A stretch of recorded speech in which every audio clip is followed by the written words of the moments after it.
the first woman MLA from Bihar. She spoke when women were told to stay silent. She marched when the world demanded she stay home. Her courage became a whisper that would echo for generations.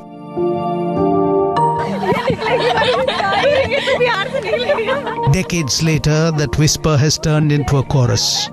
Today's daughters of Bihar, educated, ambitious, and unapologetically vocal, are redefining what power looks like. I have chosen growth over fear, courage over fear, growth over passion, and now I'm taking the decisions, the predefined things that is aligning with my passion. So the way I said that I founded my business, it was because I don't want to go something with like doctor, engineers and everything. I want to be an entrepreneur. I want to change the society, and that will come when one woman will stand up, and she will stand for everyone. The status of women in society today is a very complex blend of progress and persistent challenges, because we can see that women are actively participating in nation building, they are leading defense, they are excelling in academics, but yes, the issues related to their harassment, the issues related to discrimination still persist. Women still thinks twice before stepping out at night and voicing out their opinions.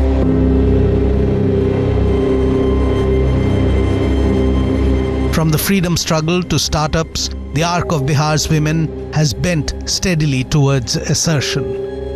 And then came a moment that shook Bihar's political conscience.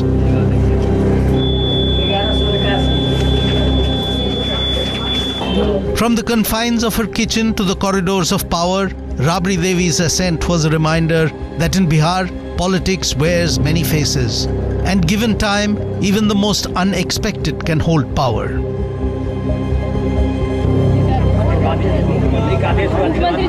A homemaker thrust into the chief minister's chair after her husband's imprisonment. Critics called her a puppet. Supporters saw her as a pioneer. In her demeanor, she visibly transitioned from the one to the other. In her quiet, unassuming way, Rabri Devi represented something larger. A possibility that political power was no longer a male inheritance.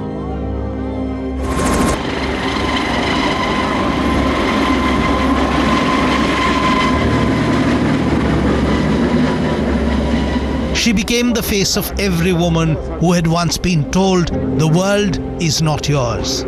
For 3 terms, she defied ridicule and expectation alike.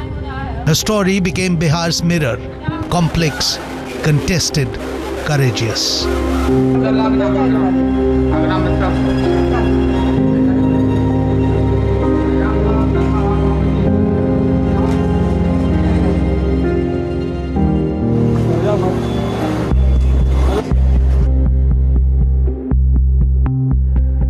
Election after election, the women of Bihar began to widen the doorway.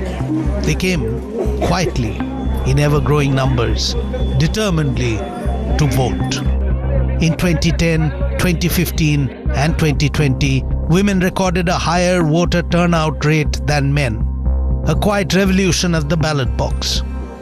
In the 2020 Assembly elections, 59.7% of registered women voters cast their vote, compared to 54.7% of men.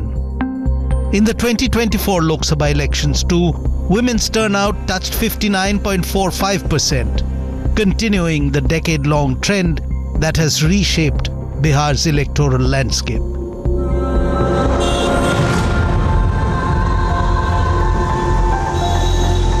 Women's participation is not just about rising, it is about redefining balance. In Bihar, politics is now a partnership where the better half often decides who wins. Under Nitish Kumar, if there is one group, let's say, one collective, which sort of basically pivots the whole election, I would say it's women. And that, I think, thanks to Nitish Kumar's vision, he figured out very soon. if you remember the election of 2010, both the JDU and the BJP did extremely well. And that was the time when soon after, he started the prohibition policy, because wherever he would go, women would tell him that, these men who are drinking this pouch culture and getting drunk and coming back, creating violence at home. Nitish is very sensitive. Nitish has done more for women than for any constituency of Bihar. For decades, they were the invisible electorate, spoken for, never listened to. But today, Bihar's women are the most decisive voters in India. और सरकार को आगे बढ़ाने के लिए हम लोग को अथी करना चाहिए, आगे बढ़ाने के लिए कुछ व्यवस्था करना चाहिए, रोजगार चाहिए हम लोग को। बिहार में महिलाओं को घर में बैठी रहती है जो महिलाओं को, उसको रोजगार चाहिए। आजीविका में जुटने से हम लोग का महिलाओं का बहुत सा अथी दर्जा बढ़ गया है हम लोग का, और बच्चे ही पढ़ने जा रहे हैं अब, और हम लोग के बिहार में बहुत खुशहाली है। The 2020 assembly results were decided by women. While men leaned towards the opposition, women turned out overwhelmingly for continuity. For nearly 2 decades and across 9 terms of governance, the politician at the helm of Bihar's affairs carried the clear signature: support of a majority of the women who voted.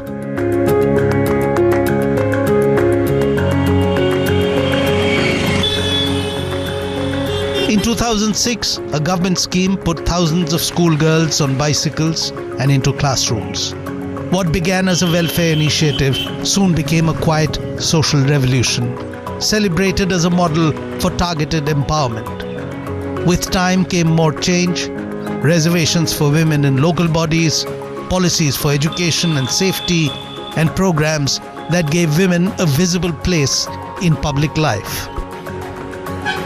That there is a 32% gender gap advantage Nitish has over Tejashwi Yadav. Let me tell you, I have studied elections my entire life. I have never seen a 32% gender gap advantage, even if it is exaggerated, but it is more than 25%, let's say.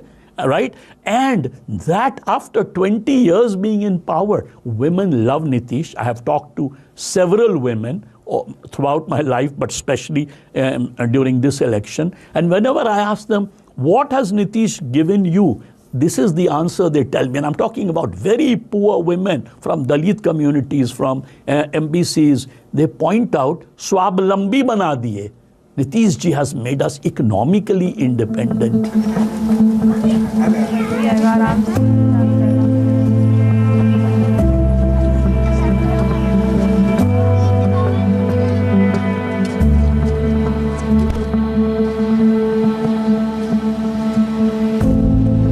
The message was unmistakable.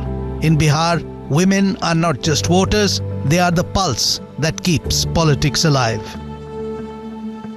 Those wheels turned more than roads, they turned mindsets. Suddenly education was visible, literally rolling through every village.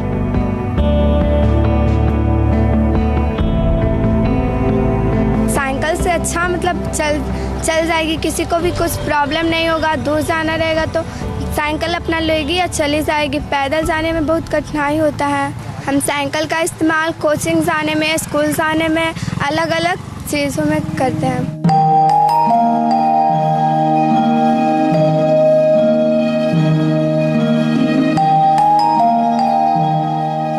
From the schoolyard to the panchayat, Bihar's better half was no longer waiting to be included. They had claimed their space. And they demanded something more profound.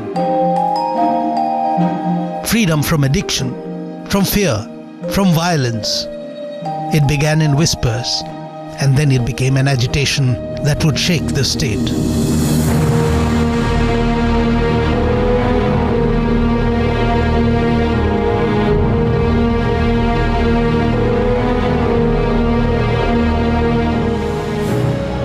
The anti-liquor movement, a grassroots rebellion led by mothers, wives, daughters.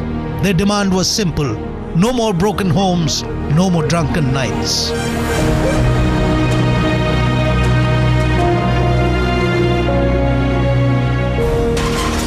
In 2016, Bihar turned dry.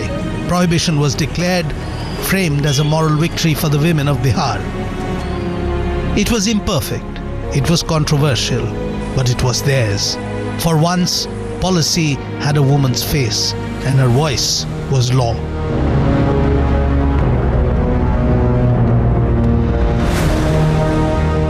Change in Bihar has often come quietly, not through loud revolutions, but through the steady footsteps of women who refuse to give up.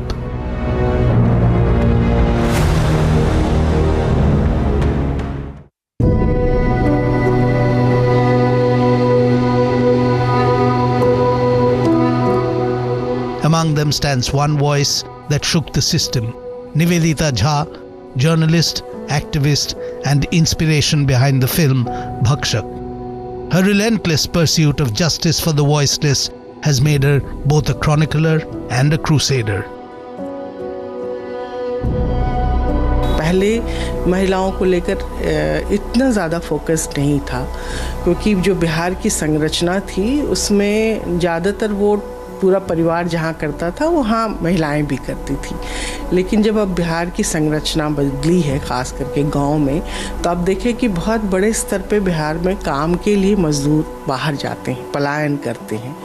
तो घर की जो पूरी दारमदार जो है या घर को चलाना, बाहर चलाना, ये महिलाओं पर आता है। और महिलाएं खेतों में जाती हैं, काम करती हैं, तो धीरे धीरे वो इम्पावर्ड हुई हैं। तो वोट किसे देना है ये भी वो तय करती हैं।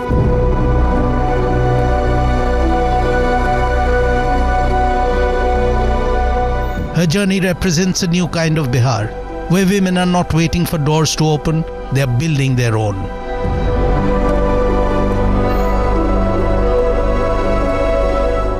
In every corner of Bihar, there are stories that never make headlines, but together they redefine what progress looks like.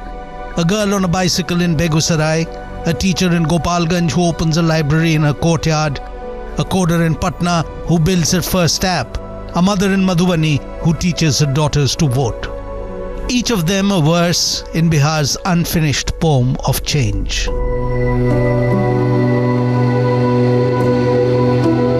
Politics should be a process of making a collective decision for the betterment of society, but nowadays politics is all about a game which every politician wants to win to secure their position and power. सरकार जो चाहती है कि माने मिलेगा तो वह आगे में बढ़ेंगे, बढ़ाएंगे, दिखाएंगे समूह क्या होगा, फायदा रहेगा तो अच्छा लगेगा। Two worlds, same willpower. For every woman chasing dreams in the city, another is holding up her home in the village. Together they form the unseen scaffolding of Bihar's rise.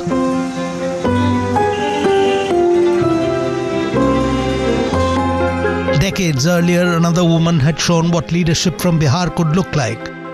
Ram Dulari Sinha, the first woman from the state to earn a master's degree and the first to become a governor.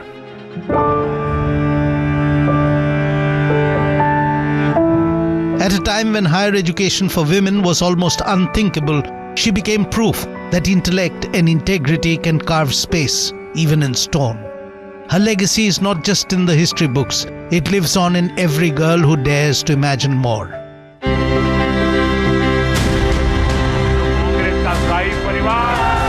Bihar's politics, once seen as the theatre of men, has found its quiet balance.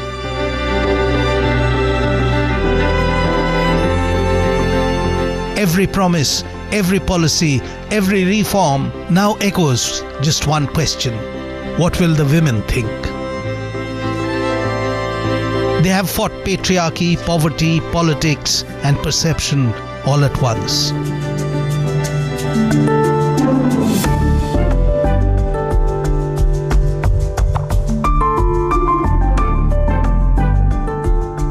Like the river and its powerful current, the women of Bihar flow with the times. Sometimes unseen, sometimes underestimated, but unstoppable. They are not the supporting cast, they are the story.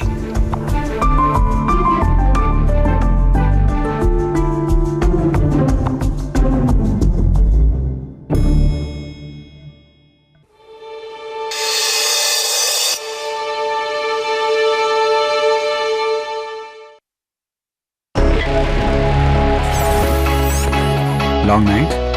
You have no idea. I got you.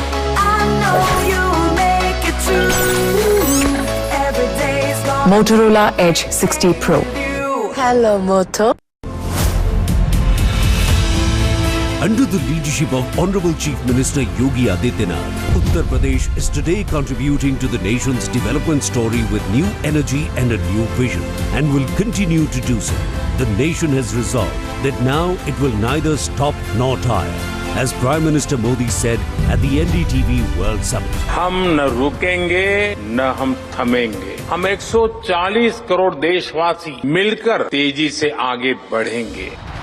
In the past few years, Uttar Pradesh has made remarkable progress in the fields of infrastructure, education, health, industry and tourism. The construction of expressways and airports has enhanced connectivity, while initiatives like Invest UP have accelerated industrial growth by creating an investor-friendly environment. जो लोग कहते थे उत्तर प्रदेश बीमारू है, आज कोई उत्तर प्रदेश को बीमारू नहीं कह सकता। आज उत्तर प्रदेश भारत की अर्थव्यवस्था का एक ग्रोथ इंजन बना हुआ।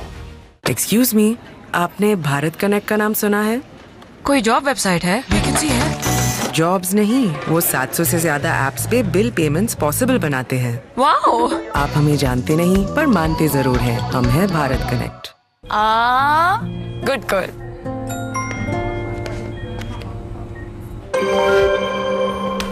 आगे सैलरी? नहीं झुमके? ना, पहले बचत, पहले झुमके। सुनो, हर महीने थोड़ा बचाओ और थोड़ा निवेश करो, और कुछ इमरजेंसी के लिए भी बचाओ ताकि रहो टेंशन फ्री। लेकिन झुमकों का क्या? जाते हो कि लगाओ इंजेक्शन। RBI कहता है वित्तीय समझदारी समृद्ध नारी। LIC presents Unit Linked Insurance Plan Index Plus. Get life insurance and fast forward your market returns with nifty stocks. Secure your future with this attractive combination. Start with monthly premium of just rupees 2,500. Visit licindia.in today.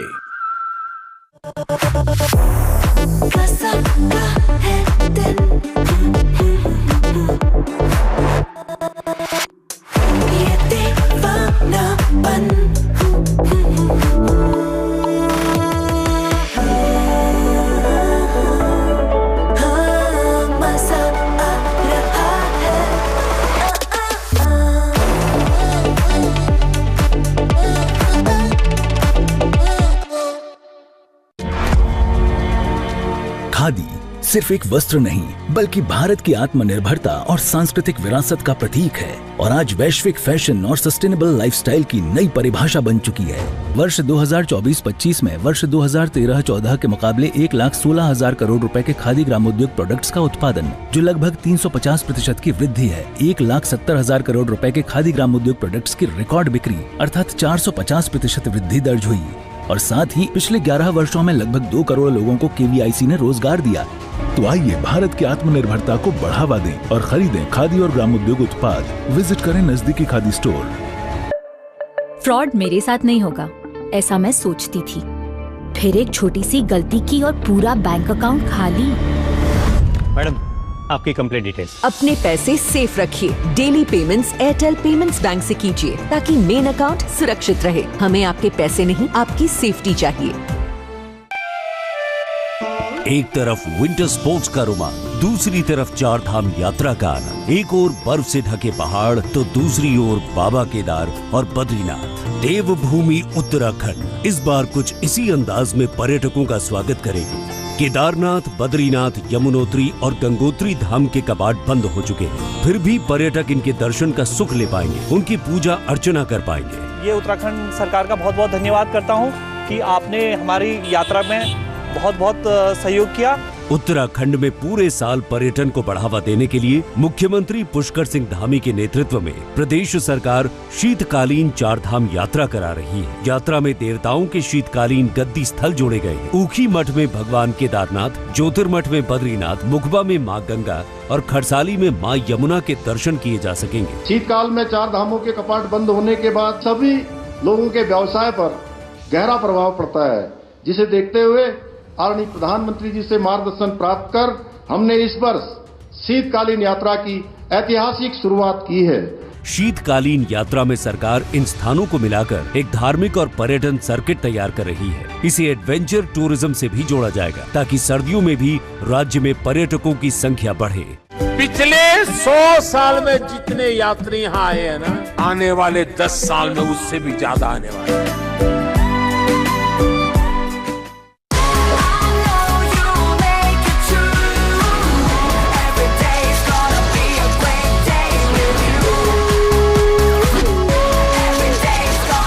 Motorola Edge 60 Pro. Hello, Moto.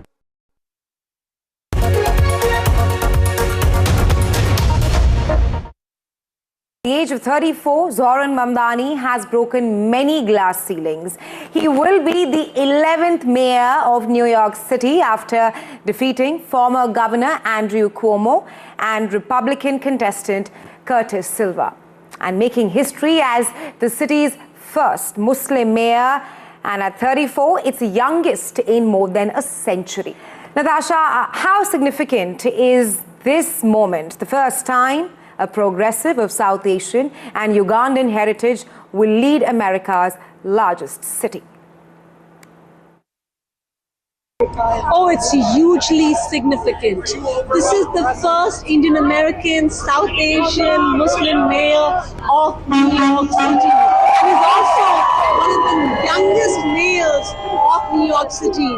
They've been at the Brooklyn Paramount Theatre for hours now, covering the reaction to his victory, and there's so much excitement which is palpable here, not only amidst people of color, but also younger New Yorkers, older New Yorkers, all the New Yorkers who feel that he spoke to their issues, their tangible economic issues, whether it comes to affordable housing or childcare, or the fact that he's promising to have free buses.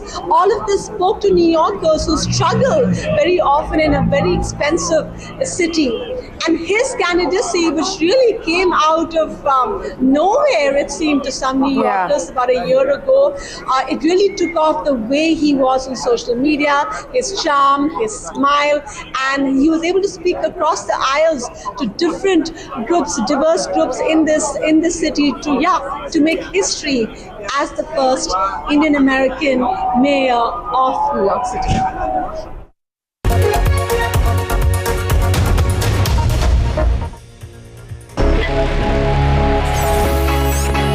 Long night? You have no idea. I got you.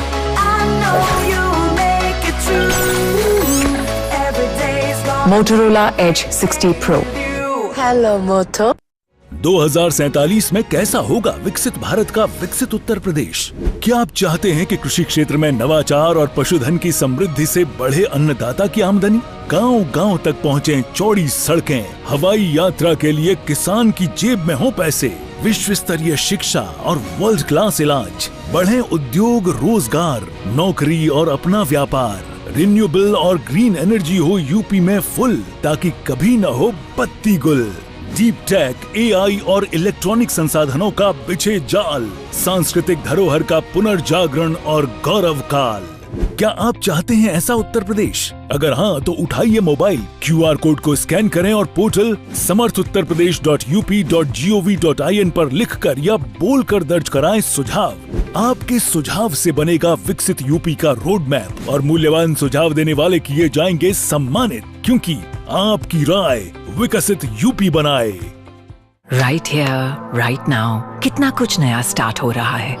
कोई health के नए target बना रहा है, तो कोई पहली बार passenger seat से ग्रेजुएट हो रहा है, और यहाँ कोई अपनी नई सी दुनिया बना रहा है।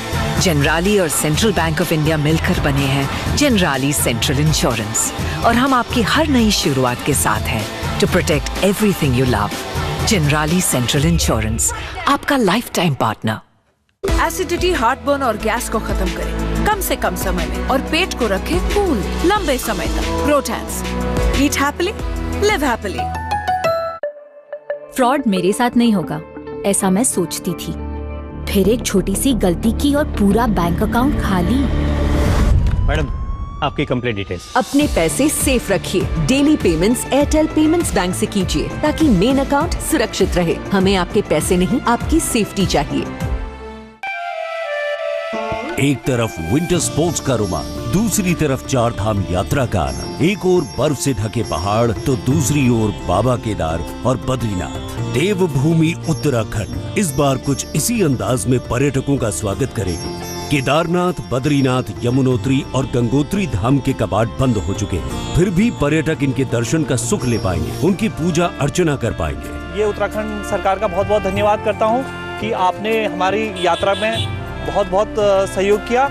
उत्तराखंड में पूरे साल पर्यटन को बढ़ावा देने के लिए मुख्यमंत्री पुष्कर सिंह धामी के नेतृत्व में प्रदेश सरकार शीतकालीन चार धाम यात्रा करा रही है। यात्रा में देवताओं के शीतकालीन गद्दी स्थल जोड़े गए हैं। ऊखी मठ में भगवान केदारनाथ, ज्योतिर्मठ में बद्रीनाथ, मुखबा में मां गंगा और खरसाली में मां यमुना के दर्शन किए जा सकेंगे। शीतकाल में चार धामों के कपाट बंद होने के बाद सभी लोगों के व्यवसाय पर गहरा प्रभाव पड़ता है, जिसे देखते हुए आदरणीय प्रधानमंत्री जी से मार्गदर्शन प्राप्त कर हमने इस वर्ष शीतकालीन यात्रा की ऐतिहासिक शुरुआत की है। शीतकालीन यात्रा में सरकार इन स्थानों को मिलाकर एक धार्मिक और पर्यटन सर्किट तैयार कर रही है। इसे एडवेंचर टूरिज्म से भी जोड़ा जाएगा ताकि सर्दियों में भी राज्य में पर्यटकों की संख्या बढ़े। पिछले 100 साल में जितने यात्री यहाँ आए हैं ना, आने वाले 10 साल में उससे भी ज्यादा आने वाले हैं।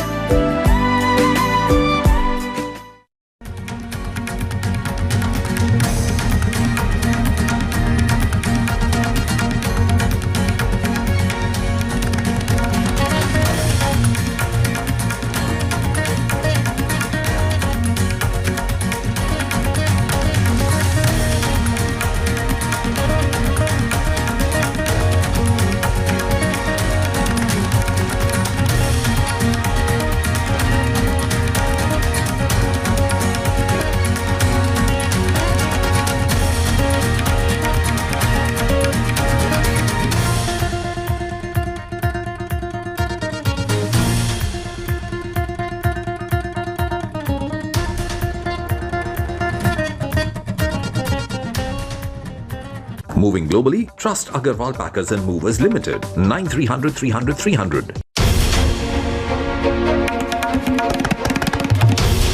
This is NDTV. And you're watching NDTV 24/7.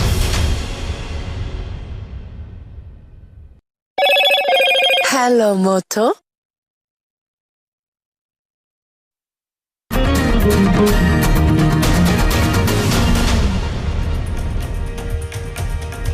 Hello and welcome to the Southern View. Lots lined up with Vasudha and me over the next 60 minutes. I'm back in Bengaluru. Namaskaram, namaskara, baunnara, nallarkingla. Varakabira, namaskar to all our viewers. We will focus on the big H-Files allegations from Rahul Gandhi and the impact these vote chori allegations will have on Bihar polls. That's right, Vasudha. We'll also look at the actor-politician Vijay's TVK's first General Council meet after the tragic Karur stampede and also find out why sugarcane farmers in North Karnataka have hit the streets. But first, the headlines. Prime Minister Modi to meet Women World Cup champs. The Women's World Cup winning Indian cricket team has met Prime Minister Narendra Modi in New Delhi today. It's part of celebrations to India's women champions. Zoran Mamdani is the new New York mayor, attacks Trump in his first victory speech, says Trump defeated in the city that made him, asserts New York will always remain a city of immigrants. A minor at an RJD rally says he will roam with a kata or gun if Tejasvi Yadav becomes the Chief Minister of the state. BJP uses this video to amplify its Jungle Raj allegations.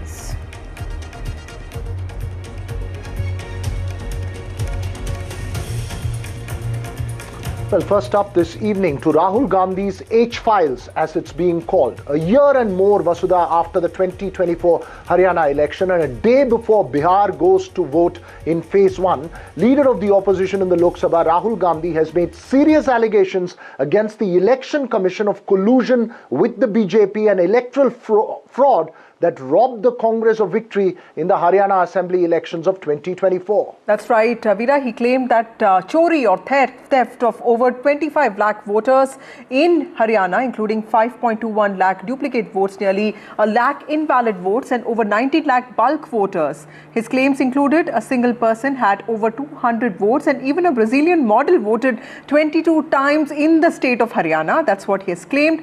Now, the BJP and the Election Commission have hit back at the Congress leader. The EC has demanded to know why no appeals have been filed by Congress party leaders and its booth agents when these roles are being shared. And BJP has also alleged that Rahul was raising Haryana as the party faces defeat in the state of Bihar.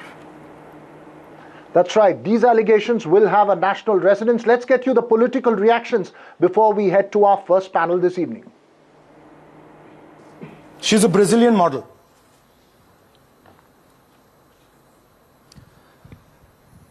That's a stock photograph. And she's one of 25 lakh such records in Haryana.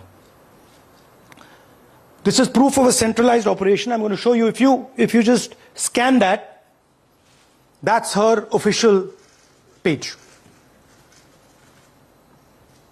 Okay? Now, she's one of 25 lakh such people. One question, what is a Brazilian woman doing on the electoral list of Haryana? Now you're looking surprised, like, what is this? There's a logic. मैं सबसे पहले तो ये कहना चाहता हूं कि पिछले पार्लियामेंट सत्र में एक महिला का तस्वीर लेकर के, मिंता देवी नाम की एक महिला का तस्वीर को टी शर्ट में छपवा करके पार्लियामेंट के परिसर में घूमते रहा और उसको इतना उछला, शाम तक वो महिला ने इतना डांटा कांग्रेस पार्टी को कि उसको उम्र को 124 बता करके जितना बदनाम किया। तो ऐसा नकली फोटोग्राफ, नकली नाम, नकली इशू लेकर के राहुल गांधी और कांग्रेस पार्टी समय समय में बोलते रहते हैं। आप सबको अच्छी तरह से मालूम है।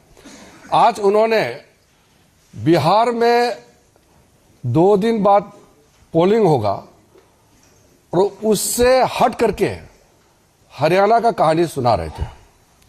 इससे साफ मालूम हो गया कि बिहार में तो कुछ बचा नहीं है, इसलिए ध्यान को भटकाने के लिए हरियाणा के इशू को लेके आ रहे हैं। राहुल जी ने पूरी तफसील से बताया कितनी वोटें कैसी हैं, क्या हैं, आज पूरा उन्होंने सबूत दे के बताया। तो आज कोई शक नहीं रहा कि भाई जो हरियाणा का चुनाव जो था, जो लोगों को लगता था, मतलब सरप्राइजिंग जिसको कह सकते हैं ना, result was surprising, everybody was surprised कि भाई हुआ क्या। सब लोगों को जब एग्जिट पोल, कहीं भी किसी भी एग्जिट पोल ने भाजपा को 29 से ज्यादा सीट नहीं दी। राहुल जी ने भी इस क्वेश्चन उठाया, बिल्कुल ठीक रहा उठाया उन्होंने कि भाई पोस्टल बैलेट में तो इतनी है और बाद में इतने हैं, इसका मतलब कहीं ना कहीं सिक्का हुआ है। नहीं, पहले तो राहुल गांधी जी देश को क्या अंतर्राष्ट्रीय स्तर पर भी बताएं इनके पास कितने बम हैं, कितने हाइड्रोजन बम हैं, कितने न्यूक्लियर बम हैं, कितने एटम बम हैं। राहुल गांधी जी ने कहीं भी ये नहीं बताया कि पोल कितनी हुई है इसमें से। वोट तो गलती से भी बन सकती है। और फिर दूसरी बात यह है कि आपका पोलिंग एजेंट कहाँ था? उसने एक ही महिला को बार बार वोट डालने दिया और रोका क्यों नहीं? उसको चैलेंज क्यों नहीं किया? उसकी पिटीशन क्यों नहीं की? ये कोई नई चीज नहीं है। अब आपको अपना वोट भी बचाना है, वोट डालना भी है। सुनने में आ रहा है बिहार में ये भी कहा जा रहा है घर में रहना, वोट डालने मत आना। यूपी में भी यही किया था। इसलिए जहां वोट अपना बचाना है, वोट कटने से बचाना है, वोटर लिस्ट में वोट लाना है और फिर वोट भी डालना है, ये बड़ी जिम्मेदारी है। इसलिए वोट डालना जरूरी है, वोट न कट पाए उसके लिए तैयार रहना है। राहुल गांधी इलेक्शन कमीशन है, भगवान है, कौन सी सर्टिफिकेट गिविंग एजेंसी है, उसकी बात कौन माने, जनता क्यों माने? एक नंबर के झूठे और मक्कार लोग जिन्होंने वर्षों तक 65 साल तक भारत को चूटा, लूटा, खसूटा, और उसके बाद आज जब तक आधार कार्ड से वोट नहीं डलता था, आई कार्ड से वोटर आई कार्ड से वोट नहीं डलता था, तब तक कांग्रेस जीतती थी। जब से इलेक्शन कमीशन द्वारा वोटर कार्ड के द्वारा वोट डालना कंपलसरी हो गया, कांग्रेस ने जीतना बंद कर दिया। ये उनकी सच्चाई है। Well, more reactions, Vasudha, coming in to that Rahul Gandhi allegations. And the breaking news right now are reactions from Haryana Chief Minister Nayab Singh Sahni as well as Tejasvi Yadav from Bihar. That's right. Haryana Chief Minister Nayab Singh Sahni now has hit out at Rahul Gandhi for the massive vote chori allegations. Remember, Veera, when the BJP won Haryana elections, it was considered a hat-trick, historic hat-trick of sorts, because it was expected that the BJP will not be able to stall the Congress party, but the BJP managed to do that. It was considered a historic victory. Haryana Chief Minister has rebutted Rahul's charges, and he has claimed that Rahul is misleading the country and spreading lies. This is in the wake of vote chori allegations that have been levelled by Rahul Gandhi today morning. In a press conference, there are reactions coming in from Tejasvi Yadav as well. Tejasvi Yadav has supported Rahul Gandhi in his claims. Let's listen in to both Nayab Singh Sahni and Tejasvi Yadav. देश को गुमराह करने का काम राहुल गांधी कर रहे हैं। कांग्रेस ने देश को लगातार पीछे धकेलने का काम किया है, परंतु जिस प्रकार से कांग्रेस मुद्दाविहीन हो गई है, कांग्रेस का युवराज मुद्दाविहीन हो गया है, मुझे नहीं पता लगता क्या है क्या नहीं। मैं आज उसके ऊपर कोई टिप्पणी नहीं करना चाहता। समय आएगा मैं जरूर टिप्पणी करूंगा, क्योंकि उनके पास न कोई मुद्दा है न कोई विषय है। देश को गुमराह कर रहे हैं, झूठ बोल के गुमराह कर रहे हैं। भाई काम के बारे में आप चर्चा करिए कि हम ये काम करेंगे, वो काम करेंगे, परंतु आप दो राय नहीं है कि बीजेपी ये सब काम करती है। बीजेपी जो है लोकतांत्रिक जो प्रक्रिया है उससे जो दलित भाई है, पिछड़े भाई है, अति पिछड़े भाई हो या अल्पसंख्यक समाज हो, उनको जो है लोकतांत्रिक व्यवस्था से हटाना चाहती है। यानी बिल्कुल संविधान के खिलाफ अलोकतांत्रिक काम जो है बीजेपी कर रही है। बीजेपी के लोग दलितों के दुश्मन हैं, इसलिए वो लोग चाहते हैं कि इनको प्रक्रिया से, लोकतांत्रिक प्रक्रिया से हटाए। So Veera, we have Aishwarya, our colleague, joining us now. Aishwarya, help us understand, this is the second big reaction coming from the BJP. We also had Kiran Rijiju, the Parliamentary Affairs Minister, had a press conference today morning, and now Nayab Singh Sahni. Has he actually addressed the Haryana-specific allegations that Rahul Gandhi raised?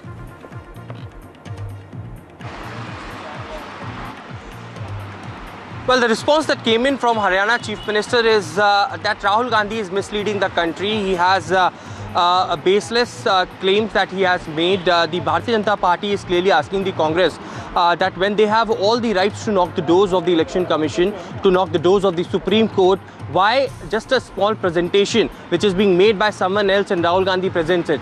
The Bharatiya Janata Party is calling these data and these claims as baseless allegations, and it is that proves that there were zero appeals that were made in the Bihar SIR. It was zero appeals that were made by the Congress party, BLAs in Haryana as well, and it is just to divert the attention is something that the Bharatiya Janata Party is saying. But this comes just a day before the Bihar Assembly polls. It is of course the Congress party is standing by Rahul Gandhi's allegation, saying that it's huge and it will affect the entire country. this needs to be addressed as soon as possible by the Election Commission of India. But the manner the Congress party has been saying that, look at the history. If we see the postal ballots performance or the history of that, whenever and whosoever the postal ballots goes into the favor of the political party, that party ultimately forms the government. The exit polls were also showing in favor, and it was just a 22,000 margin of votes that the Congress party lost to Bharatiya Janata Party. So this needs to be addressed. But Bharatiya Janata Party, although clearly saying that this will have no impact on the Bihar because the SIR was done very freely. There were zero appeals that were made by the Congress party, and the question certainly needs to be answered as far as why Congress not reaching out to the Election Commission, not knocking the doors of the Supreme Court when they have such a huge problem. Right, that's right. There will be questions that will raise. Remember, the scale of the allegations, Vasudha, also important. I think perhaps time for you to head across to our panel this evening and put those questions across. Absolutely, Veera. We do have a wonderful panel of guests with us today. Radhika Khera of the BJP joins us, Adil Singh Boparai of the Congress Party, A. Saravanan of the DMK, political strategist who's following Bihar elections very closely. Amitabh Tiwari is also joining us. We also have senior journalist Neerja Chaudhary with us. Thank you all of you for being part of this broadcast. Radhika Khera, to you first. This is one issue that Rahul Gandhi has been harping on for several months now. Do you think that there is a certain amount of suspicion that is now getting attached with the ECI's way of working, or do you think that there is no resonance to it because he has been really committedly raising these issues? Happy Dev Deepavali and Guru Nanak Jayanti to all your viewers. Now let me begin with one very hard fact. Not theory, not drama, just a fact. Rahul Gandhi, who is shouting vote chori today, did not utter a single syllable when his own Congress candidate in Kishanganj's Kocha Dhaman booth was caught inside a polling station holding the voter list, caught red-handed on camera. What did Rahul Gandhi do? Silence. Absolute silence. So this sudden love for democracy is nothing but an election season acting. Secondly, now the same Rahul Gandhi who went on record to say, ye exit poll Modi media poll hai. Now he's gone on to say, we're going to zoom into Haryana. Let's talk about the exit polls. So the Modi exit polls are now suddenly those exit polls that Rahul Gandhi wants to go by. Now Rahul Gandhi's maths, let's talk about that. A national comedy show by itself. A man who calculates atta in liters is the same man who is talking about teleporting a Brazilian lady across 223 booths in 11 hours. Do the maths. That's one vote every 3 minutes. Is that even physically possible? So that lady was teleporting between booths faster than light. And somehow the polling officers, the security personnel, the BLOs of the Congress, those people who sit inside the polling station, all of them missed the superhuman while she was teleporting from one booth to the other. If Rahul Gandhi's maths was a school project, even a class 5 student would fail him. Third, the biggest embarrassment for Rahul Gandhi, the lady whose video, Madam Tyagi, who he proudly waved around in his conference, Mrs. Tyagi herself has publicly come out on record and said that Rahul Gandhi is lying and I did not say that there was vote chori. She has gone on to say that, and that happens every time Rahul Gandhi has these videos. I'll play it for you after this. The problem with Rahul Gandhi's credibility, he does not talk about the Malur seat where the election of the Congress was cancelled by the court. Let me get Adil Singh Boparai to respond to the questions that you have raised. Adil Singh Boparai, if you could respond, is Adil Singh Boparai on the show at the moment? Adil, I couldn't see you on the screen. Adil, please respond to the points that have been made. Also, the question that's been raised is the timing of this just a day before Bihar goes to vote. Yeah. This is not about the Congress. This is about the future of democracy in this country. Because elections are being rigged. There is no democracy in this country. All institutions stand captured, including the media. Now let's deal with hard facts instead of beating about the bush. You have a Brazilian lady, and the Election Commission of India can actually deny this if they have material to deny. Her photograph has appeared at 22 places from the electoral roll of the Election Commission in the Rai constituency, which is on the borders of Delhi near Sonipat. It is a matter of fact. This is the voter list which has been given to us by the Election Commission of India, number one. Number two, you have one woman's photograph. Now please consider this. Viewers, please consider this as an illustration. Adil Boparai, the face which you see on the screen, his name features at 223 times against 223 names in one constituency. Is that not fraud? Number three, You have the BJP vice chairman of the Zilla Parishad in Palwal. This is again a matter of record. He has one house which is 350 square yards. He has 66 voters registered from that square house, 300 square yards. Is it humanly possible? Now go to house number 251, which is adjoining his house in Palwal. Okay. There are 501 voters. I repeat, viewers, Adil, there are even if you 501 voters registered. Even if you consider that some of these discrepancies exist, it's a big country, Saravanan, which is why the SIR exercise is being done, is what the ECI is saying. So why would you want to oppose an exercise like this? Because the BJP is saying that this is an attempt to basically politicize the entire issue. Let the SIR exercise happen, file appeals when you want, and then take the debate forward. Yeah, see, Mr. Rahul Gandhi has exposed the biggest fraud on the democracy. The most heartening fact is that the BJP is not able to win elections just on the hate they have spewed so forth. They are able to win elections only by stealing votes. And Maharashtra, Karnataka, now Haryana, all these are stark reminders how the election commission in cahoots with the BJP is stealing the votes and stealing. Mr. Rahul Gandhi has given hard facts. It is now incumbent upon the Election Commission of India to come out and explain what has happened. Wishy-washy answers won't work. Please don't ask why Rahul Gandhi is not filing an affidavit. Ask him to file an affidavit. That is not going to work. It is for everybody to see. When the integrity of the voters list is out for questioned, everybody understands that there is no integrity at all. Where is the Election Commission? That is why our leader, the Chief Minister, Mr. M.K. Stalin, has called out that this is a conspiracy, a calculated conspiracy by the BJP and the Election Commission to steal votes. Saravanan, the question, you're part of a regional party which has survived out of power for many, many years. The question that's repeatedly raised, and I will put this question to Radhika as well, the question that's repeatedly raised is, why does it take the party a year to make these allegations? What was it doing when the rolls were published? But Radhika, for your response, Adil and Saravanan are saying that this is hard data-based evidence that he has produced. Now, why are you defending it? It's time to investigate. 10 seconds. 10 seconds. You asked me a question. Why 1 year? Why 1 year? Because the Election Commission is hiding. Is not giving the information. We were asking, even our Chief Minister asked, why are you not giving the information? Radhika, the DMK has been winning consecutive elections, like, you have very few reasons to complain. Radhika, what would your response be, considering that, both the spokespersons have talked about hard, data-based evidence? Okay, I'll start with DMK and then come to the Congress. Since the DMK is so clear that we have won the election by vote chori, they should also surrender their Otherwise, you would not have been able to win at all. I did not speak over you. Control yourself. Don't jump like a popcorn. No, democracy is in peril. Please don't pop, sir. I did not speak over you. I did not over him. Please don't behave like a jungle. Go ahead, Radhika, finish your point. If the DMK has a problem, they should give up their seat and they should say these elections were all false. We have won by vote chori and there be new elections.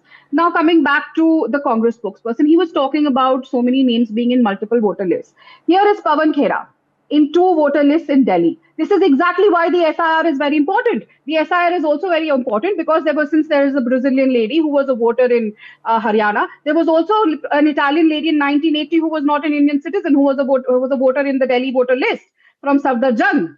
She was a voter in 1980 of India when she was not a citizen of India. So which is exactly why an SIR is important, so that what happened in 1980 is not repeated today. Without being an Indian citizen, Sonia Gandhi ji was in the 1980 voter point list. taken. Let me also go to Neeja, ma'am. Neeja Chaudhary, you've just come back. Quick question. Okay. Wait. Vasudha, let her finish the point and let's get Adil as well to respond before we get to the analyst. Just one second. What is the guarantee that all these photographs and all these people who Rahul Gandhi has named have not voted for the Congress? When the matter of the fact is that a seat of the Congress party's election has been called out for vote chori in Karnataka. Okay, Adil, that's a very strong question. How are you so sure that all these people have not voted for the Congress party? Well, let's go step by step. The first conceded fact by the BJP spokesperson is that there is one photograph of one lady which appears at 222 times in Rai constituency. Let's get over that first. So that is an admitted fact, number one. Number two, please tell me, how is it that a 300 square yard house in Palwal can have 501 voters. Number two. Number three, the difference in the vote tally or the vote percentage and the vote numbers between the Congress and the BJP in Haryana was approximately 23,000. Whereas our data has released that more than 25 lakh invalid votes existed on the electoral rolls. Number four, Vasudha, it is a fraud which is happening on an industrial scale. There is mass deletions, there are mass additions, there is duplication of votes, and there are invalid votes. And finally, this question is put to us by our friends in the media. Why don't you go and complain to the Election Commission of India?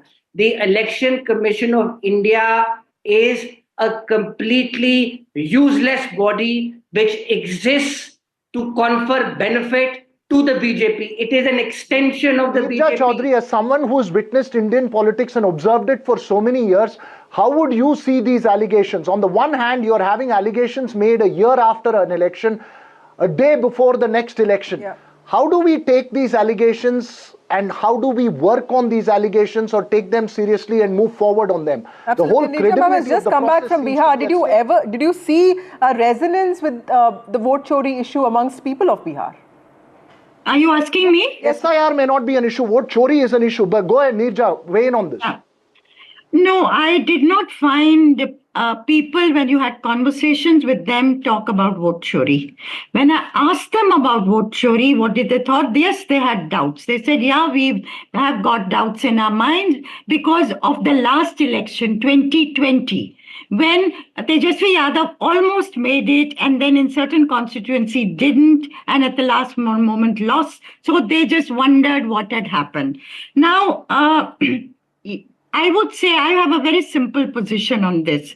Rahul Gandhi has made these allegations. The timing is very curious, admittedly very curious. One day before the Bihar election, this could have been done a week earlier, this could have been done 15 days later. Why now at this particular moment? And the question does come to mind, is he reaching out to the Generation Z, to the younger people in Bihar who are going to be very critical this time? Their voting is going to be very critical. And we know that it is Kante ki takkar. It's a close fight in Bihar. Number two, we also know that authentic voter roll is a prerequisite of free and fair elections. And the Election Commission of India is mandated to hold free and fair elections. And we know how precious elections are. It's the heartbeat of India's democracy. Okay. Now, suppose I accept, that what Rahul Gandhi is saying is politically motivated, is frivolous, he's timed it in a particular way, and so on. Even so, I would say, and the BJP will deal with it as it is dealing with it, counter charges, taking him on. That's a very important point. Amitabh Tiwari, this election. The Election Commission of India, a body, constitutionally constituted body, and because the LOP is making those charges, even if they are frivolous, I think the Election Commission needs to call Rahul Gandhi. That's a very important point. Amitabh Tiwari, considering this election, the single charge and allegation and come back to you with what we find. Amitabh Tiwari, how do you look at these allegations? Because, sometimes I do feel that Bihar election, the outcome is going to also be a referendum on the vote chori narrative, right?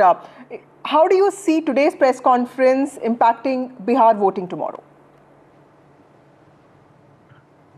I don't see much impact of this because what is this likely going to do? I mean, there is a buzz amongst the core vote bank of Mahagathbandhan about the SIR or the vote chori issue. So anyways, they're likely to vote or come out and vote in large numbers for the Mahagathbandhan.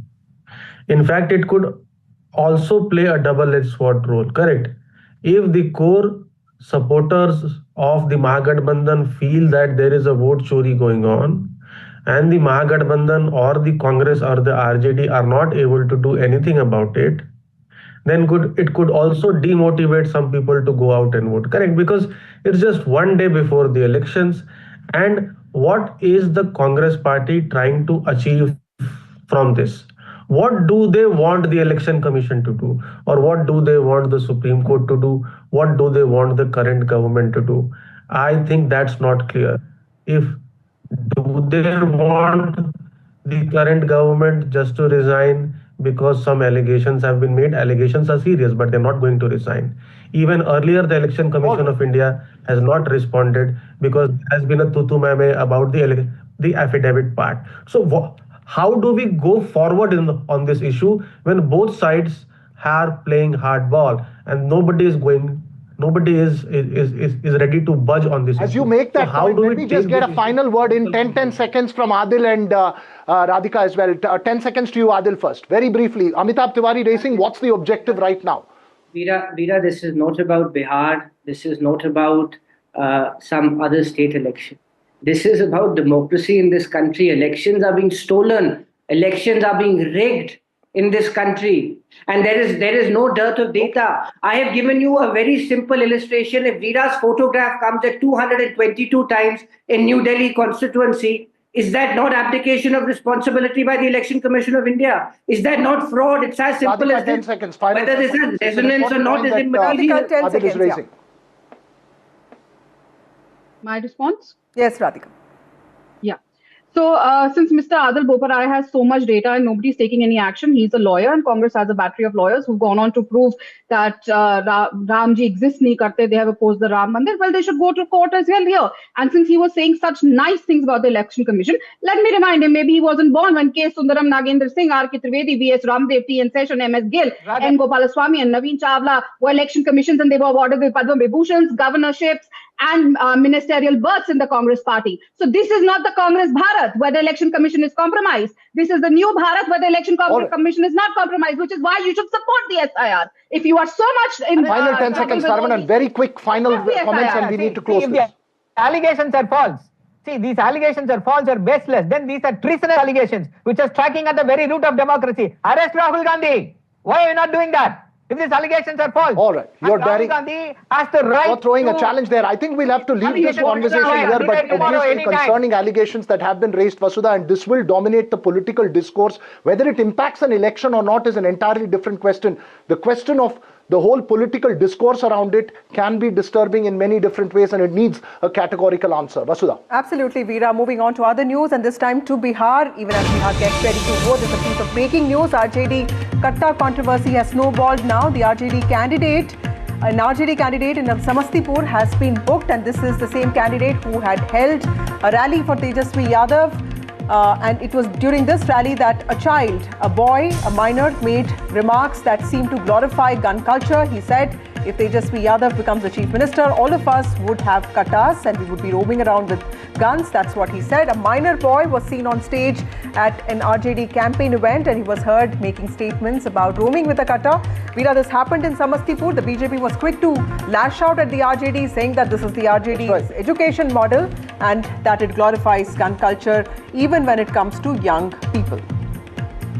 It's one of the issues that the BJP and the NDA has been repeatedly raising, Vasudha, across the board in Bihar, is that of that Jungle Raj allegation referring to the Lalu Yadav regime in the late 90s before the Nitish Kumar era started off in Bihar. And the optics of such an event is perhaps unmissable as far as the BJP and the NDA is concerned. Remember, you've had these Bahubali Netas as far as Anand Singh is concerned and Surajban Singh in Mokama. You've had the shooting incident come out and this as well. So the question of the political consequence of it, in fact, the BJP's core and the NDA's core allegation and one of the core points and cornerstone of their campaign has been about those Jungle Raj allegations, because one of the big aspects of the Nitish Kumar era has been that of law and order in Bihar. So we'll have to wait and see how this plays out. How children get used in rallies like this, and that had also intensified the debate because the RJD candidate is present on stage while all of this was happening. Let's listen in to what the child said that became so controversial.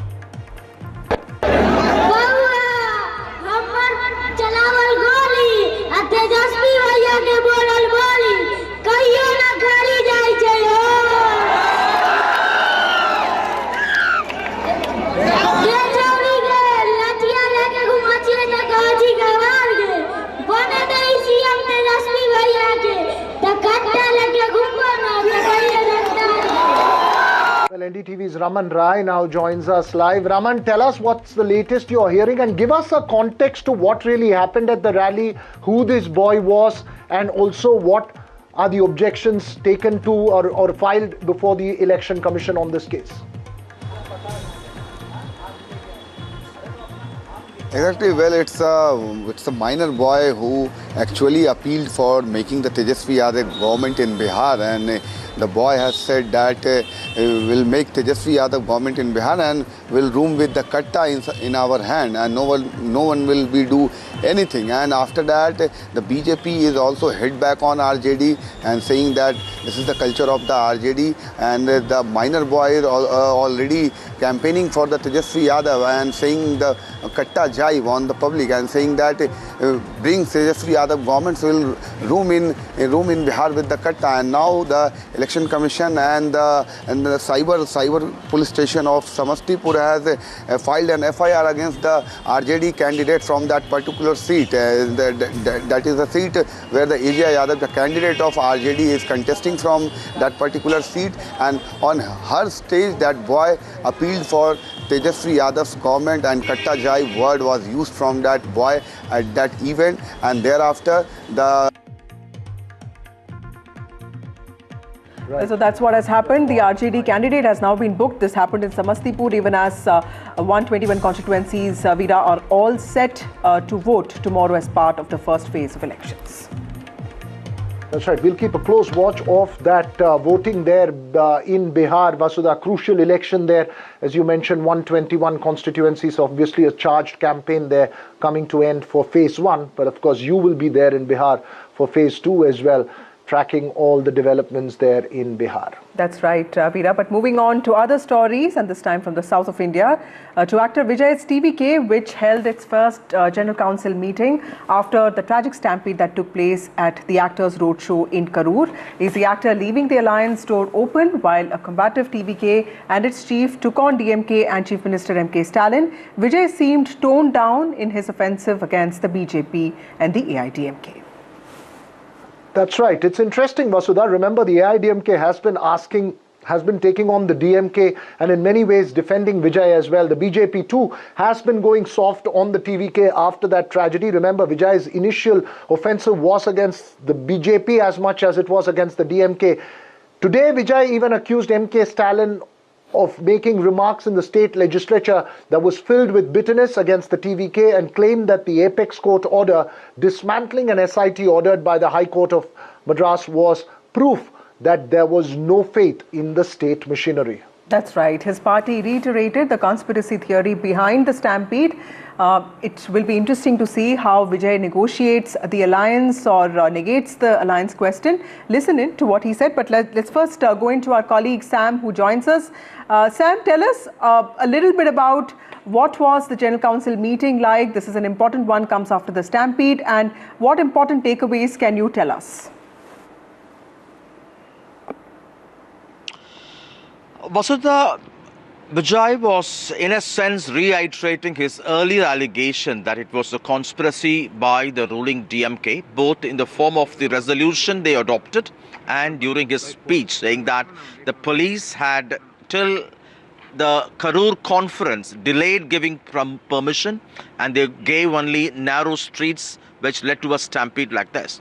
Although the General Council empowered him to take the alliance decision finally, today Vijay's speech was completely conspicuous of his silence towards AIADMK and the BJP. And he trained his guns purely on MK Stalin, the Chief Minister, saying he lied on the floor of the House, number one. Secondly, citing the strong observations by the Supreme Court, he argued that that reflects lack of confidence on the Tamil Nadu government by the Supreme Court and whether Stalin is aware of it. And he reiterated that the fight in 2026 will be purely between TVK and DMK, taking the AIADMK out of the equation. But the question remains whether he's leaving a door open, possibly for a last-minute tie-up before the elections with AIADMK. Now that he is facing a crisis, CBI is probing a central government agency. Is he, in that sense, trying to leave doors open? Although in the past he has said the BJP would be his ideological enemy and the DMK his political enemy. So all eyes will be on what will be the final position, and his talk in the coming months will be very, very crucial. Certainly indications that Vijay could be open perhaps in the last Look, there may be many indications, Sam, but as we are talking about leaving the door open, there are also electoral realities for Vijay. Given his position so far, it may be very difficult for him to justify a truck with the BJP. Is he then just going soft, perhaps because of the worry of repercussions as far as the case is concerned? One needs to question these things. And what are you picking up from the AIDMK and behind the scenes as far as Vijay's general counsel is concerned? You picking up a sense of openness, because I'm not, to an alliance with the BJP, but obviously they've been open from the start to an alliance with the AIDMK. How do you see that playing out? Sources on the AIDMK, Virirago, say that an alliance would be mutually beneficial because AIDMK is in a weakened form now after Jayalalitha's death, and with all the fragmentation in the party with OPS, EPS, Sasikala and Dinakaran and now Sankoti in a way. And for Vijay too, they say it will be a good maiden attempt in that sense to be able to be part of this alliance and win seats than just fighting without winning seats. They point out how after MGR and Jayalalitha, even iconic Shivaji Ganesan could not win seats. Rajinikanth had to opt out, and even Kamal Hassan could not make any such big victories in that sense as much expected. So they say it will be mutually beneficial, but they say so much could happen in the months to come. It's not lost as far as Tamil Nadu is concerned. Even the top political players need an alliance, but we'll have to wait and see how this plays out for Vijay there. Vasudha, it will be interesting, but obviously, one has not missed the fact that he's not taken on the BJP in his first speech after a general council after that tragedy in Karur. Should we take a political import of it or not is anybody's guess. That's right, Veeran. That is quite a shift. But remember, with Bihar elections getting over on the 14th of November, all action is likely to shift on Tamil Nadu, which is also slated to go to polls next year. We'll get you all that and more. But here's time for a short break. We'll be back on the other side.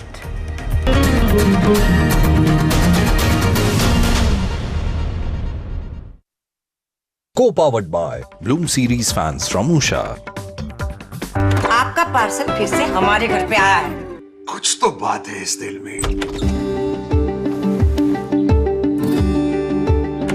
माँ भी हमेशा पीमाक mustard oil में ही खाना बनाती थी। ये आपके लिए। कुछ तो बात है इस दिल में। Piemak, the mustard specialist since 1933.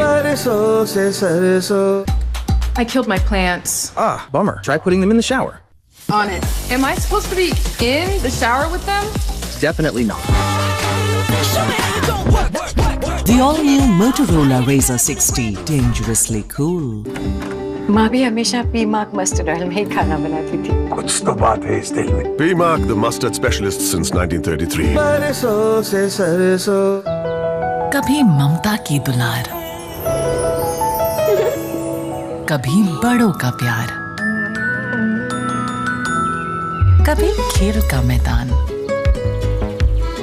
कभी दोस्तों की पहचान।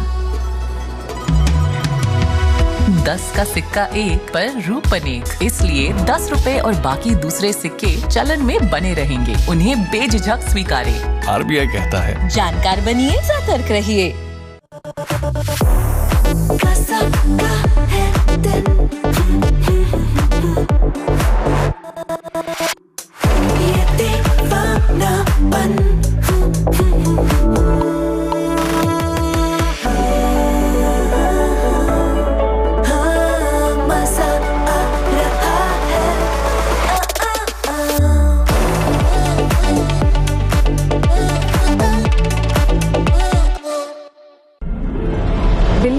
Garage Ventures Limited, a digital investment platform providing wealth creation through multiple financial products and services, now makes an initial public offering of equity shares of face value of 2 rupees each for cash at a premium. The 100% book-built offer being offered in a price band of 95 rupees to 100 rupees per equity share opens on November 4th, 2025 and closes on November 7th, 2025. For risk factors and more details, refer to Red Herring Prospectus.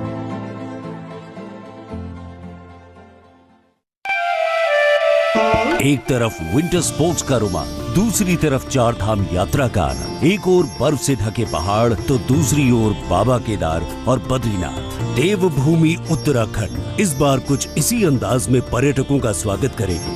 Kedarnath, Badrinath, Yamunotri और गंगोत्री धाम के कपाट बंद हो चुके हैं, फिर भी पर्यटक इनके दर्शन का सुख ले पाएंगे, उनकी पूजा अर्चना कर पाएंगे। ये उत्तराखंड सरकार का बहुत बहुत धन्यवाद करता हूँ कि आपने हमारी यात्रा में बहुत बहुत सहयोग किया। उत्तराखंड में पूरे साल पर्यटन को बढ़ावा देने के लिए मुख्यमंत्री पुष्कर सिंह धामी के नेतृत्व में प्रदेश सरकार शीतकालीन चार धाम यात्रा करा रही है। यात्रा में देवताओं के शीतकालीन गद्दी स्थल जोड़े गए हैं। ऊखी मठ में भगवान केदारनाथ, ज्योतिर्मठ में बद्रीनाथ, मुखबा में मां गंगा और खरसाली में मां यमुना के दर्शन किए जा सकेंगे। शीतकाल में चार धामों के कपाट बंद होने के बाद सभी लोगों के व्यवसाय पर गहरा प्रभाव पड़ता है, जिसे देखते हुए आदरणीय प्रधानमंत्री जी से मार्गदर्शन प्राप्त कर हमने इस वर्ष शीतकालीन यात्रा की ऐतिहासिक शुरुआत की है। शीतकालीन यात्रा में सरकार इन स्थानों को मिलाकर एक धार्मिक और पर्यटन सर्किट तैयार कर रही है। इसे एडवेंचर टूरिज्म से भी जोड़ा जाएगा ताकि सर्दियों में भी राज्य में पर्यटकों की संख्या बढ़े। पिछले 100 साल में जितने यात्री यहाँ आए हैं ना, आने वाले 10 साल में उससे भी ज्यादा आने वाले हैं। पता है हेल्थ इंश्योरेंस आपकी फैमिली के लिए कितना जरूरी है? इतना जरूरी है कि भारत सरकार ने इस पे जीएसटी पूरी तरह से हटाकर 0 कर दिया है। पॉलिसी बाजार पर अब 1 करोड़ का हेल्थ इंश्योरेंस सिर्फ 550 रुपए महीने से शुरू। policybazaar.com। भाई साहब, आपने भारत कनेक्ट का नाम सुना है? एक और social media app. Social media app नहीं, वो 700 से ज्यादा ऐप्स पे बिल पेमेंट्स पॉसिबल बनाते हैं। बढ़िया है। आप हमें जानते नहीं पर मानते जरूर हैं। हम हैं Bharat connect. Shopkeepers and customers both are happy today. The tax burden has decreased and goods have become cheaper. The impact of Prime Minister Narendra Modi's visionary thinking is visible in Uttar Pradesh, which is one of the largest consumer markets through the new gen GST reform. साल 2017 में जब हम GST लाए, पहले GST में 117 से कम होकर के 50 हो गया। The ODOP scheme, which promotes district-based specialty products, will gain from lower input and product taxes. The agriculture-rich regions of Uttar Pradesh will benefit from cheaper agricultural machinery and irrigation equipment, reducing farming input costs. घर निर्माण के लिए जो सामग्री है, यानी लोहा है, सीमेंट है, 28% से घट करके 18% में आ गया। It is estimated that these next generation reforms could give a boost of around 30,000 crore rupees to Uttar Pradesh's economy in the long term. भाई बिजनेस रजिस्टर हो गया? यस, सिर्फ करंट अकाउंट बाकी है। करंट अकाउंट के लिए तो SBI best है। यूएस मशीन मिलेगा और क्यूआर कोड भी। Best cash deposit limit, east और वेस्ट इंडस्ट्री में बेस्ट, सबको पता है। एसबीआई करंट अकाउंट बेस्ट है, सबको पता है।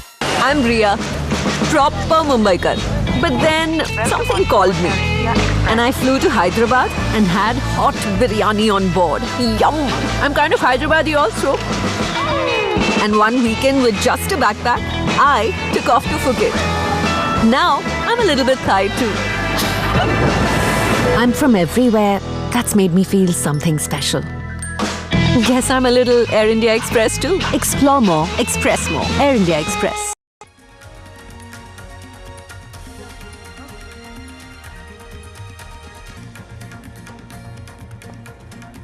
Rahul Gandhi claims vote chori, large-scale vote chori in the state of Haryana. BJP lashes out, saying that he is looking for a diversion.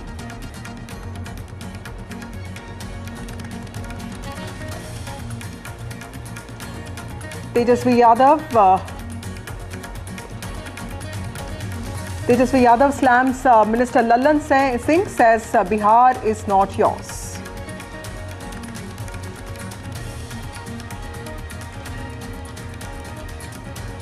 Meanwhile, Defence Minister has slammed Rahul Gandhi's 10% control army claim. Rahul Gandhi had made this claim yesterday at a rally.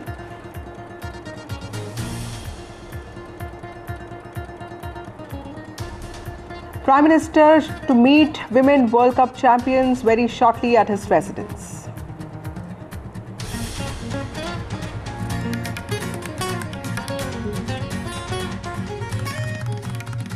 Presented by Canara Bank. Together we can.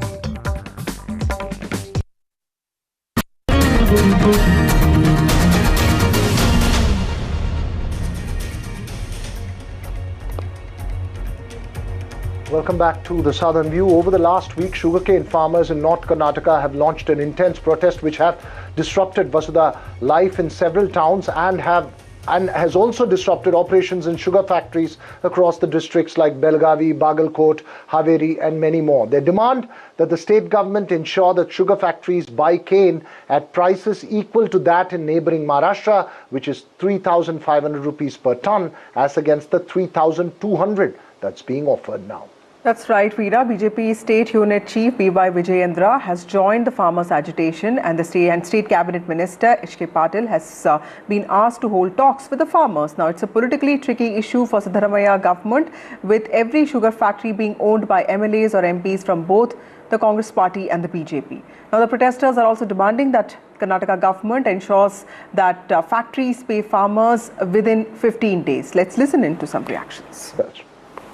That's right, Vasudha. This is an important issue that's playing itself out in North Karnataka. Joining us this evening, Deepak Timaya of the Congress and Bhaskar Rao of the BJP. First to you, Deepak. It's been 7 days and the protests have been intense.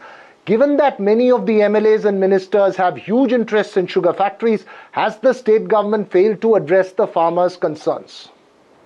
Whether the factories are owned by the BJP or the Congress, I think it's extremely immaterial at this point, because the Congress party stands firmly with the farmers, and at this point we should be looking at the concern that the farmers are expressing about the price and also how difficult it has become for them to perhaps, keep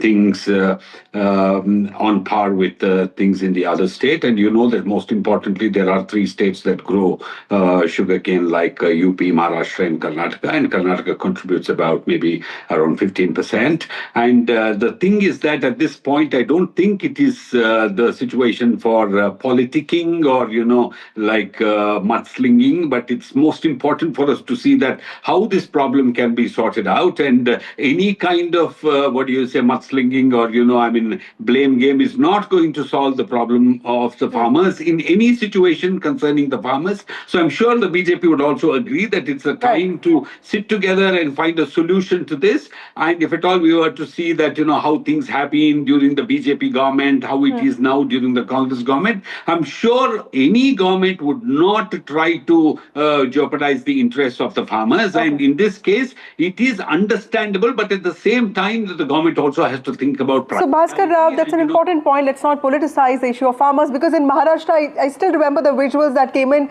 just after Diwali, farmers landing in Nagpur, highways getting blocked because they're worried about unseasonal rains, the losses that have happened. They want waivers, which have been promised by the ruling party as well. So clearly, this is not a state-specific issue, or do you think it's a state-specific issue? Me? Mr. Bhaskar Rao. See, the sugar lobby has been able to pressurize the government. And as Deepak mentioned, all party leaders have got sugar factories. And this is not a new problem. This has been going on. There are 3 things. The sugar factory owners are not paying the older dues to the farmers.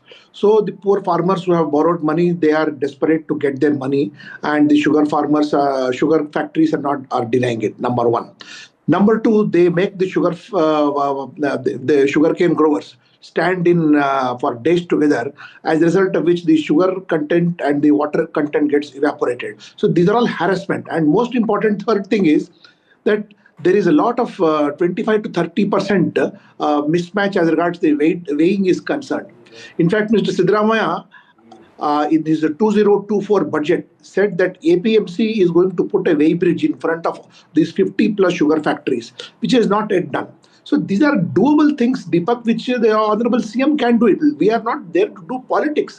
But I think together we should ensure that the Annadata or the farmer should not come to the streets. It's been 7 days. I know there are some policy issues which need to be dealt with over there, but definitely these things which can be done by the government ought to be done immediately. Put that weighing machine and ensure that they are not cheated. This is a regular crime committed by the 30-second response, Deepak. sugar factory owners, and their dues are not being paid. That is what the farmers are demanding. And the farmers, as you rightly mentioned, that the proper payment as per the Maharashtra model is required. And the Maharashtra has got a bigger sugar growing than Karnataka, where there is no protest of this kind over there. There's a smooth mechanism in place. I would appeal to the government of Karnataka, and as our leader also has pointed out, we are with the farmers. Why are you making an enemy out of the farmer? 20-second response, Deepak, very brief putting response. so much of money. Like Mr. Bhaskar Rao said, that this is like, everybody talks about Annadato Sukhi Bhava, but at the same time, we should be looking at the practical issues also. It is about money, and the farmers have to, once you start paying 3,500 rupees, whether it's rain or sunshine, you should be paying that kind of money or even more. But let me tell you, at this point, the government has to be very prudent and should talk to all parties concerned, and also should sit with the farmers and come to a conclusion. But like Mr. Bhaskar Rao said, it's very clear that if at all there has been any kind of shortchanging these farmers. Okay, we will look into it. We'll keep focus on this issue. Unfortunately, I've run completely out of time. This is an issue that needs to be looked at closely and addressed. Vasudha, thanks very much, Deepak, as well as Bhaskar Rao, for joining us this evening. Right. Thank you, Veera. Thank you, viewers, for joining us. Our colleague Shiv joins you on the other side.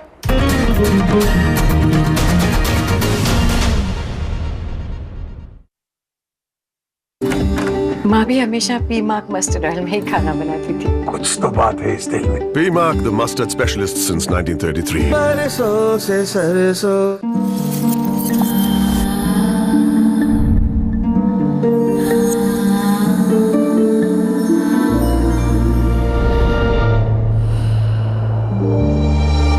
Inspired by flowers, Bloom series fans from Usha.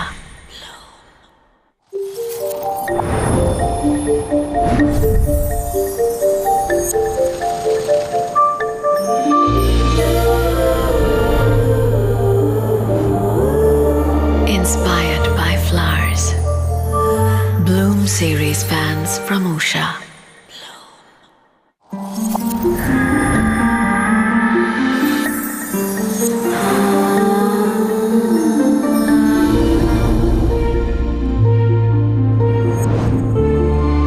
Inspired by flowers, Bloom series fans from Usha.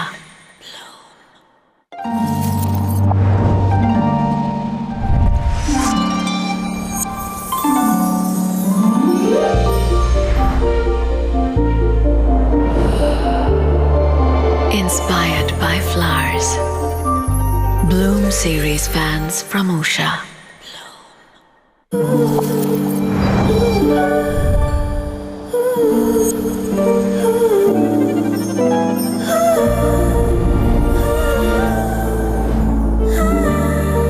Inspired by flowers, Bloom series fans from Usha.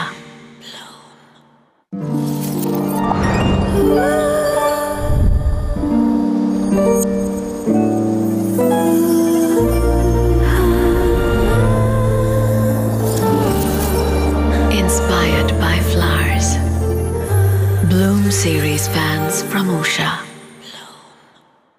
आपका parcel फिर से हमारे घर पे आया है। कुछ तो बात है इस दिल में। माँ भी हमेशा पीमाक मस्टर्ड ऑयल में ही खाना बनाती थी। ये आपके लिए। कुछ तो बात है इस दिल में। P-Mark, the mustard specialist since 1933. बरसों से सरसों। Billion Brains Garage Ventures Limited, a digital investment platform providing wealth creation through multiple financial products and services, now makes an initial public offering of equity shares of face value of 2 rupees each for cash at a premium. The 100% book-built offer being offered in a price band of 95 rupees to 100 rupees per equity share opens on November 4th, 2025 and closes on November 7th, 2025. For risk factors and more details, refer to Red Herring Prospectus.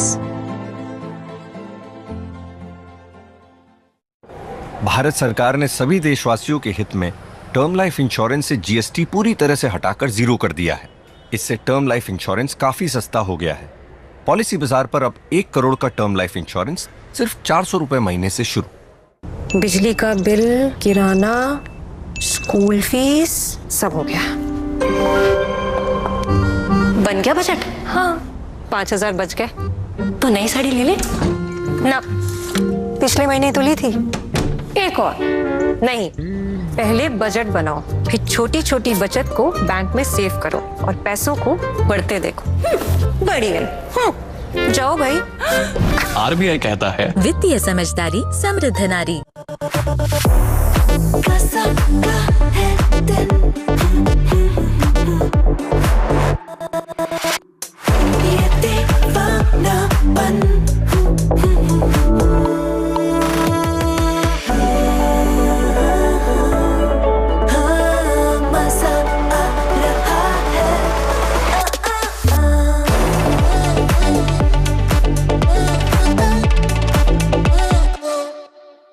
Acidity, heartburn और gas को खत्म करे कम से कम समय में और पेट को रखे कूल लंबे समय तक। प्रोटैंस, eat happily, live happily.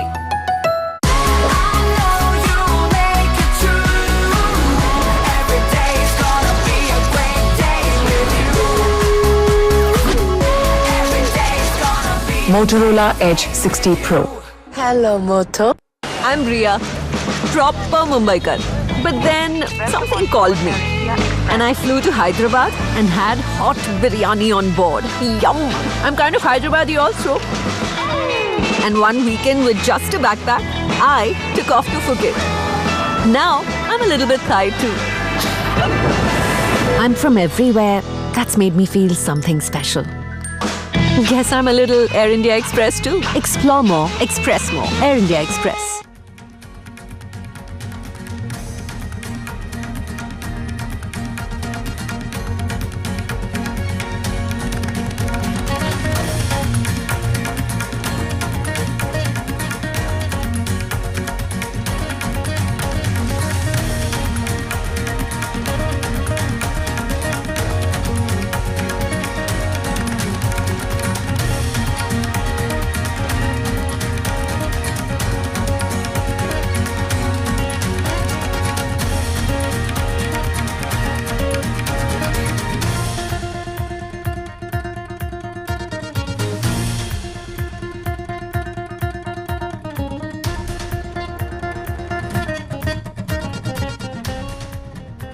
Moving globally, trust Agarwal Packers and Movers Limited. 9300 300 300. This is NDTV. And you're watching NDTV 24/7.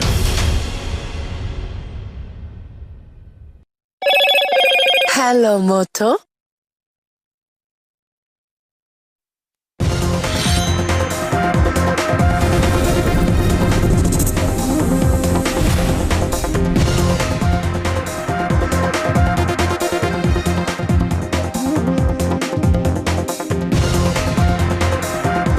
Good evening and welcome. You're on India Matters on Wednesday night. I'm Shiv Arur. Let's, without any further ado, get you to the top stories I'm tracking at 8 p.m.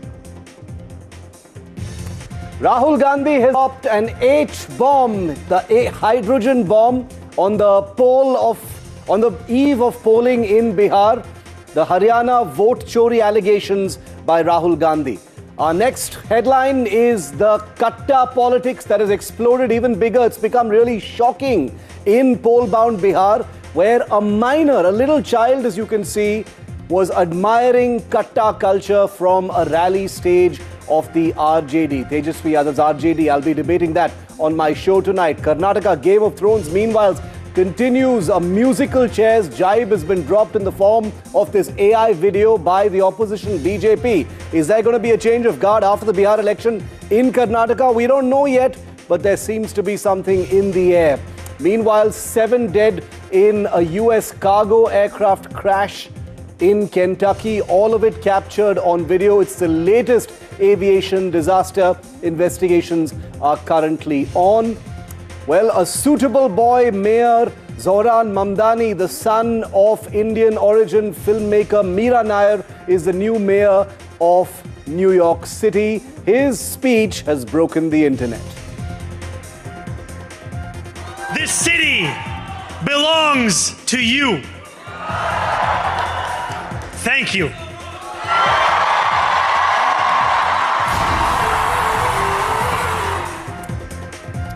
And finally, the queens of cricket are with the Prime Minister as we speak.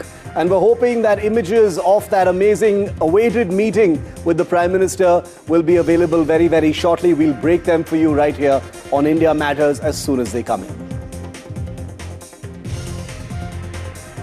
But tonight, our lead story on India Matters is from Haryana. It's the H-bomb that Rahul Gandhi had promised to drop a long time ago. He's chosen the very eve of polling in Bihar to drop this hydrogen bomb, where the H stands for Haryana.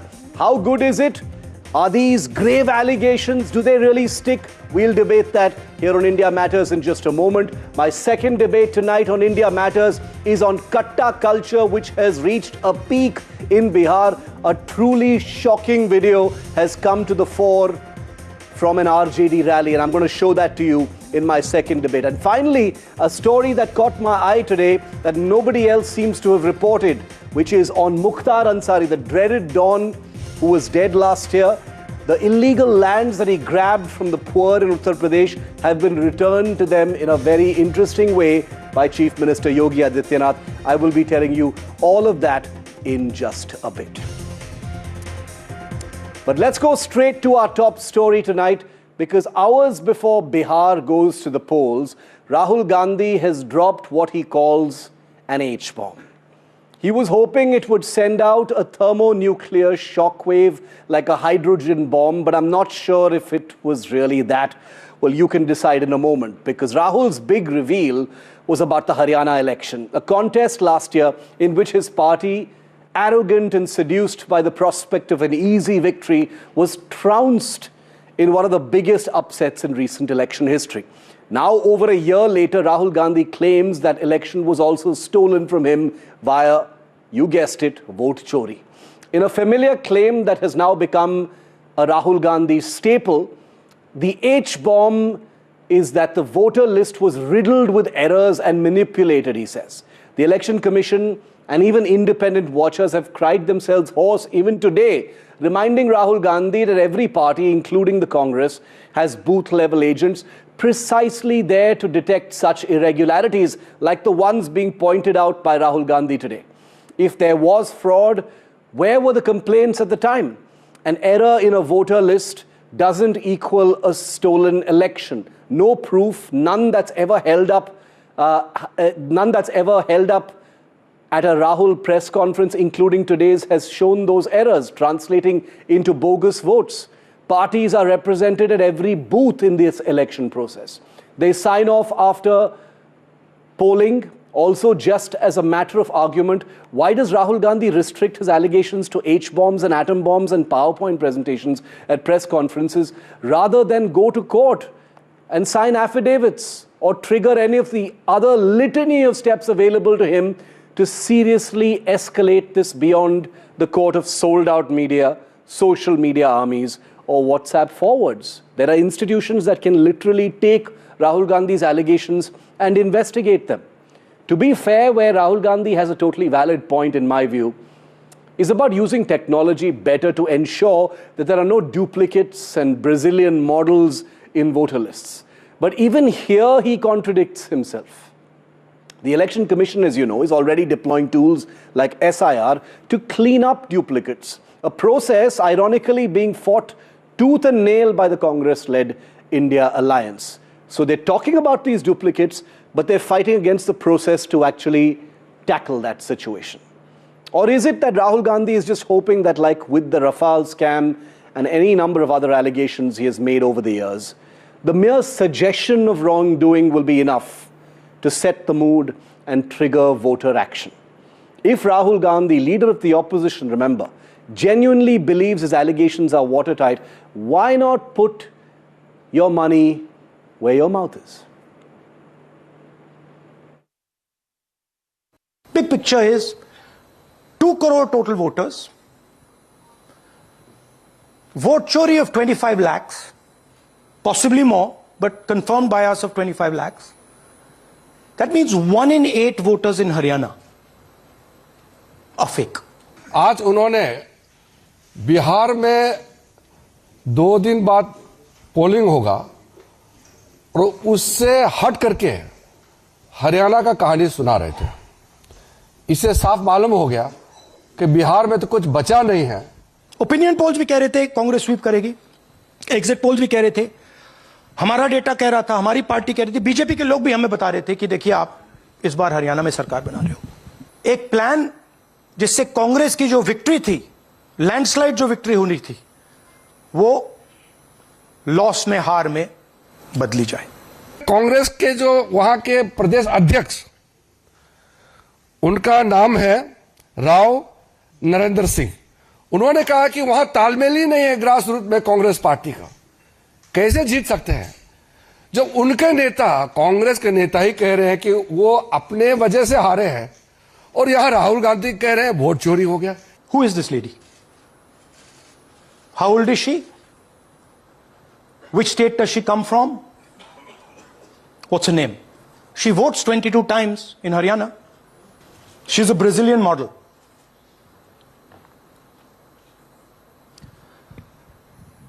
That's a stock photograph. पिछले parliament सत्र में एक महिला का तस्वीर लेकर के, मिंता देवी नाम की एक महिला का तस्वीर को टी शर्ट में छपवा करके पार्लियामेंट के परिसर में घूमते रहा और उसको इतना उछला, शाम तक वो महिला ने इतना डांटा कांग्रेस पार्टी को।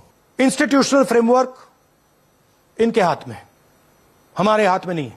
हम देश के युवाओं को बता सकते हैं, दिखा सकते हैं प्रूफ के साथ कि देखिए ये सबूत है। वो जेन जी को उकसाने की बात करते हैं। हमारे देश के लोग समझदार हैं। देश के पूरा युवा पीढ़ी, पूरा न्यू जनरेशन मोदी जी के साथ खड़ा है। Now, I don't have anything against politicians, but on the eve of Bihar polling, where this H-bomb has fallen courtesy Rahul Gandhi, I've decided to take a departure from the usual format of India Matters when I do debates and not call in any politicians and only have commentators to analyze whether the H-bomb really carries the shockwave that it promised to. Joining me, Tehseen Purawala, political analyst, Subhrashta is a political analyst as well, Anand Ranganathan, commentator and author. All three friends, all three whose views I respect a great deal. So let's leave the politicians out today and talk about this H-bomb. Anand, Subhrashta, Tehseen, welcome. Anand, let's start it off with you. You know, we'd been hearing about atom bomb, hydrogen bomb, I don't know what other bomb for a long time right now. The eve of polling in Bihar has been chosen to drop, what was touted to be the big one. Pretty familiar stuff in terms of what Rahul Gandhi has put out. Once again, about duplicate names, IDs. What did you think, Anand? Good evening, Shiv, and good evening to my fellow panelists. No, I think Rahul Gandhi is right. It's a hydrogen bomb, all right. Lies and propaganda, the two isotopes of Rahul Gandhi, have fused through thermonuclear explosion, resulting in nonsense.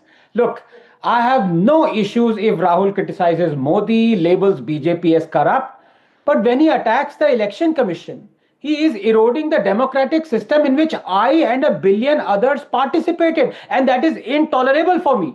So I am less angry at Rahul Gandhi, but more angry at Ganesh Kumar because he refuses to sue Rahul Gandhi. It's a personal affront. Look, not just today's allegation of duplicate voters and a Brazilian fashion photographer's stock photo or doctored clip of Haryana CM. Not just the recent allegation concerning Alan. That was preposterous and defies logic, given that deletion can't be done online, given that 98% of deletion submissions were rejected, given that physical verification and assent is required, given that FIR was lodged by the EC itself. Every single accusation from Rahul Gandhi on vote chori issue has been decisively refuted. Zero house numbers refuted, loan addresses refuted, elevated deceased voter count refuted, Gurkirat Gun, Aditya Srivastava, duplicate voters, each and every one. And Rahul Gandhi needs to clarify that if, as he asserts, duplicate voters help BJP, why did his winning constituency Wayanad show 20,438 duplicate voters? That's why I say Rahul Gandhi is an expert at what he does with his foot. He either shoots it or puts it in his mouth. But this time, he has managed to do both at the same time. He has not only lied on all his claims, but also indirectly endorsed the EC's SIR exercise, as you say, to fish out duplicate voters and delist them.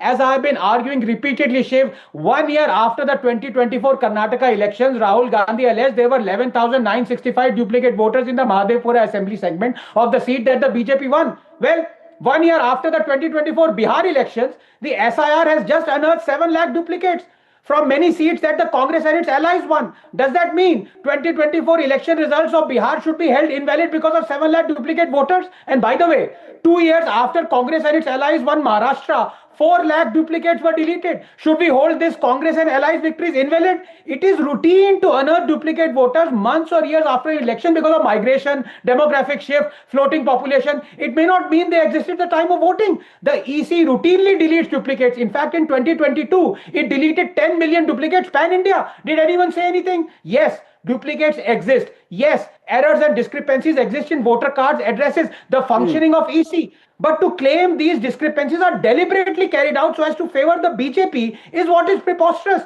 Vote chori, whenever it happens, wherever it happens, is unacceptable and criminal.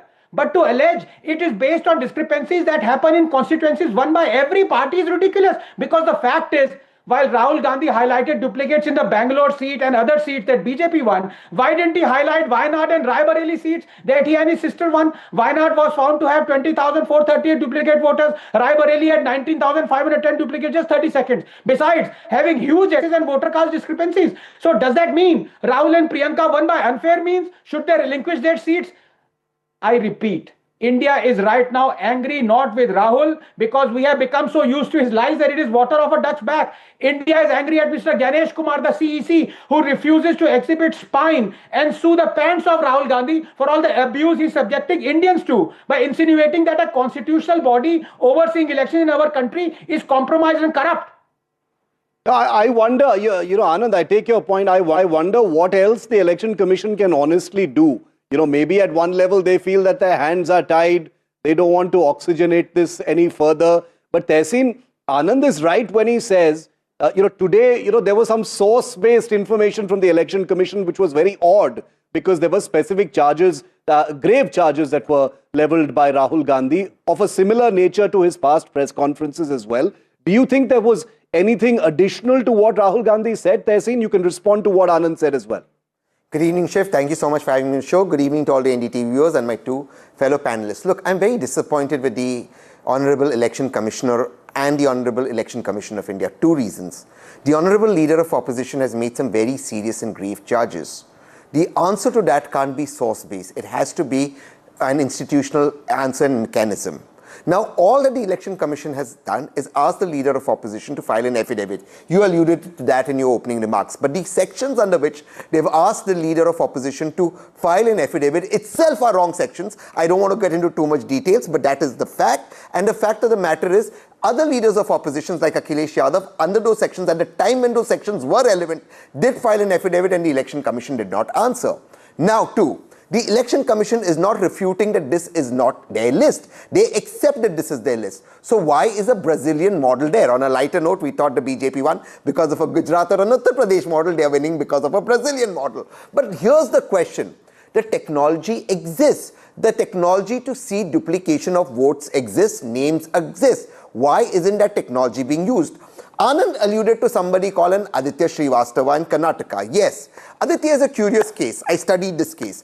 2016, Aditya is registered in Uttar Pradesh. 2017, Uttar Pradesh has an election. He gets a job in Uttar Pradesh. Then he is registered in Maharashtra, and before Maharashtra has an election, he gets a job in Mumbai. Then he is registered in Karnataka. Before Karnataka has an election, he gets a job in Karnataka. Phenomenal. Aditya gets a job everywhere. And the only answer to the Chief Election Commissioner has given NDTV is, hey, you know what? You cannot vote at 3 places because it's a criminal offense. No look of technology. It is Ram Bharose, Bhagwan Bharose, Allah Bharose. That's not what. Why can't we get technology into play?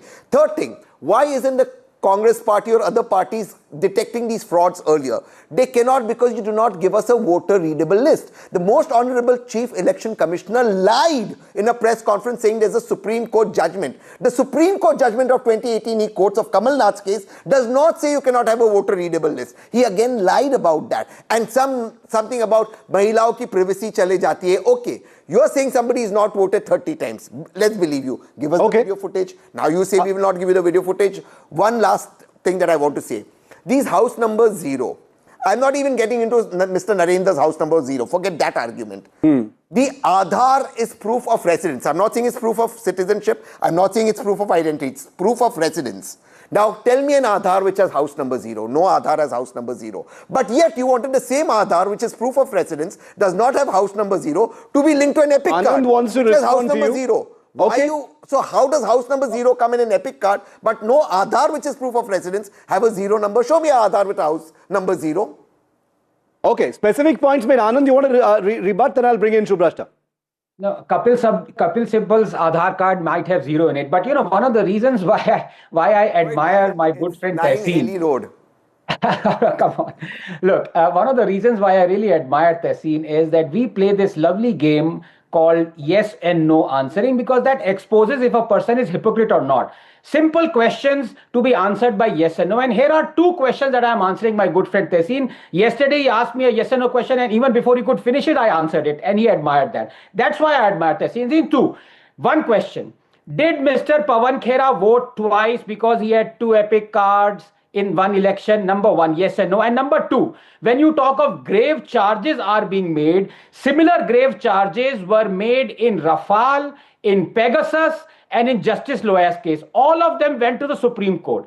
Please tell me, did they or did they not finally get resolved by the Supreme Court? Yes or no to both questions? No to the second one, because in Pegasus, the Supreme Court said the union government did not cooperate with them. That's the judgment. But as for Pawan's specific case, if he did vote twice, yes, he may have voted twice, the Election Commission should take action against him. Okay. But the fact is they didn't do it. And that's what I'm saying. Anand, you cheating and I cheating can't be okay. Nobody should be cheating. The BJP is justifying saying everyone's cheated. Wayanad is cheating, Amethi is cheating, so our cheating is justified. No, Anand, but nobody should be cheating. The short point also, however, which I said in my opening remarks, Shubrashta, I'll bring you in on this, is that there are multiple avenues for Rahul Gandhi beyond just a press conference. When he says, but I am the leader of the opposition, my words in a press conference should trigger action all by themselves. And when faced with the options before him, which are like, signing a sworn affidavit, going to court, that doesn't seem to be something that Rahul Gandhi or the Congress want to actually pursue. Does that seem odd to you? What did you think about the H-bomb today, Shubrashta? So, thank you, Shiv, for having me on the show. I would have begun by asking you exactly this question, that have you received a note as a journalist that Rahul Gandhi has filed an affidavit or done any kind of, paperwork? Because if he has not, then it's not about institutional procedure, right? It's about moral clarity, and it's about a fancy presentation, which can be punctured on many different in many different ways. And Dr. Anand Ranganathan's comment on your show does precisely that. My second question is this, that even if we were to take away the fact that he wants a procedural answer to this question, he wants a moral answer to this question, he being Rahul Gandhi. Why doesn't he resign from the constituency that he represents? Because in all likelihood, his constituency too has fake voters. Why doesn't his sister resign in that case? Why doesn't en masse Congress party MLAs and MPs resign to protest against this extremely noble cause that Rahul Gandhi has taken up? I'm not here to defend the Election Commission. In fact, the Election Commission of India should actually come out in the open, maybe do a press conference or do something to ensure that the fiduciary responsibility it has to ensure that institutions have that kind of trust in the minds of people is restored and it's not tarnished. That's the job of ECI. But as a citizen of this country, when I see my leader of opposition, by the way, I didn't just choose Narendra Modi to be the Prime Minister of this country. I also chose Rahul Gandhi to be the leader of opposition. When I see my leader of opposition doing this drama every 15 days, and being called by the people of this country, being cajoled by them to go and submit an affidavit, to do some kind of a groundwork and present written proof, why does he shy away? Does he think he's too entitled and too arrogant a Shehzada to bow down to procedures in this country? It is Rahul Gandhi who is taking democratic institutions in this country to ransom, Shiv. Because my work as a political consultant has taught me this. Anybody worth their politics, anybody who has even a little bit of moral, modicum of truth in them and morality in them, would take the election commission to cleaners if he has proof and if he can go in the court of law and defend it. Why doesn't he do that? Doesn't he have a good army of karyakartas to do it, or isn't Rahul Gandhi himself not convinced of his narrative?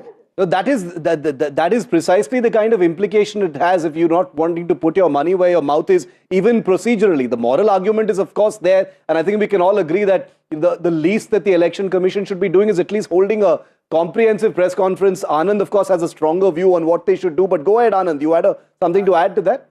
No, just coming to Tehseen right after this. Yeah, just to answer Shubhrashtra and to you, the question, why doesn't Rahul Gandhi go to the courts? It's very simple. The things that have been resolved by the Supreme Court, Rahul Gandhi can no longer instigate people to come onto the streets and instigate anarchy like he's doing today. He is prodding the Gen Z. I hope the Gen Z looks at all these issues and pours onto the streets, or I'm paraphrasing, but that's what he wants. Can he do that on Rafale? Can he do that on Justice Loya? He can't, because the issues have been resolved, and this is what he doesn't want. This way, by not going to the courts and getting the issues resolved one way or the other, he can keep on dragging it and win brownie points. That Gen Z, and blame it on Gen Z, that look, we did our best. Gen Z did not come onto the streets like they did in Bangladesh or Nepal or wherever. So it is their point, their blame. So then he's just hoping for mahal then, Tehseen. Because, if you're not willing to go the distance as far as your allegations are concerned, then he's just hoping that the mere suggestion of wrongdoing will be enough. And that it's all just a bahana in that case, which is what the BJP says. BJP says these are all excuses for continuing electoral defeat. Shiv, the pertinent question both my dear friend Dr. Anand Ranganathan and Shubhrashtra, a political analyst, asked is, why doesn't Rahul Gandhi ji file an affidavit as asked by the Election Commission of India? Now, I'm reading from the Election Commission of India's notice. The ECI is citing Rule 23B of the Registration of Electorals Rule 1960 for Rahul Gandhi to file an affidavit. Now, if anyone reads this rule, and I'm asking NDTV viewers to grok it, ChatGPT it, or Google the rule right now, this rule itself says that this objection can only be filed within 1 month of the electoral roll being prepared. Now, this entire electoral roll was prepared a year and a half ago. I cannot look at that list a year and a half ago because I only get the list a day or two before the elections, and it's not machine readable. So the time lapses. Rule 14 of the same act says that if you don't file it in 1 month, you do not have the privilege of filing it again. So if Shubhrashtra can be kind enough to tell me why is the Election Commission asking me, as in Rahul Gandhi, to file an affidavit in a rule in which he cannot file, because then you will dismiss the rule. Now to the second point. The moot question, as Dr. Anand Ranganathan is saying, is, look, Priyanka Gandhi is cheated, Rahul Gandhi is cheated, Anurag Thakur made this point. Everyone is cheating, Abhishek Banerjee. I didn't say this. Everyone's cheating. No. So, one second, I'm not Doctor, making that allegation allow at me. all. Doctor, please allow me. Doctor, please don't okay, put words in my mouth. That's all. Okay, the point made by Anurag Thakur is, everyone's cheated. Why doesn't Rahul Gandhi resign? Why doesn't Priyanka Gandhi resign? It cannot be that there is cheating, so it's acceptable. We have the technology to eliminate that cheating. Whether the Brazilian model voted 22 times or no, whether a woman who came in 200 times in 2 assemblies or 2 booths voted or no, whether somebody in house number 0 has 500 people staying there, whatever that house number is, were they staying there or no, why was the physical verification not done, linked to a website where there is proof that the physical verification let Anand reply. is use of technology. Where is the leader of opposition wrong in asking this? Why are you defending lack of use of technology and clearance of the electoral roll? No, this is a straw man's argument, I'm afraid, Tehseen, because simple logic tells you, if Rahul Gandhi says that because of duplicate voters there is cheating happening, then by the same logic there were duplicate voters found in Wayanad and Rai Bareli. So does that mean cheating happened there as well and Rahul Gandhi and Priyanka Gandhi won? That is the issue. So let everyone resign. Okay. Why should only they resign? No cheating is acceptable. Your answer is everyone's cheating, so it's acceptable. Maybe cheating happened in Wayanad, so cheating in Haryana no cheating is happening. Sorry. I'm saying no cheating is happening. Exactly. How? The point. I just showed you the evidence. Can you tell me the evidence? I don't believe in evidence given over a paper presentation or whatever, a multi-slide presentation. Okay, so is the Election Commission denying it's not their list? Rahul Gandhi, he should not go to the Election Commission of India. He can go to a court in this country. My question is this: where is the written proof that Rahul Gandhi has presented. He may have presented to you, for all I care.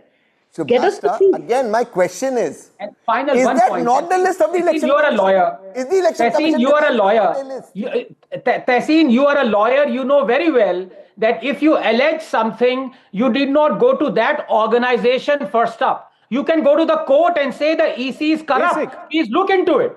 You are a lawyer. You filed affidavits in the court without going to the organization first. For example, if tomorrow I find that Delhi Jal Board is corrupt, I can go to the court rather than actually filing an affidavit to the Delhi Jal Board saying that you are corrupt, look into this. So you know that very well, and we've had this argument off the record. So the point is Rahul Gandhi refuses to go to the court, and you are using this as a strawman's argument that, look, he has to go to the EC first. So your argument in essence, Anand, just one second. So your argument in essence is a strong man intimidates a weak man, and the fault is of the weak man why he's not going to the police station to file an FIR. That's your argument right now. Isn't the election commission duty-bound to have free and fair elections? Tehseen, the argument is this.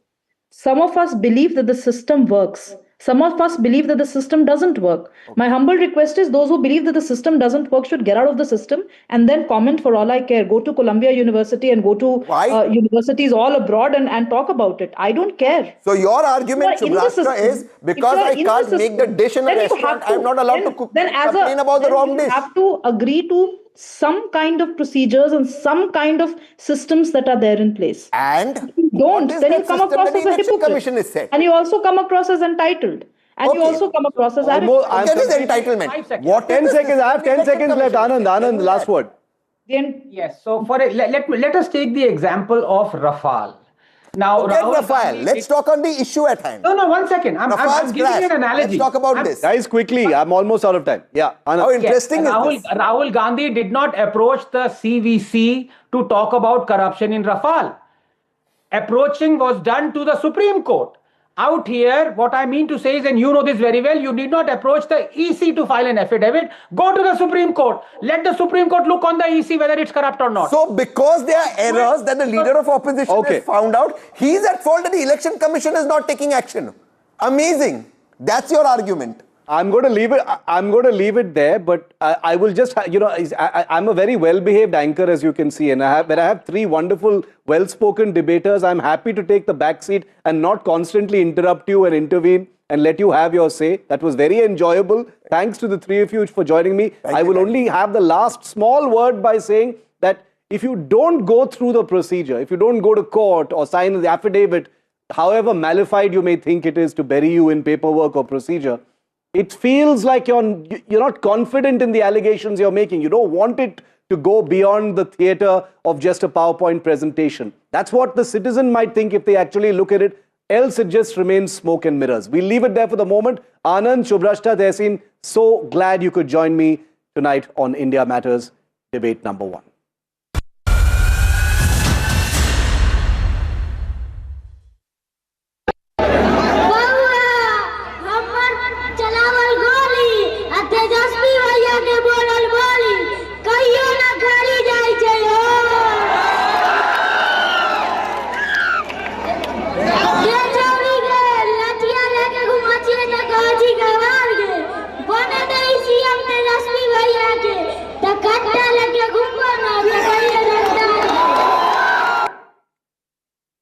It's actually incredible. The katta, the crude country-made pistol, has become the most loaded symbol of this Bihar election.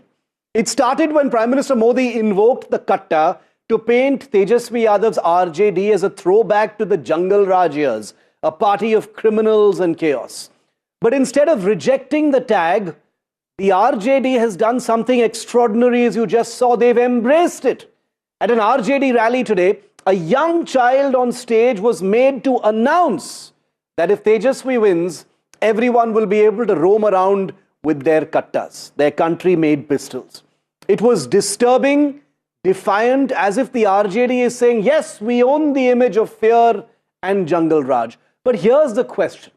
In a state that's yearning for change and to break out of the violence of its past, is that smart politics or is it self-sabotage? Does flaunting a katta really inspire confidence in voters who want jobs and safety, not gunfire and nostalgia for lawlessness? And before the BJP and JDU alliance gets too sanctimonious, remember Anand Singh's arrest and the criminal cases across candidates in all camps. The katta may be Bihar's symbol of fear, but it seems every side is still keeping one katta tucked in its waistband. Bihar's katta craze is not new, but I want to tell you a little bit about it because it has been mentioned so much in this election campaign. Now, what is a katta? First of all, for those who may not be familiar, a katta is basically a word for a cheap, locally made pistol. These are made typically in small cottage-style factories with a few 10 or a few hundred workers there. The purpose of these kattas, and some of them are single-use pistols, are for, as you can guess, political violence and gang violence, which is there in large parts of UP and Bihar. The epicenter of the manufacture of kattas in Bihar are places like Munger mainly, but also Gaya, Sheikh Sarai, Lakhisarai, and a few other places. There are over 500 katta factories in Bihar at present, which produce about 2,000 kattas per day.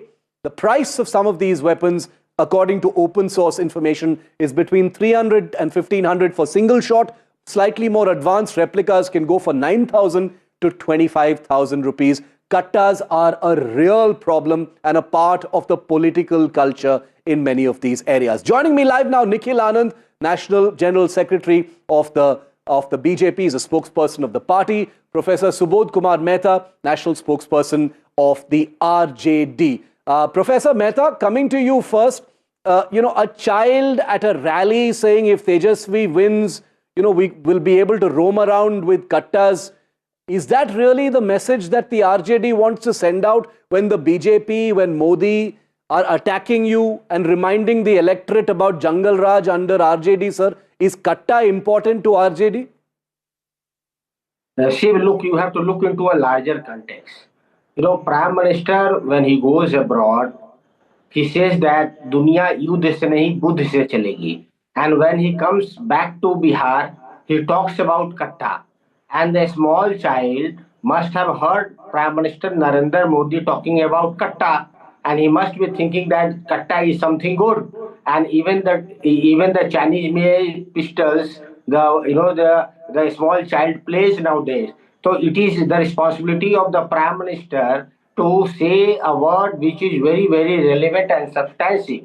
And that word of but your candidate is laughing and clapping and kind of amplifying the whole katta culture on that stage. It is a very disturbing sight, sir. It's almost like the RJD is saying if you attack us on issue of katta, we will embrace it. We will embrace the attack of Jungle Raj.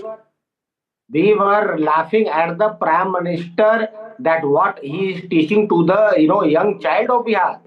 That is horrible. Instead of giving a 20-year report card to the people of Bihar, he narrated a katta. And instead of coming out with the report card, they have come out with a 26-second of manifesto. Okay. This is a land of Buddha. This is a land of Buddha. And Ashok Chakra, idea of India is enshrined in the Ashok Chakra. And that idea is incorporated by the framers of our constitution. So we believe in that idea and the rational. Okay, let me bring Nikhil Anand of the BJP. Nikhil Anand, the RJD says that that little boy on the RJD stage was responding to the Prime Minister. It was a acidic rebuttal and a reply to the BJP. I can just laugh at my friend's logic. You see that Prime Minister Narendra Modi ji, in the recent campaign, he raised issue of vulgar caste slogans, vulgar caste songs used in the slogan election, and now he mentioned the katta culture. He just wanted to recall the people of Bihar that Bihar has to come out of this psychia. Still, in this election, you go to any place, people are gripped with fear. The fear psychosis of those 90s era is still there. People are afraid. The lower community, the Dalits, Mahadalits, the extremely backward class, they are having a kind of fear psychosis. But Nikhil ji, If RJD even comes the to power, NDA what has will criminal happen? candidates, sir. Even NDA has criminal candidates. Even NDA has Anand Singh, who have been part of that Katta culture in Bihar. That's what the RJD will say. They will say, who is BJP to lecture us about Katta? See, I'm on this national media saying that anybody from any party, if he is having a criminal background, the MP MLA code must convict and punish him. And don't allow anybody to contest election. You see that Lalu Prasad ji went to campaign for Reetlal Yadav. Who is Reetlal Yadav? Everyone knows his background. Also a Bahubali kind like of Anand Singh. elements- No, I take your point. I take your point. Professor Mehta, the point being made is yes, there is criminality across parties in Bihar, but the RJD seems to be flaunting it. It seems like almost you are showing off about Jungle Raj culture by allowing such things. Your supporters are dancing with rifles. We have a video on air. You have a small child at a rally. The candidate is also laughing and clapping. Everyone seems to be enjoying this because the allegation against your party is RJD is the progenitor of Katta culture. That's why they are embracing it. Look, Steve, this is a very, very elitist view, which comes out directly from Delhi, and it goes to the Bihar media also, and our good friend Nikhil Anand is also, he knows very well. When you look to 1990, Lalu Prasad Yadav coming to Bihar, Shiv, there were 14 caste private senas in Bihar. For Yadav, you have a Lorik Sena. For Kurmi, you have a Bhumi Sena. For Bhumihar, you have a Ranveer Sena. For Rajput, you have a Sunlight Sena, Lal Sena. 14, private armies was running Bihar. And it was Lalu Prasad Yadav by 200, by 2000. All the private armies was dismantled. And I understand the point you're making, sir. But I'm talking about the Katta issue. I'll tell you the specific question. Yes. I'm coming back to you. I'm coming back to you. Now after 2005, when you look to the NCRB data and the Bihar police data, say 70,000 murder has taken place, 35,000 rape has taken place, 25,000 murder of dowry cases has taken place. There has been a 2 lakh dowry cases, 2 lakh sexual harassment cases. They talk about empowerment. And when you look to the recent incident of Anand Singh of Mokama, you don't compare. You can compare the criminal, but I agree. Sir, Professor Mehta, I completely agree with you on that point, which is why I questioned Nikhil Anand on the Anand Singh issue was. Anand Singh came out of a payroll. But I'm asking you a different question, sir. I'm asking you a different question. Bihar is India's youngest state in terms of age. 58% of the population is less than 25. Aspirational, they want a change. RJD, which is looking to come to power. Why are you embracing such symbolism? It seems that the Prime Minister's message has hit where it hurts. The Jungle Raj is like an albatross around your neck. Shiv, we are right from 2020, we are talking about, along with the social justice, we are giving a plan for economic development. Padhai, Dawai, Kamai, Sichai, Sunwai, Karwai. Every sector we are trying to reform. And when we got an opportunity in 17 months, we gave job to more than 5 lakh people. 3 lakh jobs were on pipeline. Information technology reform, agriculture reform, everything was there on the ground. But we got only 17 months. Again, when we came out with the plank of giving jobs to each and every household of Bihar, we will empower the weaker section of the society. The eliminated section of the society should come into the mainstream of politics. No, we have given a larger empowerment to the women, and the Jivka Didi will be taking a 30,000 rupees, per month. I will admit one thing, sir. I will admit one thing. Sitting far away in Delhi, one only hears the sound of the kattas. We don't hear the small internal issues that we only hear from our reporters on the ground. But Nikhil Anand, you can have the last word on this particular issue. They say that there are many issues being discussed, but the Prime Minister only chooses to attack on this issue. No, Shiv, RJD has a great fondness for these kind of rotten elements. Smugglers, gundas, mafia. You remember, the great mafia smuggler Taslimuddin. He was made the Union Minister of State for Home in the Union Cabinet, and later he has to resign. Shahabuddin, who is Shahabuddin? He killed the JNU-SU ex-president, son of Kuswaha community, Comrade Chandrasekhar. And now CPIML is sitting in the lap of RJD, enjoying the luxury. Dipankar Bhattacharya must be supporting Osama, son of Shahabuddin. What is this? This illegitimate collision will fail in Bihar, and tomorrow people are going to vote with keeping all these things in mind. That Bihar has to move forward. We want to take Bihar at a national stage, beyond this crime, poverty and all. Shiv, can I say 30 seconds? 10 seconds. 10 seconds to you, Professor Mehta. Yes. I think Nikhil Anand has totally aware about the shelter home case. The तोंद वाले चाचा एक अन्य मार्ग से तोंद वाले चाचा निकलते थे. CBI must have heard about it. Moreover, when you look to the Bihar contribution in 2005, Shiv, it was and have you forgotten? And now when you look to this region to 2024, what is that? 8.8%. Don't quote a so even on the particular economic case. Okay. I'm out of time. Gentlemen, inquiry has been Nikhil Anand, Professor S.K. Mehta, I'm out of time. Unfortunately, these are legitimate questions that both of you are asking. All I will say is it is a sad day for Bihar when it is not about which party does not have criminal elements and which party has, but which has more and which has less. That is sad for Bihar. Tomorrow, the people will decide. Phase 1 polling happens. 6 a.m. is when our coverage begins, and NDTV will be on the ground with the most incredible coverage. That's something I guarantee you. Thank you to both my guests for joining us on debate number 2.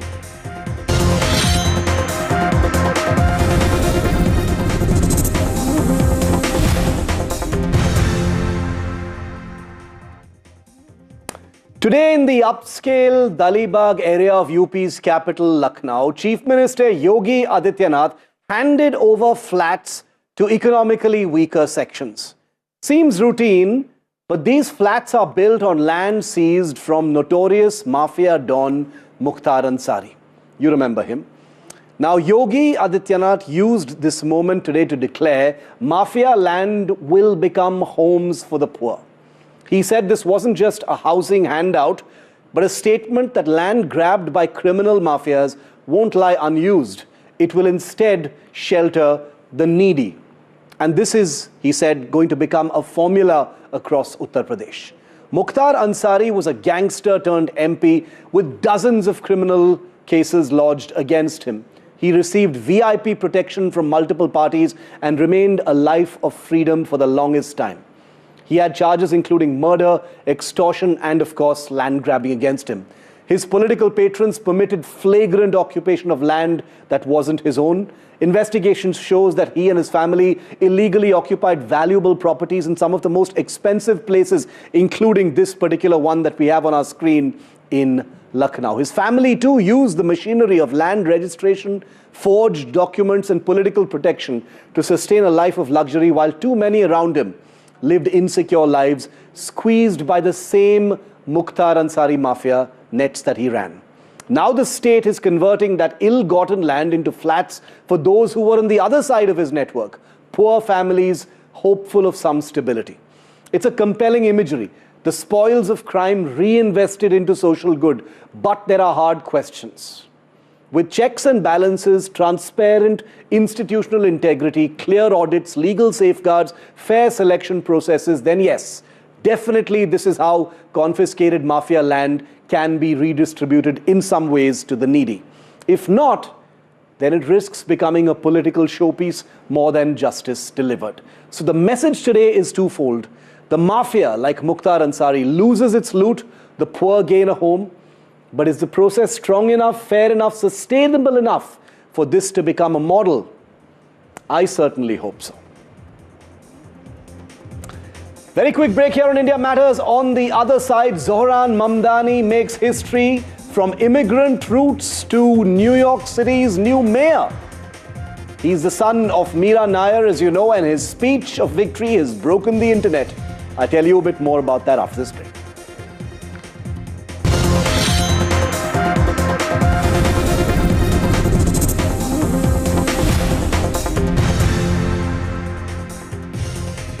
Motorola Edge 60 Pro, most stunning true color pro grade camera. Motorola Edge 60 Pro, the true flagship killer.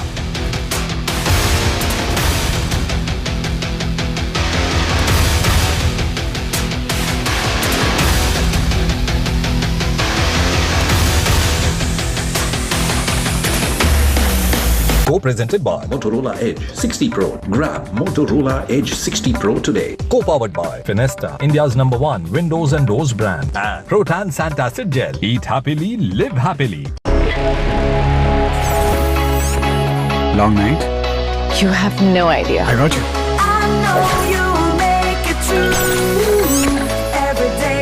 Motorola Edge 60 Pro. Hello, Moto. माँ भी हमेशा पीमाक mustard oil में ही खाना बनाती थी। कुछ तो बात है इस दिल में. P-Mark, the mustard specialist since 1933. सरसों से सरसों. Billion Brains Garage Ventures Limited, a digital investment platform providing wealth creation through multiple financial products and services, now makes an initial public offering of equity shares of face value of ₹2 each for cash at a premium. The 100% book-built offer being offered in a price band of ₹95 to ₹100 per equity share opens on November 4th, 2025 and closes on November 7th, 2025. For risk factors and more details, refer to Red Herring Prospectus. Bharat सरकार ने सभी देशवासियों के हित में health insurance से GST पूरी तरह से हटाकर 0 कर दिया है। इससे हेल्थ इंश्योरेंस काफी सस्ता हो गया है। पॉलिसी बाजार पर अब 1 करोड़ का हेल्थ इंश्योरेंस सिर्फ ₹550 महीने से शुरू। policybazaar.com। Your GPS knows the roads, but not the off-roads. That's why you need grip that never quits. Seat Cross Drive. Grip you can trust. I'm Riya, proper Mumbaikar. But then something called me. And I flew to Hyderabad and had hot biryani on board. Yum! I'm kind of Hyderabadi also. And one weekend with just a backpack, I took off to Phuket. Now I'm a little bit tired too. I'm from everywhere. That's made me feel something special. Guess I'm a little Air India Express too. Explore more, express more. Air India Express.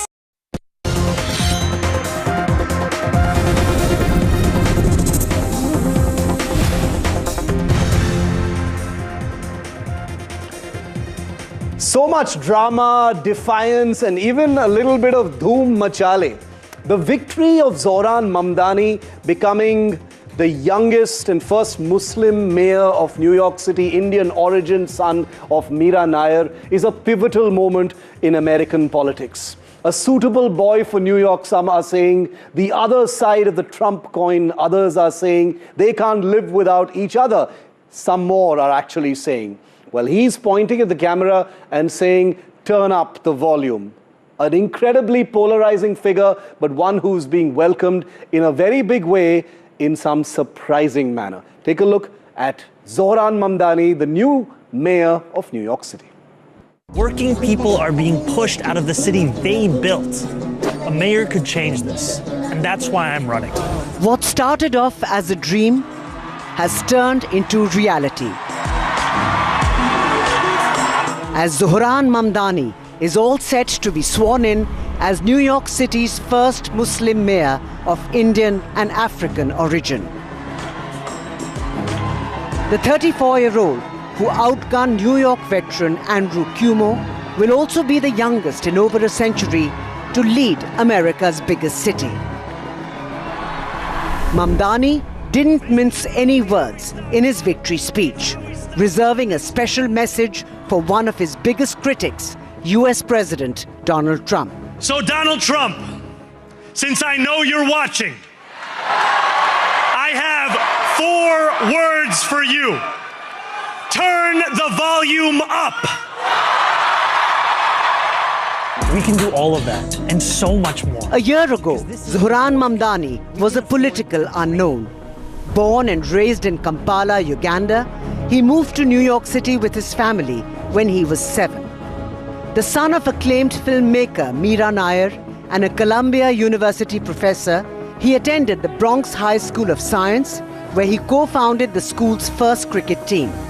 The mayor-elect became a naturalized US citizen only in 2018. Once considered an underdog, Mamdani has since become a prominent political voice. With a sharp social media strategy and a grassroots campaign that drew national attention, he energized thousands of first-time voters, offering progressives a new model for digital-era organizing.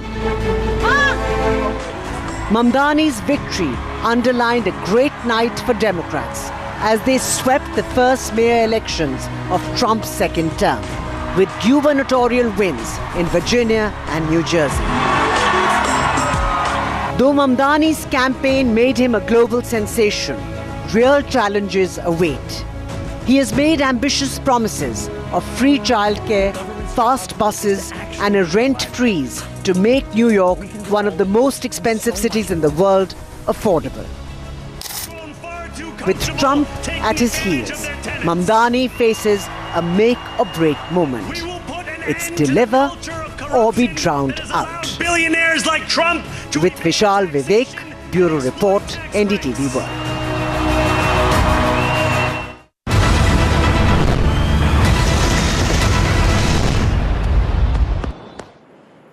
And before we end, these fabulous images have just dropped from 7 Lok Kalyan Marg. Images of the incredible queens of cricket, the Women's World Cup winning team with Prime Minister Modi. This set of photographs have just been officially released. What an incredible set of pictures. We should have video of this conversation as well later tonight or tomorrow. But all those smiles, all that pride, the incredible hard work captured in just a few frames should delight 1 billion hearts tonight. Incredible congratulations from the Prime Minister on behalf of all Indians to the queens of cricket.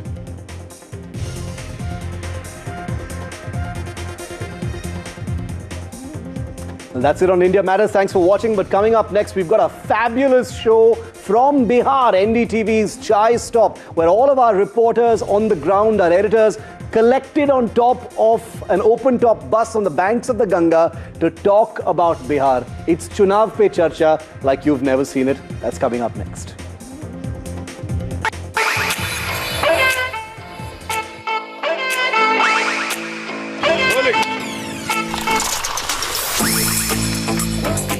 What is the pulse of Bihar?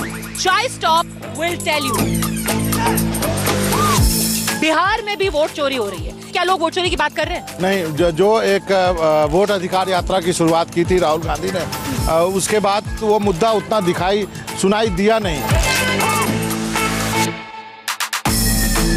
Vote चोरी is an issue, no doubt. जहां मैं गया पदवेजा मुझे देखने को मिला, limited ही सही, लेकिन SIR की बात हो रही थी, वोट चोरी की बात हो रही थी। बट कहीं ना कहीं एक इशू जरूर था कि नाम नहीं दिखाई दे रहा। वोटर ID कार्ड निकलती है तब जब वोट डालने जाते हैं। राशन कार्ड तो है नहीं जो आपको गेहूं और दाल लेना है, तो आप उसके बारे में कंसर्न हो। सबको समझ में आ रही है। It's everybody at this moment has understood the importance of the महिला vote. This is the new MY समीकरण that people are talking about this time. यहाँ पे being a Bahubali, having 10 criminal cases, उसमें कोई गलत नहीं है। I wear it proudly. Get out there, vote on the 6th and 11th, and also remember to stay tuned to NDTV.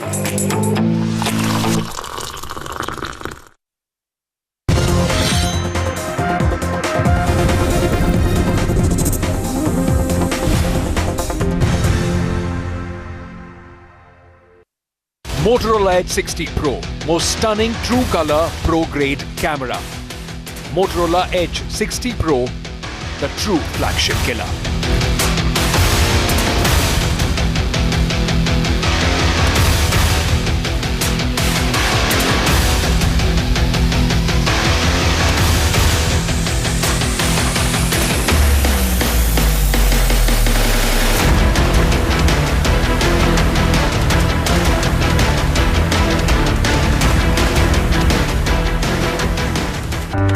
Parcel फिर से हमारे घर पे आया है।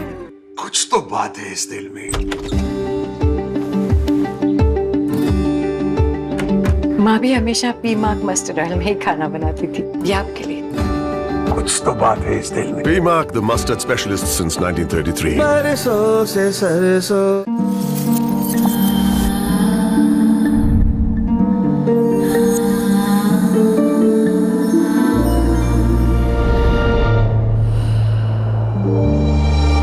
Inspired by flowers.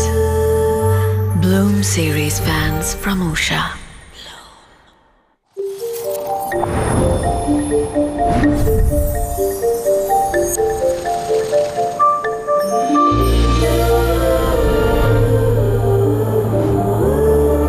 Inspired by flowers. Bloom series fans from Usha.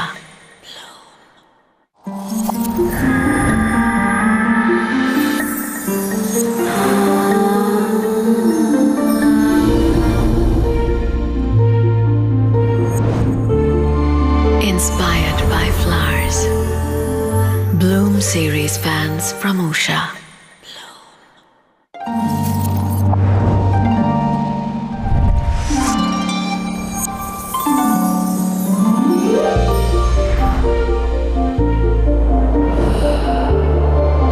Inspired by flowers. Bloom series fans from Usha.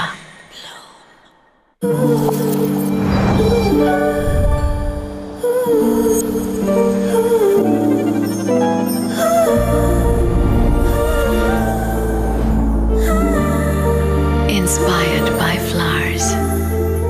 Bloom series fans from Usha.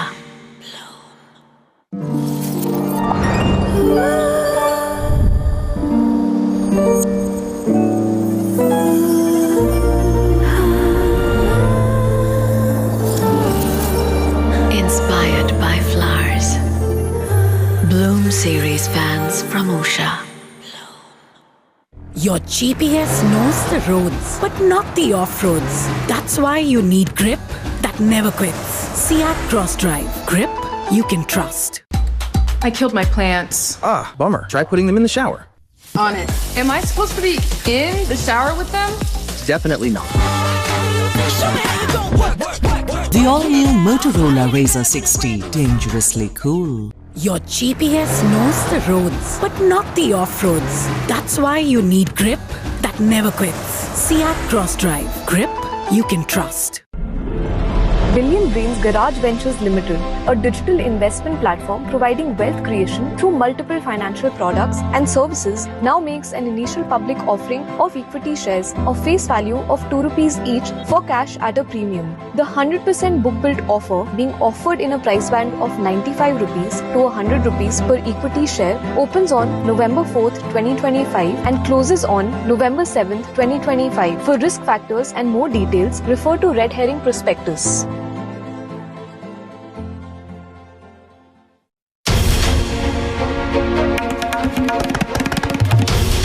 This is NDTV, and you're watching NDTV 24/7.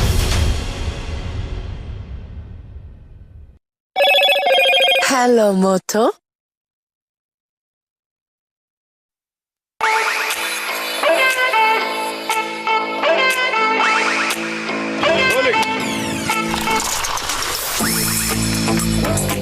What is the pulse of Bihar?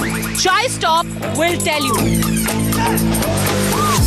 Bihar में भी vote चोरी हो रही है। क्या लोग vote चोरी की बात कर रहे हैं? नहीं, जो एक वोट अधिकार यात्रा की शुरुआत की थी राहुल गांधी ने, उसके बाद वो मुद्दा उतना सुनाई दिया नहीं। वोट चोरी is an issue, no doubt. जहां मैं गया पदवेजा मुझे देखने को मिला, लिमिटेड ही सही, लेकिन SIR की बात हो रही थी, वोट चोरी की बात हो रही थी। बट कहीं ना कहीं एक इशू जरूर था कि नाम नहीं दिखाई दे रहा। वोटर ID कार्ड निकलती ही तब है जब वोट डालने जाते हैं। राशन कार्ड तो है नहीं जो आपको गेहूं और दाल लेना है, तो आप उसके बारे में कंसर्न हो। सबको समझ में आ रही है। It's everybody at this moment has understood the importance of the महिला vote. This is the new MY समीकरण that people are talking about this time. यहाँ पे being a Bahubali, having 10 criminal cases, उसमें कोई गलत नहीं है। I wear it proudly. Get out there, vote on the 6th and 11th, and also remember to stay tuned to NDTV.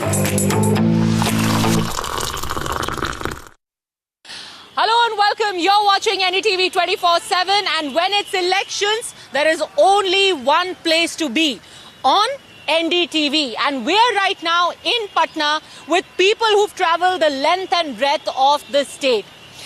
When you want to gauge what's the mood on the ground, politicians will try and give you one narrative. Very often, the voter on camera will not tell you the real mahal. But it's with all these conversations that the sachai, the mahal, really emerges. So what is the pulse of Bihar? Chai Stop will tell you. Let's start with all of my colleagues who have traveled in Bihar, their own personal experiences and their analysis of the pulse of Bihar. Let's start, in fact, you've got all the people here. See, all the people, we are amidst the people of Bihar who have just finished their snan a while ago. Vote chori is back on the election trail. Today you had Rahul Gandhi talking about the hydrogen bomb, और hydrogen bomb गिरा दिया है बाबा राहुल गांधी ने एक बार फिर से ये कह के कि सिर्फ हरियाणा में ही नहीं, बिहार में भी वोट चोरी हो रही है। ये बताइए, वोट चोरी का कितना असर आपको दिख रहा है? क्या लोग वोट चोरी की बात कर रहे हैं? नहीं, जो एक वोट अधिकार यात्रा की शुरुआत की थी राहुल गांधी ने, उसके बाद उस वक्त एक मोमेंटम जरूर बना था, लेकिन उसके बाद वो मुद्दा उतना सुनाई दिया नहीं। ना ही राहुल गांधी ने भी, चाहे महागठबंधन ने अपने रैलियों में उस मुद्दे को उतना उठाया नहीं। शायद जो मतदाता सूची आई जिसमें वोटरों के वोट कट गए, तो लगा कि अब इसके वोट कट ही गए हैं, तो वो मुद्दा उनके लिए भले होगा, बाकियों के लिए मुझे ये मुद्दा नहीं दिखाई दिया। वोट चोरी, ये और नहीं on the election campaign? Vote चोरी is an issue, no doubt. जहां मैं गया पद्मजा, मुझे देखने को मिला, लिमिटेड ही सही, लेकिन SIR की बात हो रही थी, वोट चोरी की बात हो रही थी। मुझे नहीं पता है उसके नाम पर वोट पड़ेगा कि नहीं पड़ेगा, कांग्रेस और RJD उस पर मोबिलाइज कर पाएगी कि नहीं कर पाएगी, बट कहीं ना कहीं एक इशू जरूर था कि नाम नहीं दिखाई दे रहा है। नहीं, पर मेरे को एक ये सोचने की बात है कि अगर कोई बंदा सुन करके जाता है कि वोट चोरी हो गई है और फिर वोटर लिस्ट में उसका नाम है, then he will be convinced that there is no vote chori. But if somebody's name is not there in the voter list, what are they going to do about it? Your name is not there in the voter list. So even if you're angry and saying that my vote is being cut or vote chori ho gayi hai, you can't vote, so you can't do anything about it. यही तो कहानी है कि भाई मैं यहाँ रहता हूँ, मैंने यहाँ वोट करते आया हूँ पिछले इतने चुनावों से, और आज मेरा नाम नहीं है, इसीलिए तो वोट चोरी कहा जा रहा है। यही तो पूरी एक्सरसाइज है, यही तो पूरा कैंपेन है। वोट चोरी हो रही है, नहीं हो रही है? लोग बात कर रहे हैं, नहीं कर रहे हैं? बिल्कुल बात नहीं कर रहे हैं। मुझे ऐसा लगता है कि बात वो करेगा जो बात पहले लोग कर रहे थे, जो बात प्रभाकर भी कर रहे थे। पहली चीज तो वोटर ID कार्ड निकलती ही तब है जब वोट डालने जाते हैं। राशन कार्ड तो है नहीं जो आपको गेहूं और दाल लेना है, तो आप उसके बारे में कंसर्न हो। दूसरा ये कि वोटर लिस्ट पहले आई, 1 महीना पहले, आप अपना नाम उसमें देख सकते हैं, नाम है या नहीं, उसे आप फिर से जुड़वा भी सकते हैं नाम। तो मुझे ग्राउंड पर वोटर लिस्ट पर बात करते हुए बहुत लोग ने, जो पॉलिटिकली लोग हैं, वो लोग पॉलिटिकली साउंड है, वो जरूर बात कर रहे हैं, लेकिन कॉमन मैन बहुत बात नहीं कर रहे। लेकिन देखिए, मतदाता सूची पहले आ गई थी, जब ये चाय स्टॉप लीजिए, चाय पहले। ना, is there any political significance कि आप चाय सर्व कर रहे हैं? क्या आप कह रहे हैं कि चाय वाला एज है इसमें? ये लीजिए, चाय लीजिए, चाय पीजिए। इस इलेक्शन में मैं 1 हफ्ता पहले लेके गया, 10 दिन अभी रहा, एक भी दिन प्रभाकर ने मुझे चाय नहीं पिलाई। आज आप शो कर रही हैं तो चाय वाला भी साथ चल रहा है पूरी बस में। ये दिस इज ये गलत है, ये गलत है। महिला vote matters in Bihar and even Prabhakar has understood. Bihar की चाय की कुछ खास स्पेशलिटी, ये महिला अपीजमेंट चल रहा है। आई एम वेरी ग्लैड ऐसा अपीजमेंट गेट्स माय वोट। ये अपीजमेंट होना ही चाहिए। क्यों अंकित? True, सबको समझ में आ रही है. It's everybody at this moment has understood the importance of the Mahila vote. This is the new MY Samikaran that people are talking about this time. But like you were speaking about Rahul Gandhi's press conference this time and SIR, I think beyond what he has been speaking about kiska vote kata or kiska vote nahi hai, it is this whole doubt in the minds of the voter that the election in which you are voting for, whether that process is fair or not. Is there that doubt? So let me say it like this. When Rahul Gandhi's vote yatra concluded, I was here. Then I came and stayed here for a week, went back, came back after the chat. The political activist of the Congress party, people aligned with the Congress party, yes, there is. At that point of time, there was some momentum, there was some talk about it. I think what the Congress party and the Vipaksh, where they missed that ball is that Congress only kept talking about vote chori, Tejasvi only kept talking about employment and the local issues. There was a confusion in their voter, which is the issue behind which you want to go and align yourself. Here's my question. You know, a day before polling, when Tejasvi Yadav yesterday says that I'm going to give 30,000 rupees on Makar Sankranti, and then Rahul Gandhi decides to drop his hydrogen bomb, isn't he actually dropping that hydrogen bomb, Janendra, on Tejasvi's attempt to try and shift the focus on महिला? तेजस्वी बार बार कोशिश कर रहे हैं कि भाई वो अगर 2 लाख दे रहे हैं, 10,000 रुपए दे रहे हैं, मैं भी 30,000 रुपए दे रहा हूं, और उसी मौके पे आकर के आप उस पे हाइड्रोजन बॉम्ब गिरा देते हैं और कहते हैं वापस आप वोट चोरी की बात करें। देखिए मैम, दोनों एंड से बॉलिंग हो रही है। तेजस्वी जो बिहार के चुनाव के जो मुद्दे हैं उस लाइन लेंथ पे बॉलिंग कर रहे हैं, और राहुल गांधी जो नेशनल उनका नैरेटिव है उस लाइन लेंथ पे बॉलिंग कर रहे हैं। देखिए, राहुल गांधी को क्रिटिसाइज किया जाता था कि वो कोई इशू उठाते हैं और छोड़ देते हैं। आज वो एक इशू को लेकर के पकड़े हुए हैं। उन्होंने कर्नाटका के 2 एग्जाम्पल को लेकर के प्रेस कॉन्फ्रेंस की पहले महादेवपुरा जो बेंगलुरु सेंट्रल में आती है, इसके अलावा एक अलंद, पहले उन्होंने दिखाया कि किस तरीके से बड़े पैमाने पर फर्जी वोट कथित तौर पर जोड़े गए उनके मुताबिक। फिर उन्होंने दिखाने की कोशिश की कि किस तरीके से बड़े पैमाने पर वोट डिलीशन की कोशिश हुई ऑर्गेनाइज्ड सिंडिकेट के द्वारा। उसकी जांच, importantly the Karnataka SIT is investigating that whole thing and they are saying that 80 rupees was paid, so they are following that. Correct, उसकी जांच SIT कर रही है। अब उसी सीरीज में ये जो आज हरियाणा का खुलासा उन्होंने किया है, इसकी तैयारी लंबे समय से चल रही थी और फुल प्रूफ होकर के ही राहुल गांधी प्रेस कॉन्फ्रेंस में उतरना चाह रहे थे, इसीलिए इतना समय भी लगा। आपको ध्यान होगा कि वोट अधिकार यात्रा बिहार में 2 महीने पहले हुई और उसी दौरान राहुल गांधी ने कहा था कि हाइड्रोजन बम आने वाला है, जो फाइनली आज उन्होंने खुलासा किया। जनेंद्र, इसका असर, सॉरी मैं बोल रहा हूँ जनेंद्र, वो मैं तुम्हारी बात ही कह रहा हूँ। राहुल गांधी को अगर इस बारे में जानकारी थी कि वो ऐसा कुछ चुनाव के 1 दिन पहले या 2 दिन पहले एक्सपोज करने वाले हैं, उनके एक भी BLA ने कंप्लेंट क्यों नहीं की? हरियाणा इलेक्शन कमीशन ने ट्वीट करके बाकायदा कहा कि 17,000 समथिंग BLAs थे कांग्रेस के हरियाणा चुनाव में, एक भी कंप्लेंट फाइल नहीं की गई है। अगर इतना बड़ा लापरवाही चल रही थी 5-5.5 लाख वोटों की और एक लड़की के जो ब्राजीलियन मॉडल और बहुत सब चीजें हैं, तो राहुल गांधी किस चीज का इंतजार कर रहे थे भाई? बिल्कुल सर, स्वच्छ कर देते ना भाई, वोटर लिस्ट को आप स्वच्छ कर देते। बिल्कुल सर, यही तो काउंटर में ये सवाल तो उनसे पूछा ही जा रहा है, और ये सवाल उनसे कर्नाटका को लेकर के भी पूछा गया। उनको बार बार ये चीज पूछी जा रही है कि वोटर लिस्ट तो चुनाव आयोग आपको देता है, हर कैंडिडेट को देता है, आपका मैकेनिज्म कहाँ है, आपका संगठन कहाँ है जो फिल्टर कर सके कि कहीं पे डुप्लीकेशन है और कहीं पे फर्जीवाड़ा है।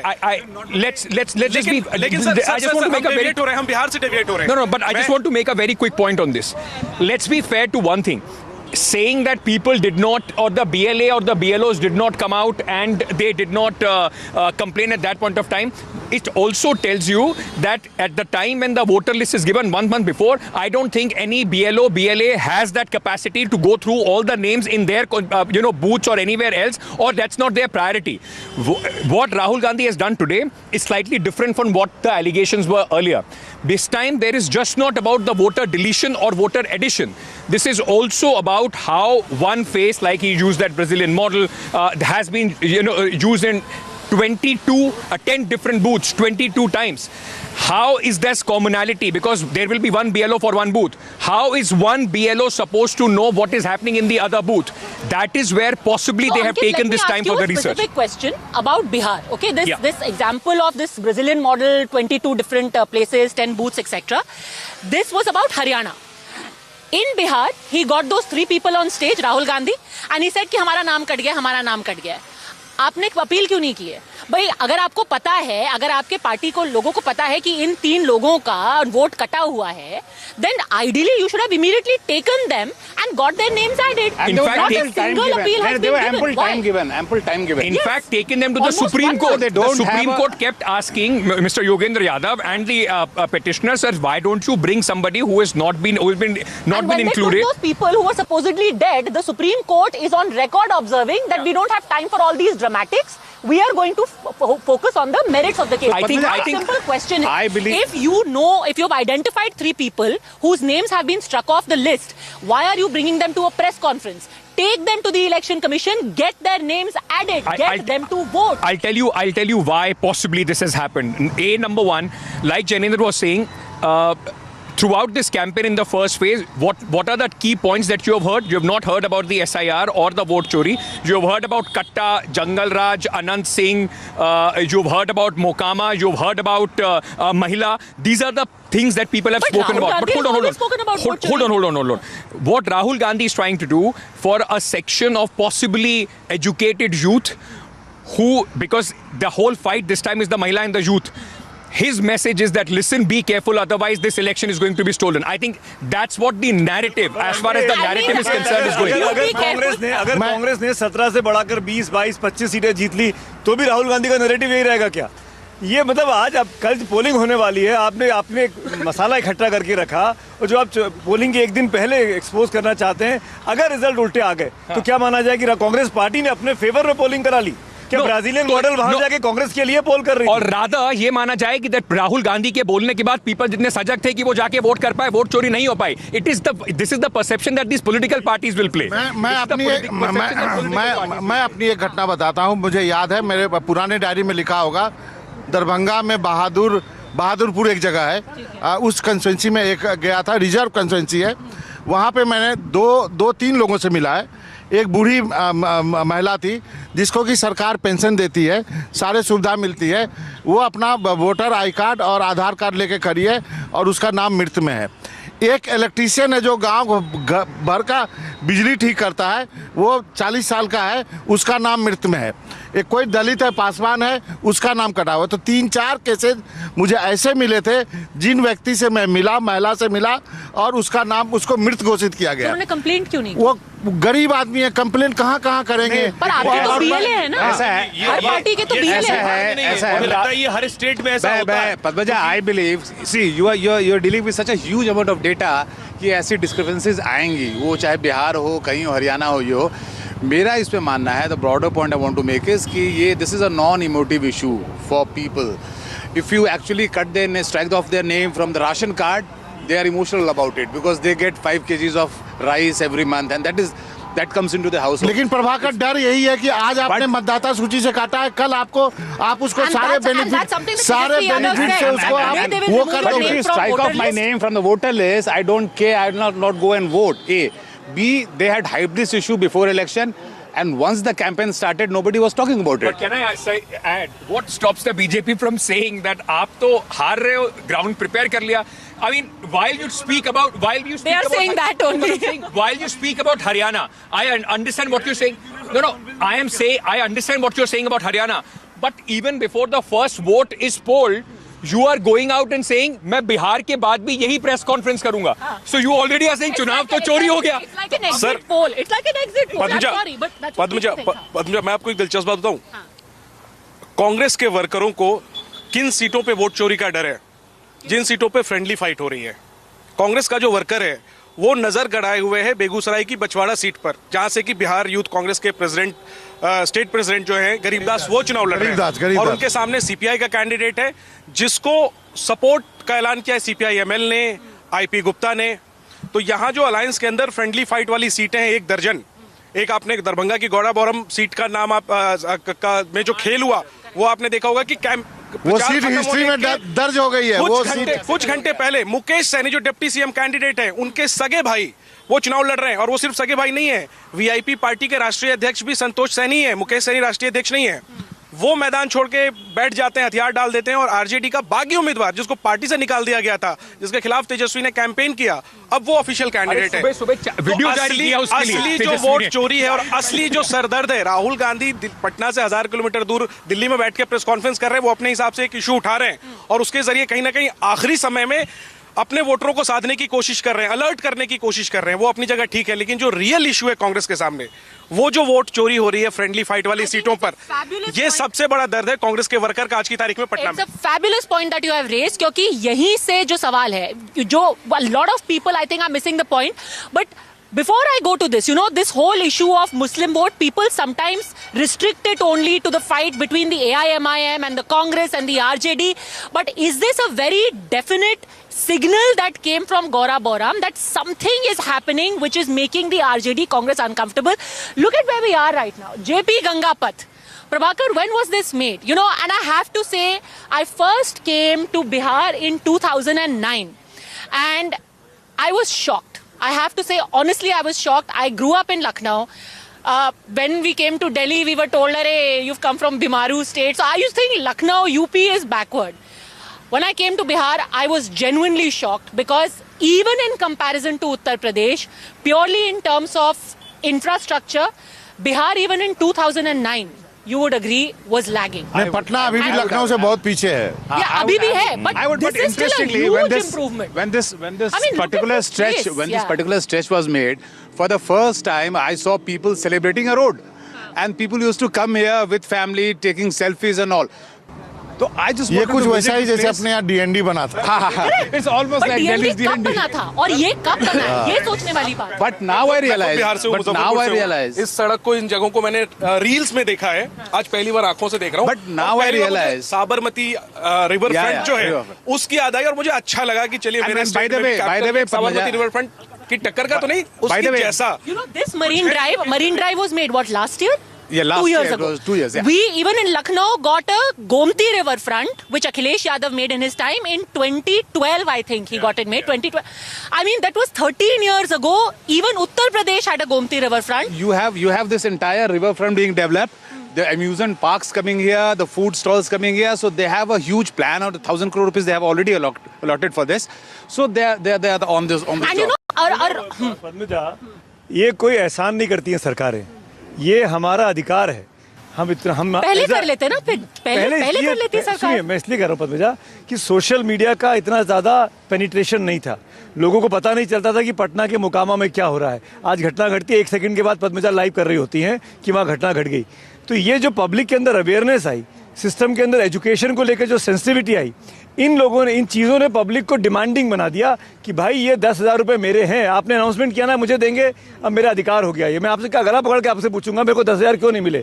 तो पब्लिक के अंदर जो एम्पावरमेंट की फीलिंग आई है अक्रॉस इंडिया, अक्रॉस ग्लोब, ये उसका रिजल्ट है. चाहे वो नीतीश कुमार हो, चाहे वो अखिलेश यादव हो, चाहे वो अरविंद केजरीवाल हो, सबको ही करना पड़ेगा. मेरा अभी भी मानना है कि आपको डेवलपमेंट केवल रोड से नहीं नापना चाहिए, नहीं शिक्षा से नापिए. कहाँ गया हमारा एजुकेशन? 100%. कहाँ है हमारा स्वास्थ्य? 100%. इतने खोलने के बाद भी एजुकेशन में देखिए आप. But Baba, I have to say this. जिस कॉलेज से हम पढ़े 80 के दशक में क्या स्थिति हो गई है. डॉक्टर्स नहीं है, कॉलेज नहीं है, इंफ्रास्ट्रक्चर. अब आप रोड बना रहे हो और कितने साल पीछे हो अभी. But this should have happened earlier, and I just want to humbly add to this. Development is not limited to roads, but roads are very important because one, roads bring with it connectivity, it brings with it lighting. Now, and I again will hark back to a personal example, and then I want to come to you, Raman and Techri, on that as well. Last election, 2020, when I had come, I had gone to Sandesh, and because this road, you know, the highway wasn't made, I remember thinking at that time, संदेश पता नहीं कितना दूर है, मैं पता नहीं क्या ही एक यात्रा करके आई हूँ. कल मैंने देखा संदेश से मैं 45 मिनट में पहुंच गई वापस Patna, because this highway has been made. That day it took me a whole day to go to Sandesh, shoot there, and by the time I had come back it was 9, and I was genuinely worried because you had to come through a very small highway which was very badly lit. This is how it affects. There was no light at that time. I felt unsafe when coming back, and yesterday I did not feel like that. Now people may say I have been para-dropped and I'm giving all this gyan after spending some time in Bihar, but I am telling you what my visceral understanding was. Raman, would you agree with something like that? Thank God you are not a voter. Tejasvi Yadav yahi soch raha hoga. Yes, definitely, Padmaja, we are agree on that. But the most important thing we are still missing in our conversation right now, where we are traveling. We are traveling on JP Gangapath, and it is the dream project of Chief Minister Nitish Kumar, and we are missing it. And this is all you see on the JP Gangapath. ये पूरा नीतीश कुमार का बनाया हुआ है, और नीतीश कुमार ने इस तरह का काम किया है बिहार में, तो हमें उस पर भी थोड़ी सी डिस्कशन करनी चाहिए कि किस तरीके से जो डेवलपमेंट वर्क्स है वो बने हैं. और it is a very long stretch outcome at the Gangapath, and it is we are traveling inside the Ganga. This already made inside the Ganga river. So Nitish Kumar का जो काम है आज भी लोग उसको देख रहे हैं. पिछले 20 साल, जैसा कि आपने बताया कि 20 साल पहले आप 2009 में आई थी और आप 2025 में, तो आपने कितना चेंज देखा. नहीं, पर सुमित ये भी तो कह रहे हैं कि भाई आप कोई एहसान नहीं कर रहे हैं, वन, और दूसरी चीज ये कि भाई 20 साल से मुख्यमंत्री थे, वो 20 साल पहले क्यों नहीं बनाया? पद्मजा ने ही कहा ना, अखिलेश ने कब का गोमती रिवर फ्रंट बना दिया, आज आप बना रहे हो. मुझे रोजगार दो ना, ये सड़क लेके कहाँ जाऊंगा? लेकिन आप मुझे रोजगार दो. प्रशांत किशोर तो आप आपको फैन बॉय बोल रहे थे। बाबा आपके पास रोजगार नहीं देते हो, सड़क बना के क्या करोगे? मैं अपने गांव 4 घंटा बाद भी पहुंचूंगा, मुझे कोई फर्क नहीं पड़ता। ये है यहाँ रोजगार देगा तो ये पलायन वाले बिहारी वापस आएंगे। नहीं पर बताइए, ये सवाल पूछा जाएगा, 20 साल पहले क्यों नहीं बनाए? आएंगे बाबा, 20 साल नीतीश कुमार को देख लो, उनके साथ भी मजबूरी है, वो एनडीए के साथ है, तो फ्री हैंड तो है नहीं। और जब भी फ्री हैंड होने की कोशिश करते हैं, कोई अलायंस पार्टनर जुड़ते हैं तो नीतीश कुमार शिफ्ट कर जाते हैं, कभी आरजेडी, कभी BJP. He is shifting all the time. I think it's a sad thing that for a state in 2025, all that we are happy about is, I'm not saying it's a great achievement that there is a road, but the bar of expectation in states like Bihar and very few other in India has been so low that people are so happy कि अगर घर के बाहर बिजली आपको मिल जाए और सड़क मिल जाए, that is the biggest parameter of development for them. While this should be celebrated that it's finally happening, but like you were saying, in other states it was happening much earlier. The expectations of the people has been made so low by the politicians that if they make a Ganga Path, possibly this will swing an election for you because they've never seen anything like this. And you know, that is a change. That's exactly what I was saying. First time I saw people celebrating a road. I mean, I'm taking selfies out here. Road ban gaya hamara. And that is what is changing. And I think that also explains the rise of Prashant Kishore. Because now, like you said, Ankit, there are people who are aspirational. You know, for the first time I have seen when I was out in Patna and speaking to youth, you know, earlier elections, people used to very easily say, when you talk to them about caste, and we were discussing earlier, nowhere else are people so easily drawn into a conversation about caste than Bihar. People openly say, अरे वो तो भूमिहार है, अरे यहाँ पे तो वो EBC है ना, वो धनुक है, इस तरीके. Now there were a few younger people who got irritated. वैसे क्यों? आपको कास्ट के अलावा और कुछ नहीं दिखता क्या बिहार के अंदर? आप नैरेटिव बनाने आए हैं. This is the youth that Prashant Kishore perhaps wants to tap into, and this is a growing section which has gone out of Bihar, which has seen Tamil Nadu में क्या होता है, दिल्ली, mostly दिल्ली में क्या होता है. जब इमरजेंसी के बाद का चुनाव हुआ था तो यहाँ पटना से 80 किलोमीटर दूर मुजफ्फरपुर लोकसभा क्षेत्र है, उसने जॉर्ज फर्नांडिस को चुनकर के पार्लियामेंट भेजा था, जो पहुंचे भी नहीं थे. उनकी एक तस्वीर जीत गई थी, जो हथकड़ी लगाई हुई तस्वीर थी. तो ये बिहार है, ये बुद्ध का बिहार है, महावीर का बिहार है, और यहाँ कई क्रांतियां हुई हैं. प्रशांत किशोर अच्छा कर रहे हैं, लेकिन ये सब कुछ उनके आने के बाद हुआ है, ये कहना बहुत गलत है. और मैं बहुत निराश हूं कि डेवलपमेंट और एम्प्लॉयमेंट की पॉलिटिक्स करने वाले प्रशांत किशोर ने मैनिफेस्टो तक जारी नहीं किया है. एक पन्ना जो उन्होंने कितने नेताओं के लिए बनाया होगा, उनसे बुकलेट की उम्मीद थी, उन्होंने एक पन्ना भी जारी नहीं किया है. तो वो कह रहे हैं ना, हमारे 5 लेकिन एक अच्छी शुरुआत जरूर है. मैं बस ये कहना चाहता हूँ, बीइंग अ बिहारी, कि बिहार में अनेकों प्रशांत किशोर हैं, और प्रशांत किशोर उसी कड़ी में अपने भर का काम कर रहे हैं, लेकिन उनसे और ज्यादा की उम्मीद थी इस बार. उस उम्मीदों को अभी वो पूरा कर पाएंगे कि नहीं, वो 14 को पता चलेगा. He's an aspirational face, is an educated face, but Nitish Kumar was that original educated aspirational face where people saw him as a foil to that entire stereotype of the Bihari who was doing, you know, the kurta phad naach and all of that. A lot of people said, no, we are educated people, we want to see an engineer. But let me ask Tejshri, since we were talking about the youth, are youth now looking beyond what the traditional tropes of discussion about Bihar are? Well, absolutely. We were talking about all other states, and the youth thinks now that if we talk of starting from the after independence, in fact, when the states got their own recognition, Madhya Pradesh, Chhattisgarh, Bihar, all these states were known as Bimaru Rajya. Now all these states have started progressing, but last in the race is Bihar again, and still it's being called as the Bimaru Rajya. Why it's not being able to call as a developed state? It's a developing state still. And now if we talk about the youth, then the youth says, earlier we used to call MY, that means Muslim Yadav Samikaran. Ab MY kya ho gaya hai? Now MY is Mahila Youth Samikaran. Now youth is also more informed. The dynamics of the elections are also changing in that particular way. And if we also talk about youth, then youth wants now change. They want to talk about employment, because they say that we do not, okay, you're giving us railway, you're inaugurating new rail, you're giving us metros, that is fine. But give us IT companies, give us good infrastructure so that, we can utilize our potential maximum over here. And when we talk about youth, ma'am, over here, then we also talk about what they are being also told by their parents, because on one hand, when we talk about youth talking about the change, question is the change will be brought by Prashant Kishore. What kind of change they are talking about? Because there is a discussion happening in the families over here. I'm sorry, I will miss that visual. Can you see that? It's a pond. I am not trying to make any political significance because there is a pond in Delhi which was spoken about by Bihar as well. Chhat Puja. That pond was also used for the Chhat Puja, like in Delhi. पानी है ना, यमुना वाला तो नहीं, क्योंकि वहाँ पे लड़ाई चल रही है गंगा। बिस्लेरी का पानी तो नहीं है। नहीं, गंगा का ही पानी है, आर्टिफिशियल पॉन्ड बनाया गया था। ये सब गंगा था पहले, घाट वहाँ तक था, समझो पानी वो बेसिकली वहाँ तक था। समथिंग, मेरा घर यही है, वो मेरा वो वहाँ तक था, जहाँ हम ट्रैवल कर रहे हैं। आज से 20 साल पहले जो छठ पूजा होती थी वो पानी वहाँ तक रहती थी, वहाँ तक पानी था। ये गंगा के ऊपर ऐसे सुखा के बना दिया गंगा, वहाँ तक गंगा। तो 20 साल में आप देख सकते हो पानी कितना दूर चला गया, वहाँ से वहाँ चला गया। This is the Ganga's bed actually. The river was, Ganga was वहाँ तक actually there. Okay. Now it has changed course and it's.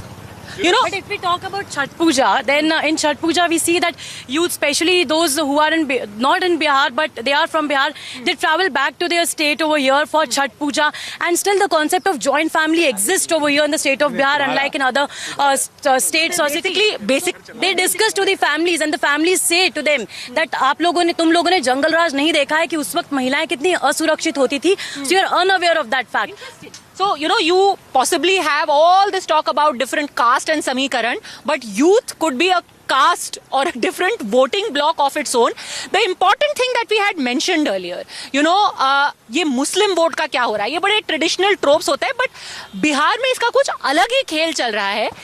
Asaduddin Owaisi के बारे में थोड़ी देर में बात करेंगे. ये गौरा बोरा में क्या हुआ, व्हाट हैपेंड, ये लास्ट मिनट क्या झटका लगा है, ये बताइए.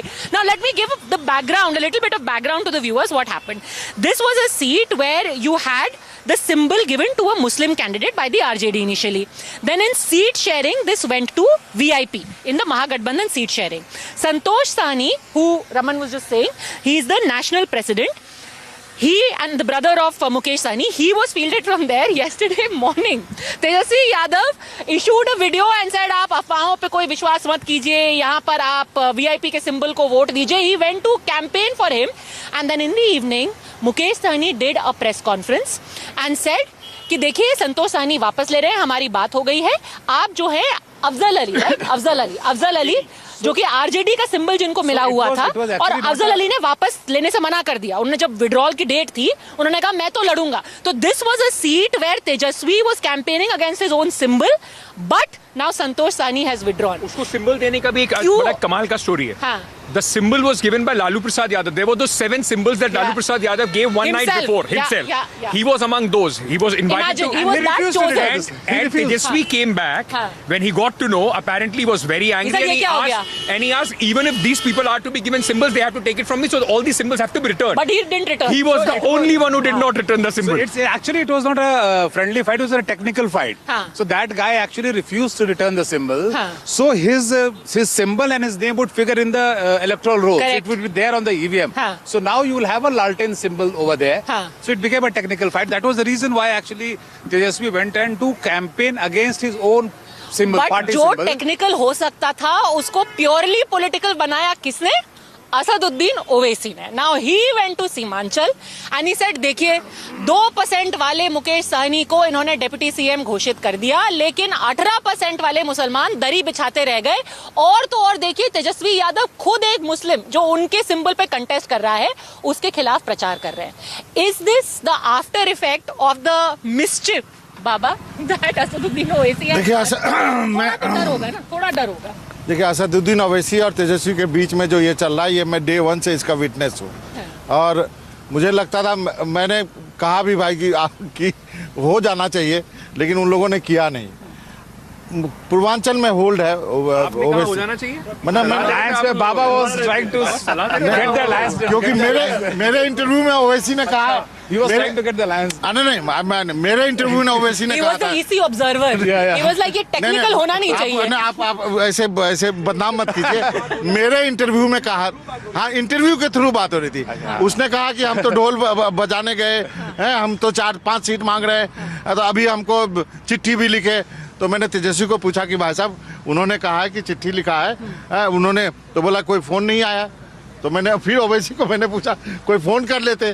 तो ये दोनों इंटरव्यू के थ्रू हो रहा था, लेकिन फाइनली जो है उनका नहीं हो सका. पूर्वांचल में इसका कितना असर पड़ेगा देखना पड़ेगा. ओवैसी 4-5 सीट जरूर जीतेंगे, उनका वोट जरूर जीतेंगे, क्योंकि देखिए वहाँ पे 40-60% मुसलमान है, सारे जो है कैंडिडेट मुस्लिम होते हैं।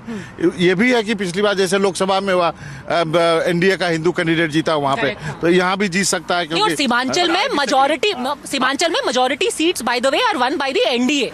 I think about 8 seats are won by the NDA, 7 are won by the. And it's a result of a lot of infighting within the people, those who are in fact hoping that they would be getting vote of at least of the Muslims and some other communities in one go. But I disagree with Baba's assertion this time that I don't think Asaduddin Owaisi is going to play a very big role as far as this election. तो ये दरी बिछाने वाला thing एक minute this dari bichhane wala Asaduddin Owaisi, and I also believe that the Mahagathbandhan did a good thing by not getting Asaduddin Owaisi in their fold. It would have polarized the election on religious line like nothing in Bihar. But it already is polarized. It is not. Bihar election is largely polarized on caste line. That is why you see an attempt largely by the NDA, especially by the BJP, to try and polarize it on religious lines so that they can neutralize this caste effect. While when you make these calculations, all of us, when we make these calculations of who has a upper hand or not, it is always the addition of the various communities, not actually of Hindus 20% this side or Muslims 10% this side.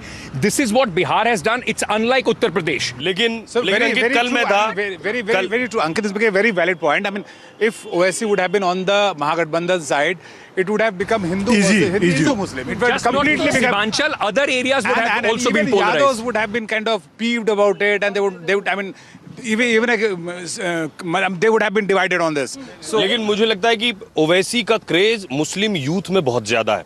आप उनकी rallies में देखिए किस तरह से youth आते हैं, उनके साथ कनेक्ट करते हैं। उसके पीछे रीजन असदुद्दीन ओवैसी एक लौते ऐसे मुस्लिम नेता हैं जो दाढ़ी टोपी वाले, वो भी एक कनेक्टिंग पॉइंट है। दूसरा, कल मैं पटना में था, एक आरजेडी का कैंपेन करने वाला शख्स जो कि असदुद्दीन ओवैसी को दहशतगर्द कहने पर तेजस्वी को कह रहा था ये तो बच्चा है अभी, और ये गंदगी कर रहा है असदुद्दीन ओवैसी पर टारगेट करके। तो तेजस्वी और ओवैसी का जो पर्सनल ये जो टारगेट हो रहा है, ये नुकसान कर सकता है, और खासतौर पे उन पॉकेट्स में जहां ओवैसी लड़ रहे हैं। Let me give the context to our viewers. Basically, in an interview, Tejasvi Yadav was asked the question that why did you not ally with Asaduddin Owaisi? He was just asking you for 5 seats. And Asaduddin Owaisi has said this again and again in all of his different takreers that we only asked for 5 seats. इन्होंने हमें ये भी नहीं दिया. Tejasvi Yadav replied because he's an extremist. Now Asaduddin Owaisi has picked that up. In Kishanganj day before yesterday he said कि देखिए मैं दाढ़ी टोपी लगाता हूँ इसलिए मुझे इन्होंने दहशतगर्द कह दिया, मुझे इन्होंने चरमपंथी कह दिया, एंड इनमें और नरेंद्र मोदी में क्या फर्क है, क्योंकि मेरी बीवी, क्योंकि मेरी बच्चियां वो पर्दा करती है, क्योंकि मैं नमाजी हूं, इसलिए मुझे उन्होंने दहशतगर्द कर दिया। Are we still saying Sumit कि यहाँ पर पोलराइजेशन नहीं हुआ है? 1 एंड 2, कुछ तो डर रहा होगा क्या जो इस सीट की हम बात कर रहे हैं संतोष सैनी में, जहां पे मुस्लिम कैंडिडेट को लड़ने दिया गया है, ये डर का ही नतीजा है ना कि मुस्लिम वोट कहीं छिटक सकता है आरजेडी से? बिल्कुल इस बात का डर है। वो जो बयान था एक्सट्रीमिस्ट वाला, वो नहीं होना चाहिए था।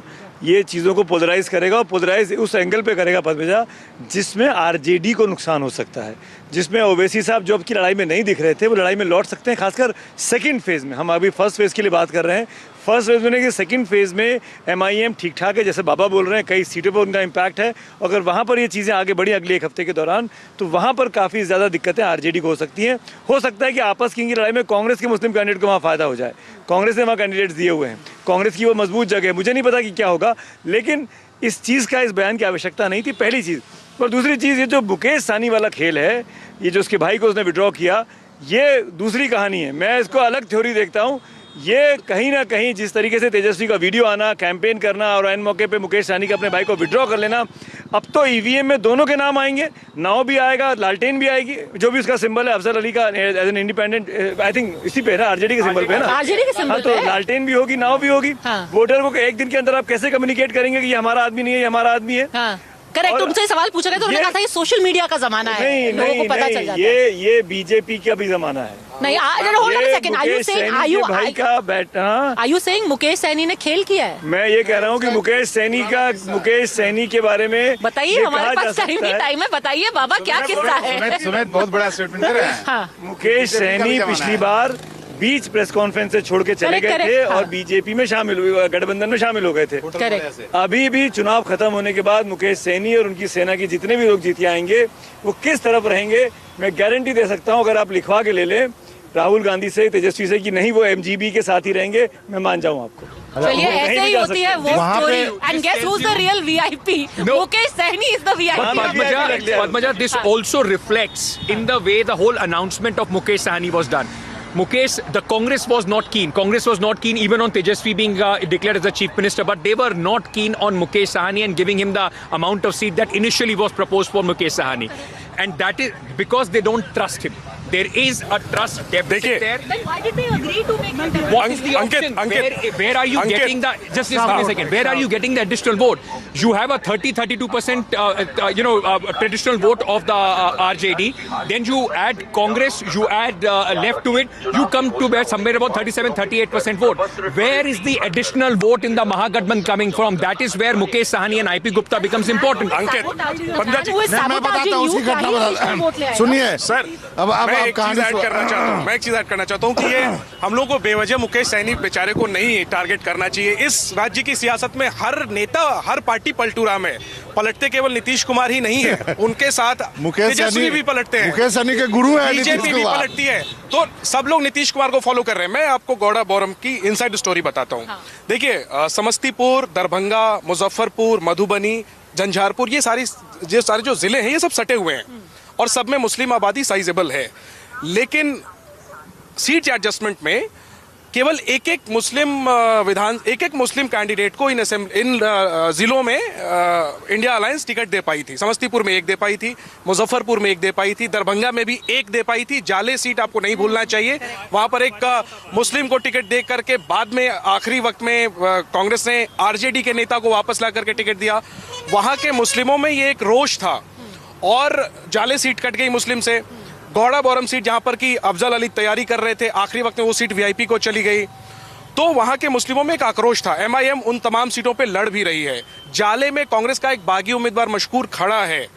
उस पूरे एरिया को मैनेज करने के लिए तेजस्वी ने अपनी तरफ से पहले पूरी कोशिश की मुकेश सहनी के भाई को जिताने की, लेकिन जब लगा कि मुस्लिम नाराज हो रहे हैं और संतोष सहनी, चूंकि उनका कोई प्रभाव नहीं है, वो खुद मुकेश सहनी नहीं है, वो नहीं निकाल पाएंगे। इस वजह से मुस्लिम वोटों को मैनेज करने के लिए और कहीं ना कहीं एमआईएम फैक्टर को न्यूट्रलाइज करने के लिए गौड़ा बोरम सीट पर यह डील हुई है कि संतोष सहनी बैठेंगे और अफजल अली ऑफिशियल कैंडिडेट होंगे मुस्लिमों को साधने के लिए। लेकिन इस साधने में मल्लाह वोटर जो है वो दिल पे ना ले ले। हालांकि वो अभी वो लोग खुद ये देख रहे हैं कि हमारा नेता डिप्टी सीएम बनेगा, लेकिन अगर मल्लाह वोटर उस जाल से निकल गया जिस जाल को लेकर राहुल गांधी उतरे थे बेगूसराय में, तो फिर इंडिया गठबंधन के लिए सुनिए उसकी कहानी। मुकेश सहनी की जो बात हो रही है, मुकेश सहनी को सबसे बड़ा बैकअप राहुल गांधी से है। आप देखेंगे राहुल गांधी और कांग्रेस पार्टी मुकेश सहनी को डे 1 से बैक कर रही है। रीजन है क्योंकि जो ट्रेडिशनल निषाद वोटर्स है वो बीजेपी के साथ है। और नहीं, मैं आपको बताता हूँ, जो मुकेश सहनी, अब आप कहानी सुन कह रहे हैं कि मुकेश सहनी सैबोटाज कर रहे हैं तेजस्वी को, आप कह रहे हैं राहुल गांधी का समर्थन प्राप्त है मुकेश सहनी को। ये क्या गेम ऑफ थ्रोन्स? ये गेम है, यही तो गेम है बिहार में। उतना ही कंफ्यूजिंग बेसिकली मुकेश, मैं गौड़ा बोराम की कहानी बता देता हूँ। गौड़ा बोराम में बीजेपी की तरफ से लड़ रहा है सुजीत जो है फॉर्मर IRS ऑफिसर है, जेएनयू का पढ़ा हुआ है और मुंबई में पोस्टेड था। पहले उसकी वाइफ थी सुवर्णा। ये बाबा जो है ये एक्चुअल इनसाइड सुनिए, सुवर्णा जीती थी पिछले बार गौड़ा बोराम से मुकेश सहनी के टिकट पे। अब आप कहेंगे कि पिछली बार वो लड़ी, इस बार उसने कह दिया कि मैं नहीं लड़ूंगी, फैमिली का हस्बैंड लड़ रहा है नौकरी छोड़ करके। मुकेश सहनी और सुजीत जो है एक ही गांव के हैं, दोनों मुंबई में रहते थे। एक सेट डिजाइन करता था, एक अपना जॉब करता था।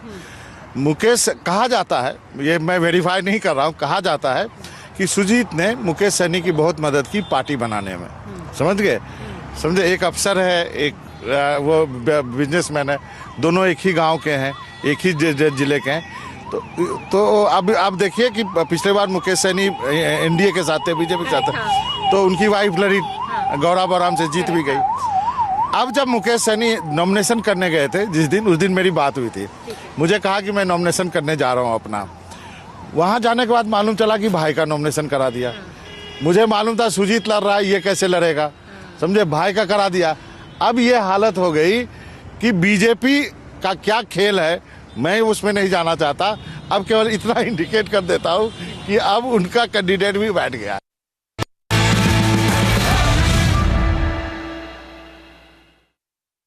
Presented by RP Sanjeev Goenka Group, growing legacies over 200 years. Co-presented by Motorola Edge 60 Pro. Grab Motorola Edge 60 Pro today.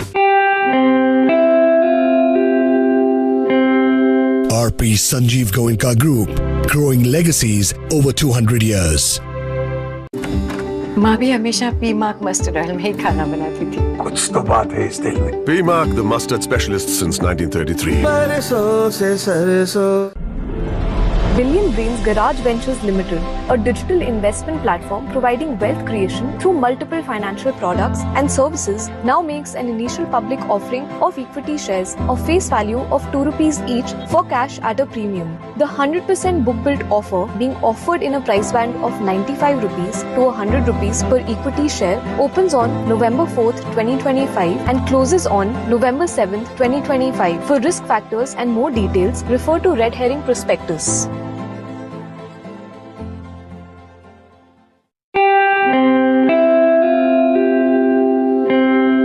RP Sanjeev Goenka Group, growing legacies over 200 years.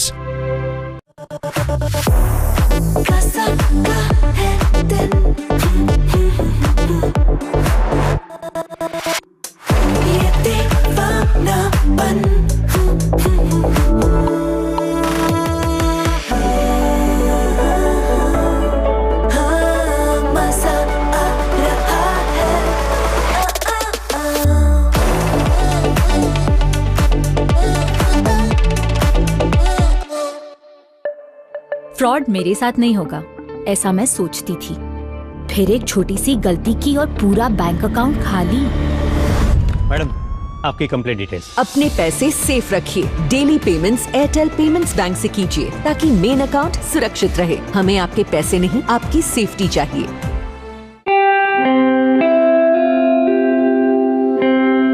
RP Sanjeev Goenka Group, growing legacies over 200 years. Long night? You have no idea. I got you.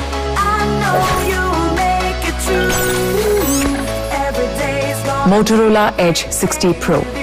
Hello, Moto.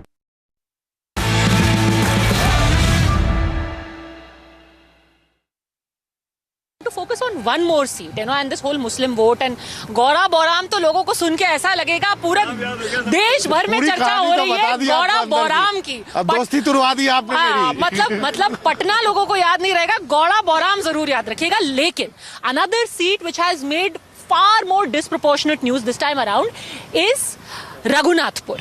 Now Raghunathpur in Siwan, you know, the way that campaigning has happened in that place, you would think that Lok Sabha elections are happening.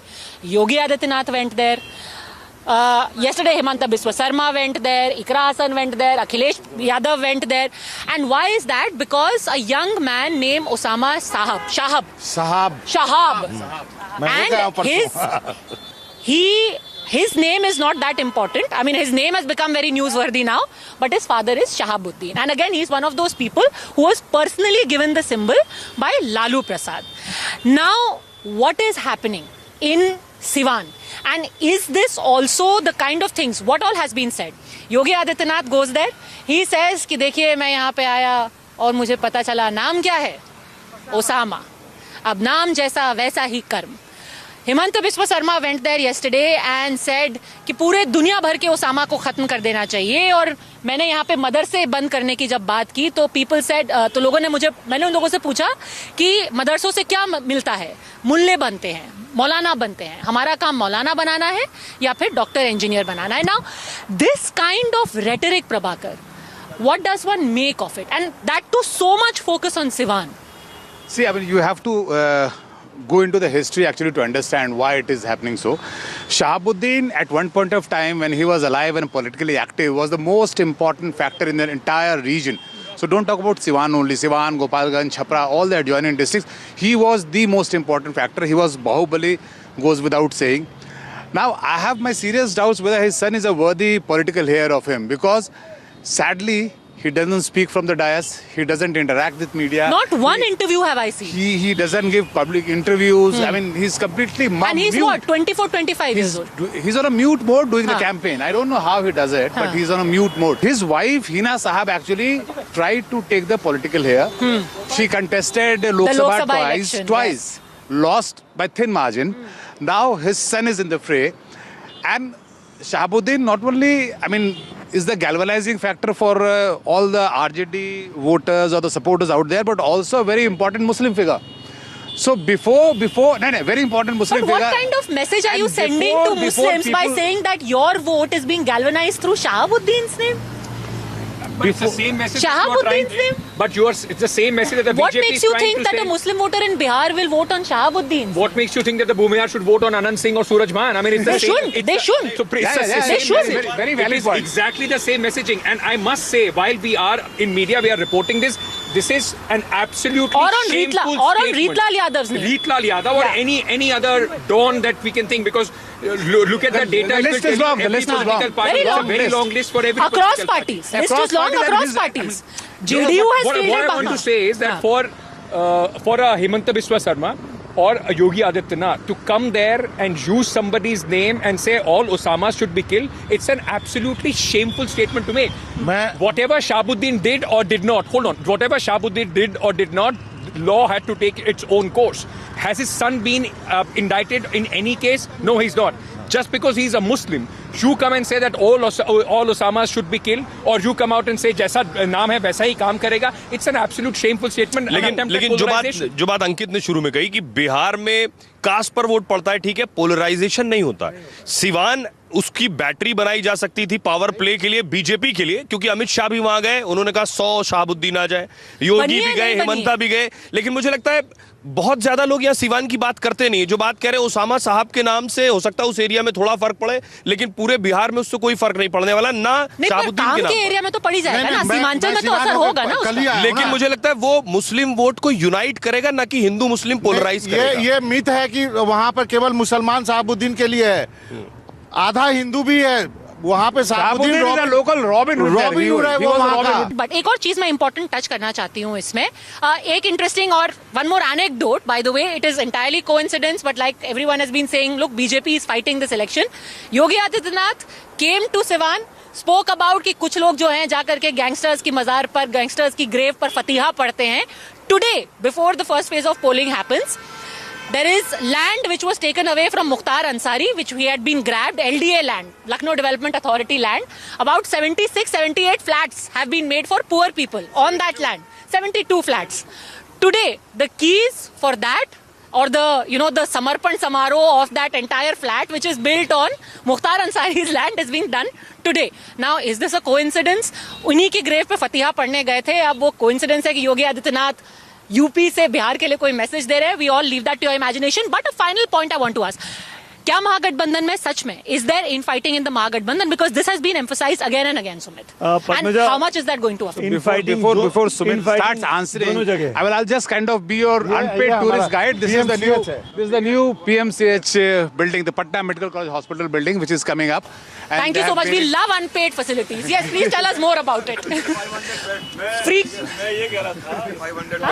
It is one of the biggest hospital across the Asia, considering 5,500 beds. So this is the development project in Bihar. 5,500 ICU beds. Glad to see the new roof of this PMCH, because in 2020 during COVID time I had come and reported here extensively. At that point of time, the situation was quite pathetic. So I'm very happy that a lot has changed, at least in the 5 years, for this hospital. भाई साहब, building बनने से क्या होता है? इलाज भी होना चाहिए ना. देखते हैं इसके बाद भी बाबा अरे बाबा, आपने पहले कहा सिर्फ सड़क बन रही है, अब अस्पताल भी तो बन गया है. देखते हैं जब यहाँ का लोग दिल्ली एम्स जाना बंद करते तब मैं मालूम. तो डॉक्टर लाएंगे ना. बाबा has completely given up कि नहीं हो सकता कुछ. बाबा, are you trying to do damage control because PK called you a Nitish fanboy? No, damage. ये सब गली है मेरा. ये सब जगह पढ़ाई किया है. हाँ. आगे साइंस कॉलेज मिलेगा, पटना यूनिवर्सिटी मिलेगा. बहुत कुछ किया है यहाँ पे. तो आप बताइए, लड़ाई है कि नहीं है? लड़ाई है, एकदम लड़ाई है. नहीं, महागठबंधन में लड़ाई है. नहीं, महागठबंधन और NDA sorry Padmaja, this was actually post. In fighting दोनों जगह पर है. महागठबंधन में ज्यादा दिख रही है क्योंकि वहां पर गोराबोराम हो गया, वहाँ पर मुकेश सैनी ने जिस तरीके से अपना डिप्टी सीएम शिप लिया, वहाँ पर भी सब शांत नहीं है। फॉर एग्जांपल मैं कल छपरा में था, खेसारी वाली सीट पे, उस पर छोटी कुमारी जी बीजेपी के ऑफिशियल कैंडिडेट हैं। वहाँ पर बीजेपी की पूर्व मेयर रेखा गुप्ता या राखी गुप्ता नाम है, आई एम सॉरी मैं भूल रहा हूँ, वो इंडिपेंडेंट खड़ी हुई हैं और छोटी कुमारी जी को असली चिंता उसी की है कि भाई वो कितना वोट नुकसान करेंगी। दोनों एक ही कास्ट से दोनों बनिया हैं, दोनों गुप्ता हैं। वहाँ पे अच्छा खासा बनिया वोटर है, बनिया कम्युनिटी वहाँ रहती है छपरा सीट पर। मैं ये कह रहा हूँ कि ये सीट बाय सीट अगर आप जाएंगी ना, हर जगह इंटरनल फाइट है। Mahua also there is a Muslim lady who was the JDU candidate earlier. She is also fighting. तो अगर महुआ में, हाँ, अगर महुआ सीट में जहाँ से तेज Pratap Yadav is fighting, if he's got the danger of the RJD candidate, then the JDU ex candidate is also standing there. RJD अंदर से मदद ना करे तो महुआ सीट फंस सकती है, मैं आपको आज भी बता रहा हूँ। किसके लिए फंस सकती है? तेज प्रताप के लिए। अच्छा, यदि आरजेडी अंदर से मदद ना करे तो। अगर ओवरऑल पिक्चर आप देखेंगी पद्मजा इस पूरे इलेक्शन की, कास्ट कॉम्बिनेशन अगर आप देखें एमजेबी का वर्सेस एनडीए का, तो जाहिर तौर पर एनडीए इस बार ज़्यादा मजबूत दिखता है पेपर्स पे, क्योंकि चिराग पासवान साथ आ गए हैं। पिछली बार चिराग पासवान साथ नहीं थे, वो पूरा का पूरा 5-6% का वोट जो पासवान का है वो जुड़ता हुआ एनडीए में दिखाई दे रहा है। पर इसका मतलब ये भी नहीं है कि बिल्कुल आसान हो गया है एनडीए के लिए, क्योंकि आईआईपी जिसके बाद जो गुप्ता जी हैं आईआईपी के, उनके पास तांती समाज, पान समाज, हाँ, उनके पास 1.5 से 2% वोट है। वो ईबीसी का वोटर है, वो इधर से निकलकर उधर जा रहा है। तो ये कह देना कि चीज़ें आसान हो गई हैं, मैं आखिर में कह रहा हूँ कि इलेक्शन में बार बार कह रहा हूँ कि इलेक्शन में लड़ाई दोनों तरफ है। नहीं, इलेक्शन में चुनाव जीता जाता है आखिरी दिन पे कौन अपने व्यक्ति को निकाल कर पोलिंग बूथ तक ला रहा है। और जब चुनाव हो रहे होते हैं, जिसके पास ताकत होती है उसका व्यक्ति पोलिंग बूथ तक आसानी से आ जाता है। तो फाइनल एक फिगर दे दीजिए आप। नहीं, फिगर नहीं मेरे पास। इनफाइटिंग है, नहीं है? इनफाइटिंग है, बिल्कुल है। दोनों तरफ है या सिर्फ गठबंधन? दोनों तरफ है, दोनों तरफ है। I mean, we saw किधर ज्यादा है? Mahagathbandhan, I would say. I mean, to be fair to NDA, because NDA had more or less, NDA has just one disturbing element, Chirag. So he kept on kind of. हाँ, so he was playing a hard boy, and he was like, I mean, he. But are you saying Chirag Paswan is the Mukesh Sahni of NDA? I mean, more than that, every election he does it. More than that? More than that. You're saying so Chirag Paswan could flip? And he had his way. He had 29 seats, which is a huge number. And he. What hard bargain? 29 seats आपने ली हैं। उन 29 में से 19 seat आपको जो दे दी हैं वो ऐसी सीटें हैं जो एनडीए जीता नहीं है कम से कम पिछले 2 इलेक्शन में। वो सारी सीटें आप लड़ रहे हो आरजेडी के खिलाफ, आपको स्ट्रॉन्गर पार्टनर के खिलाफ सीटें दे दी गई हैं। तो कौन सी हार्ड बार्गेनिंग करके आपने ले, सेम जो कांग्रेस के साथ यहाँ हुआ है वो चिराग पासवान के साथ वहां पर हुआ है। ठीक है, 29 सीट्स मिलना बहुत बड़ी बात है भाई। पिछली बार you won 1 seat and you've been given 29 seats. Chasing the numbers, Congress is chasing the numbers. So is Chirag Paswan. The question should be winnability, about how many seats you can win. Congress out of 61 is fighting 50 seats against the BJP, 38 BJP and 12 in the JDU. ये building देखिए, ये Darbhanga house है। Oh, it's beautiful. Beautiful ना, यहाँ arts की पढ़ाई होती है। Patna very quickly, like you were saying, in fighting and all, the first phase election, I think this election is still about a seat by seat election. It's a hyper local election, but sure by the strength and the might of the BJP and the NDA, the capacity that they have, the organization structure that they have, I think they have a slight edge. But in the end, how it sits, it's a very localized, hyper local election. मुझे अभी भी लगता है कि RJD single largest party होगी। चिराग पासवान पर एक चीज बोलना, बाबा has stuck his neck out for those who missed it. RJD single largest party होगी, बाबा ने बोला। सबसे अधिक सीट पे लड़ भी रही है यार, वो 140-142 पे लड़ रही है, बाकी सब 101 पे लड़ रहे हैं। मैं ये कहना चाह रहा हूँ, चिराग पासवान और तेजस्वी की केमिस्ट्री को हमको नहीं भूलना चाहिए। आज भी दोनों एक दूसरे पर सीधे अटैक करने से बचते हैं, बड़ा भाई छोटा भाई कह के एक दूसरे से बात करते हैं।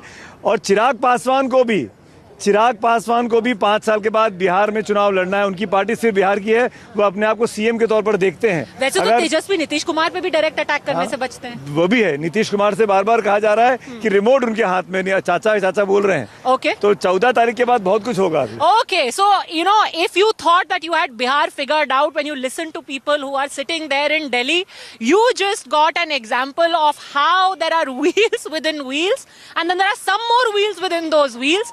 And to exactly unpack all of that, we got on these wheels and drove you around all of Patna. But don't forget to get out there, vote on the 6th and 11th, and also remember to stay tuned to NDTV. This is entire team NDTV signing off from Patna, but we are always there where the action is. And with the appeal that everyone should go out, cast their votes. Cast your vote, watch NDTV. I'll see you there.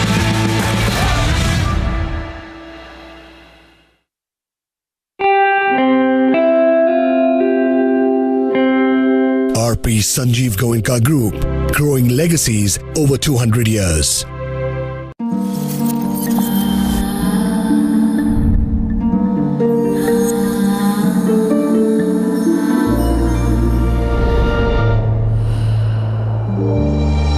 Inspired by flowers. Bloom series fans from Usha.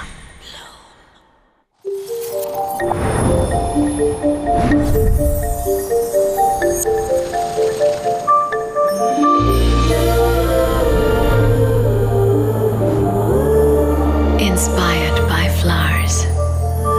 Bloom series fans from Usha.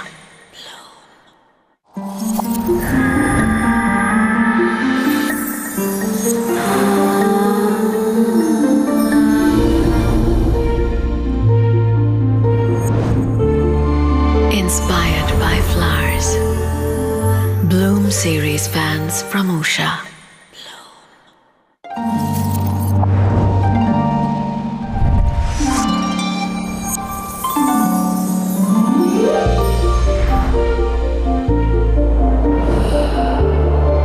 Inspired by flowers. Bloom series fans from Usha.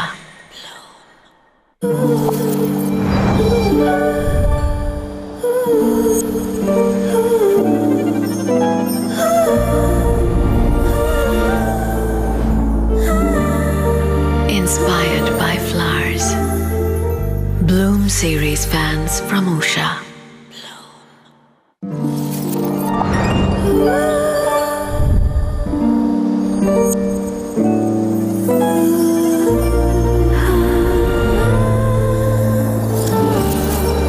Inspired by flowers. Bloom series fans from Usha.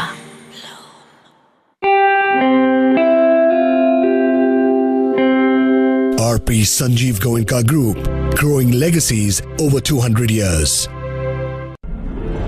Billion Brains Garage Ventures Limited, a digital investment platform providing wealth creation through multiple financial products and services, now makes an initial public offering of equity shares of face value of 2 rupees each for cash at a premium. The 100% book-built offer being offered in a price band of 95 rupees to 100 rupees per equity share opens on November 4th, 2025 and closes on November 7th, 2025. For risk factors and more details, refer to Red Herring Prospectus.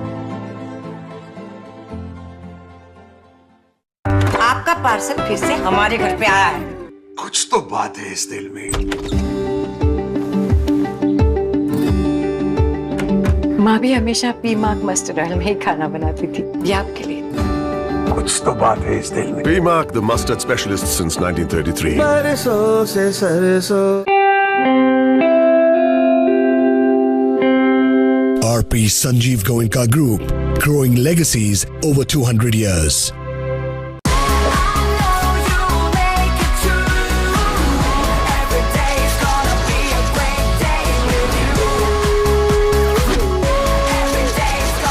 Motorola Edge 60 Pro. Hello, Moto.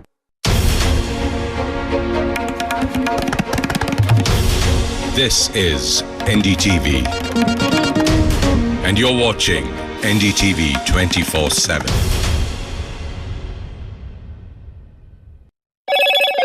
Hello, Moto.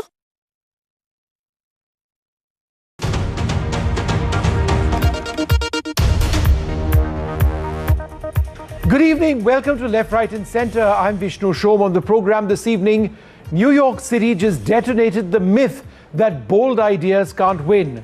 Zoran Kwame Mamdani, a 34-year-old Ugandan-born, Queens-raised Democratic Socialist, will now be mayor with 57% of the vote, crushing Andrew Cuomo's $42 million independent bid while sweeping every borough except Staten Island and pulling 62% in Jewish precincts of Brooklyn. Proof that policy, not identity, drove this landslide.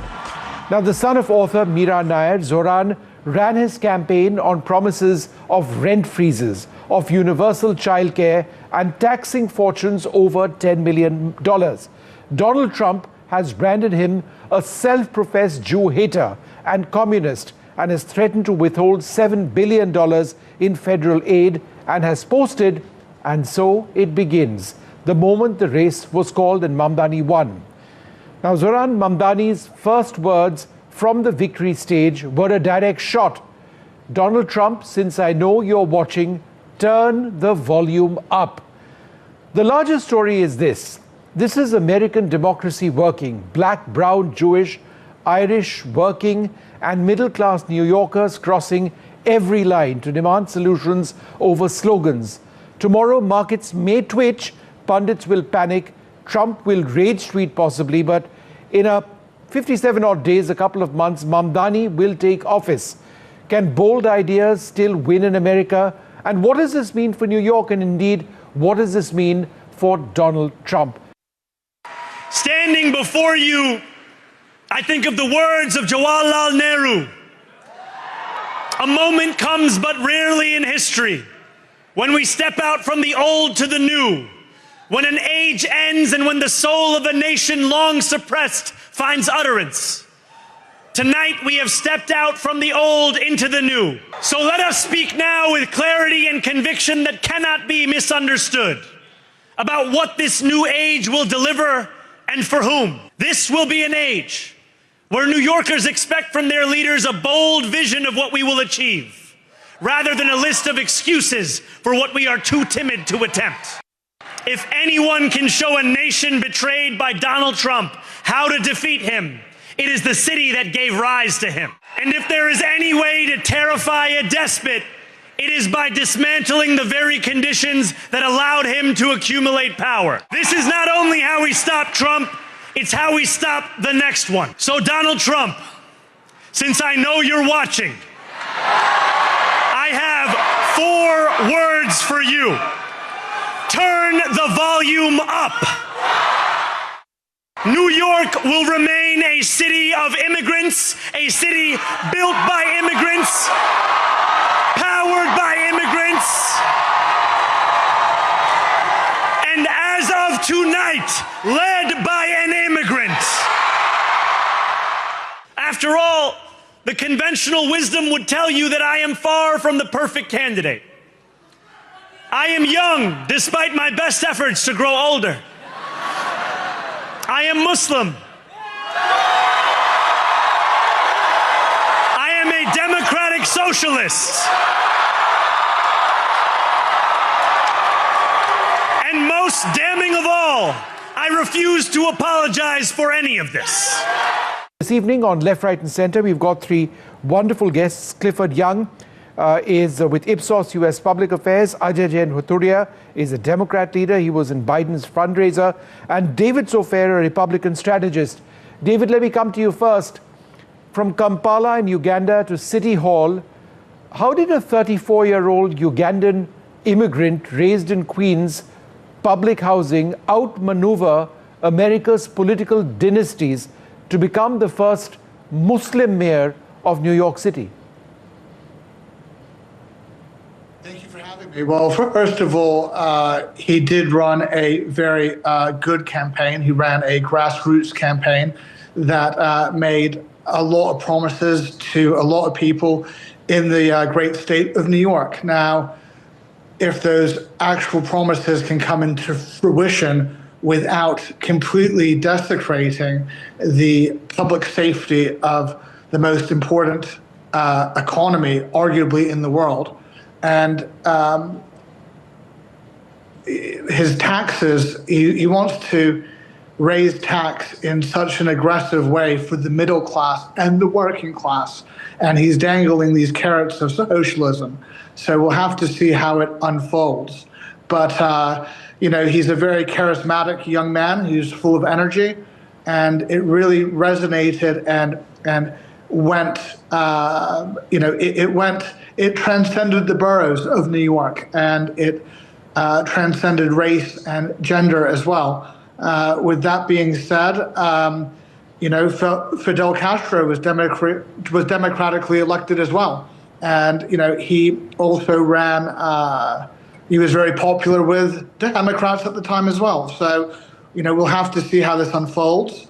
there will be a check and balance, in place from a federal standpoint. So there will be some tools in the toolbox there. But when you have such a radical who's openly saying all these radical agendas that really go against public safety, we'll have to see how it unfolds. Okay. Clifford Young, we'll get to a couple of points that David mentioned, but before that, President Trump's accusation that Mamdani was a self-professed Jew hater appears to have failed spectacularly. He's secured 62%, I'm told, in Brooklyn's Jewish precincts.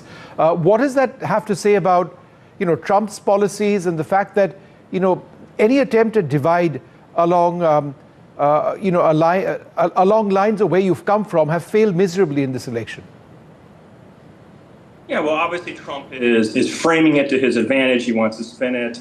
I would read it much more as a message to his base, which right now, Republican base is in the middle of a civil war over these issues of anti-Semitism, issues of Israel. But more importantly, just to reinforce what the guest already said, this was about real people. I think Mamdani did run a wonderful campaign. He spoke to the issues that people are worried about, that New Yorkers were worried about, and that's affordability. And affordability is an issue in the United States in general. He connected on those issues. They were resident. People, at the end of the day, don't care about the politicking that politicians do or pundits do or talk about. They're worried about making ends meet. Yep. And the ends meet agenda won yesterday. Ajay, the fact that, he's got an immigrant background, he's very young, he's Muslim. In today's America, with the Republicans such a dominant voice, does he represent a challenge to the thinking of someone like Donald Trump? Oh, of course. First of all, Democrats, we are very thrilled to celebrate the victory in New Jersey, the governor, the Virginia, the governor, and Mamdani's win in New York and many other victories around the country. And Mamdani's win as first Muslim, first Indian American to lead the capital. And as the previous speaker says, winning on the issue of affordability, whether rent freezes, free buses, universal childcare resonate very well with what the community wants. Now they might be terming him as a socialist, as a communist, or whatever they're terming, but 400,000 strong Indian American community, from Queen taxi drivers to Jackson Heights families, they all are taking pride in him. At the end of his campaign speech yesterday, playing the Dhoom Machale song also gave a chill and bump to the Indian American community. But overall, what would I say? The Democrats are a big tent, and Mamdani being on the far left, and the centrist and the moderates are there. There's some tension out there between the different groups, but overall, it's a strong message to Donald Trump and his policies of tariffs and rising cost that people are looking for affordability, and the win in Virginia, win in New York, and win in New Jersey all send the sound message, and that leads us to stronger victories coming in 2026. David, that is my next question. One of the things that Zohran Mamdani said once he won the election, he said that Donald Trump, you're probably watching this, so turn the volume up. It was, an onstage taunt to Donald Trump, and in a sense, a direct challenge to all sorts of federal threats. For example, Trump has threatened to withhold billions. So there's this element of defiance as well. You have to understand. Do you accept, David, that this is a moment for the Democrats, and that what Trump stands for is now being challenged in a more cohesive manner than perhaps ever before since the last elections? Well, I agree. It definitely is a moment for the Democrats, and it's a sad one for them as well. What you have with the Democrats is a very fragmented party and there are many factions of it, and there's nobody at the helm. Now, Mamdani represents the Democrats of the few and not the many. The majority of Democrats in America are moderates, and they are not far left people such as Mamdani is. Now, New York is skewing a lot more far left in the recent years. You have to take into account the candidates that he ran against are extremely unpopular. His former Governor Andrew Cuomo, who was disgraced with numerous scandals, so he did not pull well at all. This Mamdani guy is actually a big threat to Indian Americans because they are hardworking, middle-class people that work and pay tax and are really have come to the States to work hard and to contribute. And, Mamdani is running, like the other Democrats, a narrative of hate. So they hate Donald Trump and they hate free markets. But David, be fair. How is he running an America of hate when he's come out representing every single community? He's swept through the elections in New York City. Let's find out. So I mean, he was apparently supposed to be anti-Jewish, but he's far from that. I mean, that's not what the Jewish community believes. He's openly anti a lot of things, and he is running a campaign of Democrat hate, of Republican hate, which they're very open about it, that they hate Trump, and they hate a lot of the. Well, Trump doesn't love him either. Sure, I think political hate is what. So at the end of the day, there's no one normal, at the helm right? of the Democrat Party at the moment, and they are running a campaign after campaign on hate and on Republican hate and on GOP hate. And this is a party that doesn't stand for anything. Now, Mamdani is an exception because he had a plan, and he's saying that there's going to be a new beginning. Okay, David, hold on a second. Ajay wants to respond to you. Ajay, go ahead. All right, David, hold on. Ajay, go ahead. Yeah, this campaign was absolutely about policy. This campaign was absolutely about affordability, about the rising cost, and how the everyday New Yorker struggling from a taxi driver to a family or a small business owner, how can they deal with it? And policies of Mamdani, policies of Democratic Party resonated with people, and that's what they voted for. Now, 400,000 proud Indian Americans have voted for Mamdani. Of course, there might be some issues which they have to sort it out, which they will continue to do so. But 50% of the voters across the New York in different diverse communities have voted for Mamdani and his policies. And people in New York, New Jersey have voted for Democratic policy of affordability, of the rising cost. Tariffs are increasing the cost. The groceries are more than 30% more expensive. Healthcare, 40 million people are losing healthcare because of Trump's policies. And then the rents are increasing. And so all this is what is happening is the day-to-day, the middle class, the lower middle class is struggling. And that's what this election is about. Democrats have always been about the working class, and that's what they've been fighting for. And it's not about hating Trump or hating Republican Party or anything, but it's about the people. And this election was for the people, by the people, and the win across different the states shows that the people are fed up with the Trump and his policies. Okay, hold on to that. Clifford wants to come in. Clifford, go ahead. Yeah, I was just going to say, I don't think we should over-nationalize these elections. They were about real things that affect real people. It's about affordability. Obviously, the Democrats did well, but I wouldn't over-rotate on that. They have done well over the last little bit on off-cycle elections. But what are some of the big takeaways, right? What might it mean? Well, affordability is the issue. Donald Trump actually won on that in 2024. It waned a bit, but with tariffs rearing their ugly head, and they're coming back around, this is a critical worry among Americans in general, and it's nipped Trump's approval ratings by a point or two, so that's a real issue. I think the second point, and this is the point alluded to by both guests, the Republicans have had a very effective message regarding the belief that the system is broken. A widespread supermajority of Americans believe the system is broken. Republicans have been very good at framing it in terms of immigration and cultural issues. I think Mamdani is a signal as to how the Democrats can frame the issue, much more in terms of affordability, in terms of working class, in terms of that sort of economic inequality.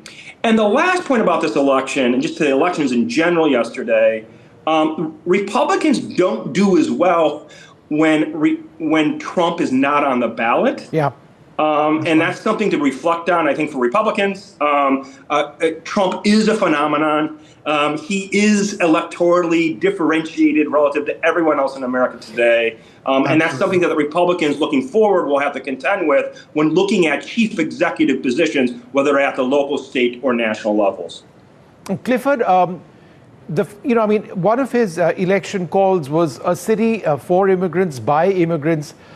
He's spoken on the entire immigrant background of New York, the fact that it's such an essential part of New York's identity. But that assertion comes at a time when there's been a national crackdown on immigrants.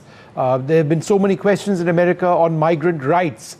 So does, in a sense, somebody who wins a major election, talking about a city for immigrants, by immigrants, which happens to be New York City, again really sort of challenge the Trump narrative?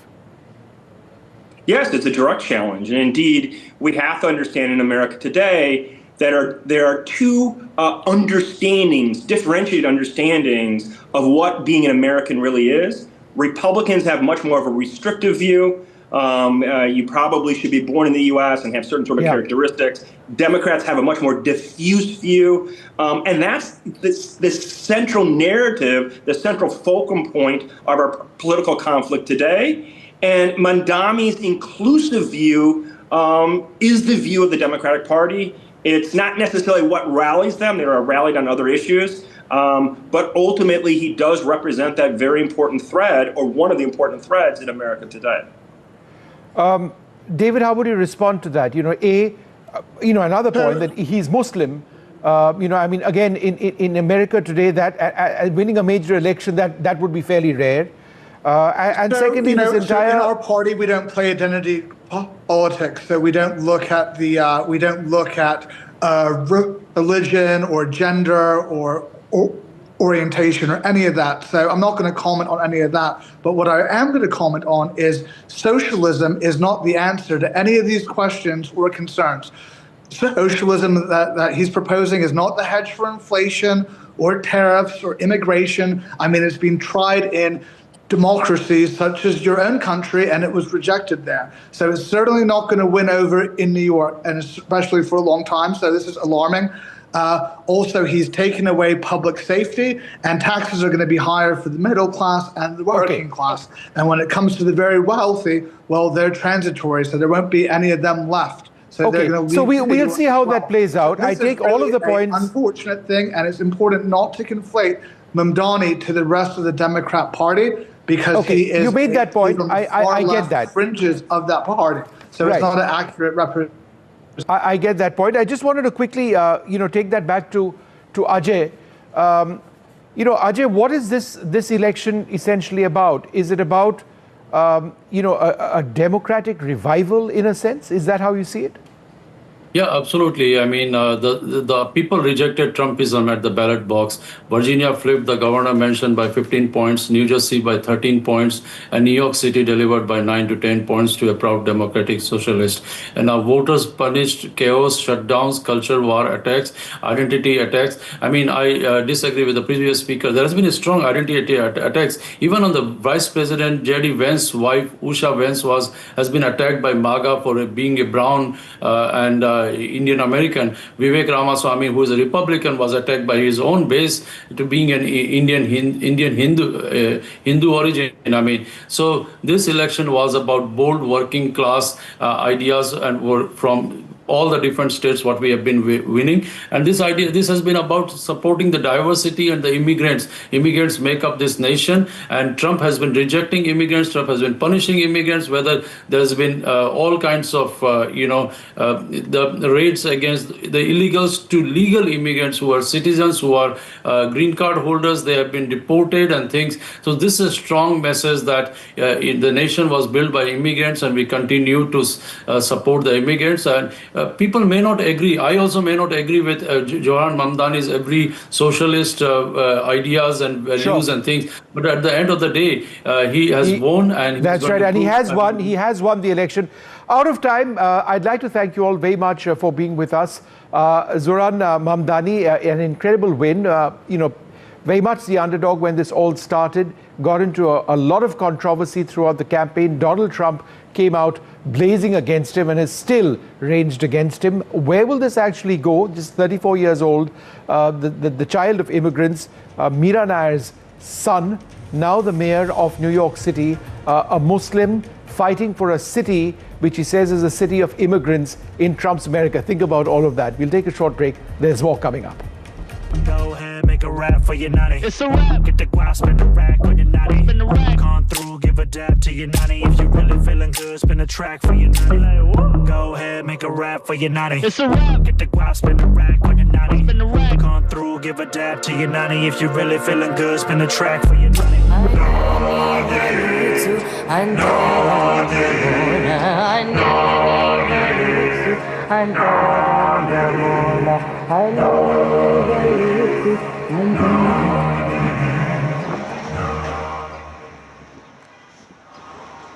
आपका parcel फिर से हमारे घर पे आया है। कुछ तो बात है इस दिल में। माँ भी हमेशा पीमाक मस्टर्ड ऑयल में ही खाना बनाती थी, ये आपके लिए। कुछ तो बात है इस दिल में। Bihar, the mustard specialist since 1933. सरसों से सरसों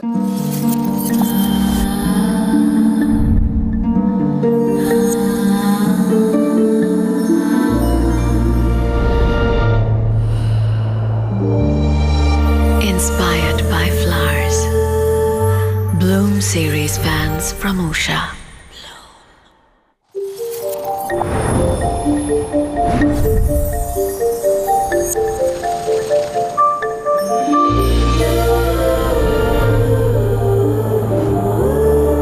Inspired by flowers.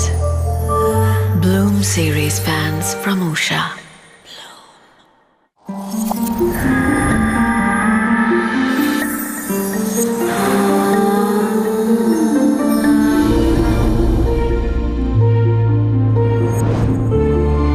Inspired by flowers.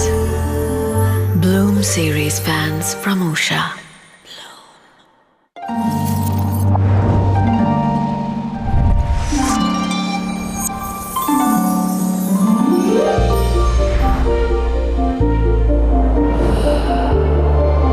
Inspired by flowers. Bloom series fans from Usha.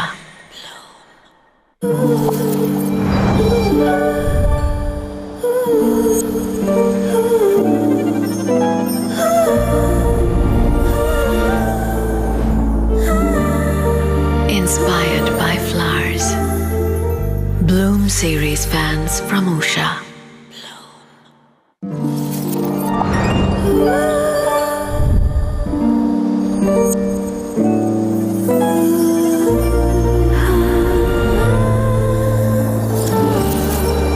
Inspired by flowers. Bloom series fans from Usha. आपका पार्सल फिर से हमारे घर पे आया है। कुछ तो बात है इस दिल में। माँ भी हमेशा पीमाक मस्टर्ड ऑयल में ही खाना बनाती थी, ये आपके लिए। कुछ तो बात है इस दिल में। Bihar, the mustard specialist since 1933. सरसों से सरसों Under the leadership of Honorable Chief Minister Yogi Adityanath, Uttar Pradesh is today contributing to the nation's development story with new energy and a new vision, and will continue to do so. The nation has resolved that now it will neither stop nor tire, as Prime Minister Modi said at the NDTV World Summit. हम न रुकेंगे न हम थमेंगे। हम 140 करोड़ देशवासी मिलकर तेजी से आगे बढ़ेंगे। In the past few years, Uttar Pradesh has made remarkable progress in the fields of infrastructure, education, health, industry and tourism. The construction of expressways and airports has enhanced connectivity, while initiatives like Invest UP have accelerated industrial growth by creating an investor-friendly environment. जो लोग कहते थे उत्तर प्रदेश बीमारू है, आज कोई उत्तर प्रदेश को बीमारू नहीं कह सकता। आज उत्तर प्रदेश भारत की अर्थव्यवस्था का एक ग्रोथ इंजन बना हुआ है। जनाब, आपने भारत कनेक्ट का नाम सुना है? नहीं, बस सर्विस है क्या?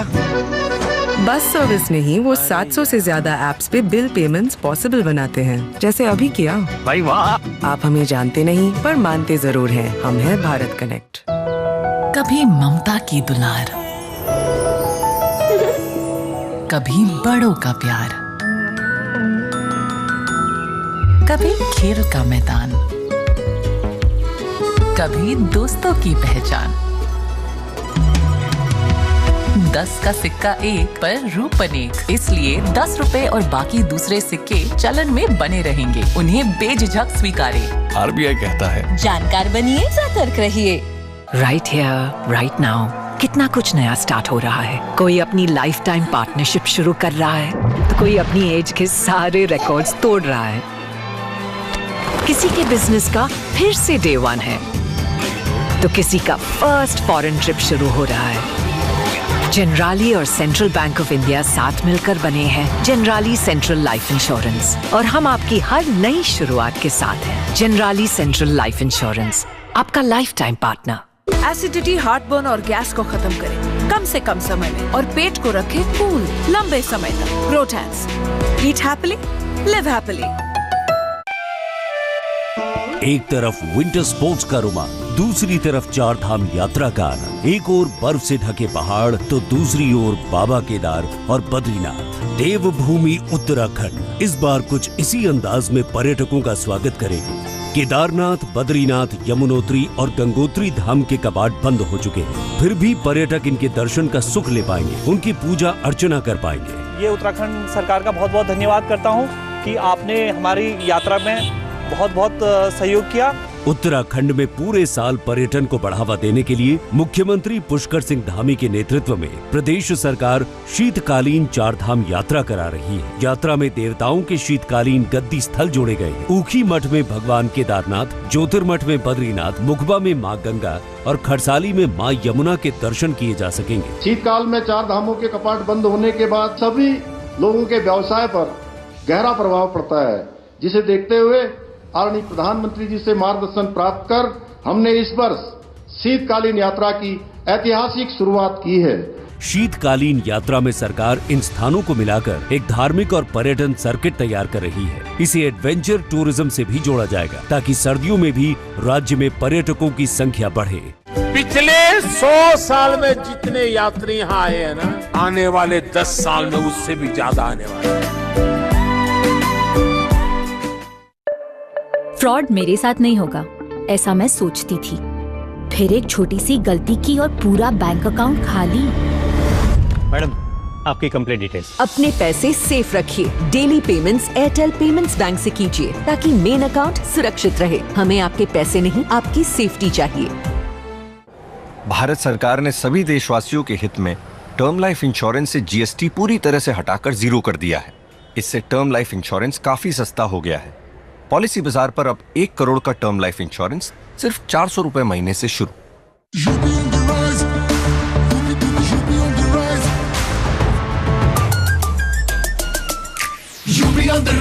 सुन ले आसमां, डबल इंजन का ये मिशन है महान। 2047 तक हम न रुकेंगे, 6 ट्रिलियन का ड्रीम पूरा करेंगे। मथुरा की गलियों में गूंजे है राधा, अयोध्या में दूर हुई मंदिर की बाधा, काशी प्रयागराज की गोल्डन चमक, यूपी सरकार की गूंजे धमक। सड़कों पर फर्राटा फिक्रलेस बिल्कुल बिंदास, एक्सप्रेस वे पर साइंस आए पूरा विश्वास। विकसित यूपी की बढ़ गई प्यास, 2047 का ये विजन बहुत खास। माफिया का दी एंड, फियर गॉन, योगी राज में लॉ एंड ऑर्डर हुआ स्ट्रॉन्ग। बेखौफ घूमे जनता, गुंडों पर मार, नया यूपी तोड़ रहा पुरानी दीवार।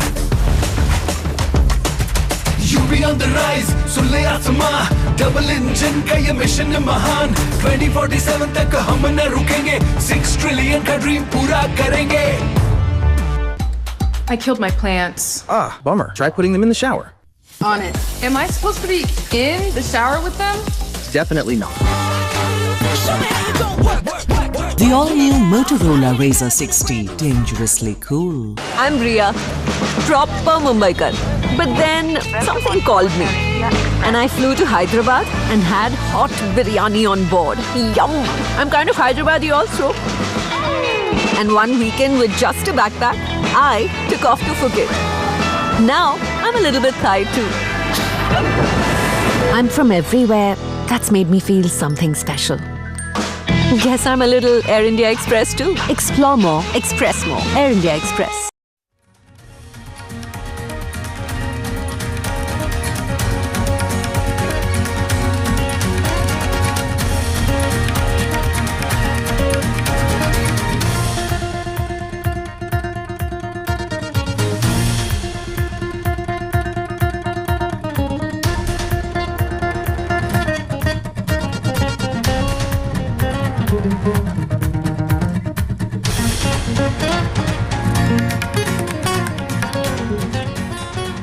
moving globally, trust Agarwal Packers and Movers Limited. 9300 300 300.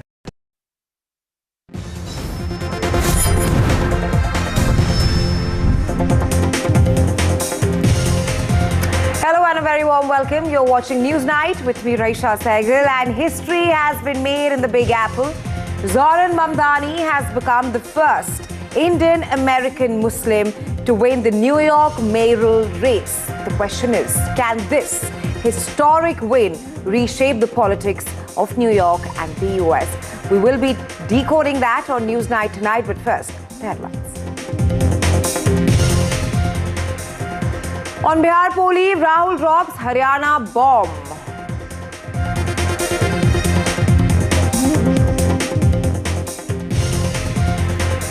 Miners Katta shocker triggers BJP fire at RJD.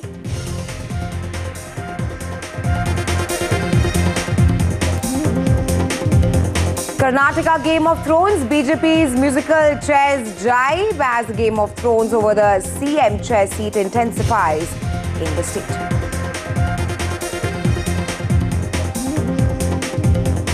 The world champions, queens of cricket meet Prime Minister Modi at 7 Lok Kalyan Marg today.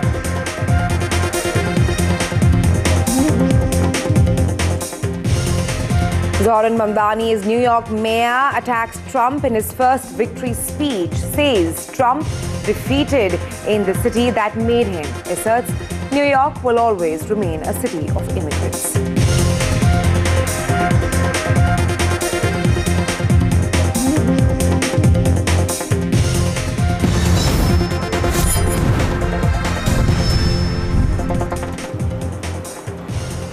A result that has stunned the establishment, energized the grassroots, and rewritten the rules of urban politics in America.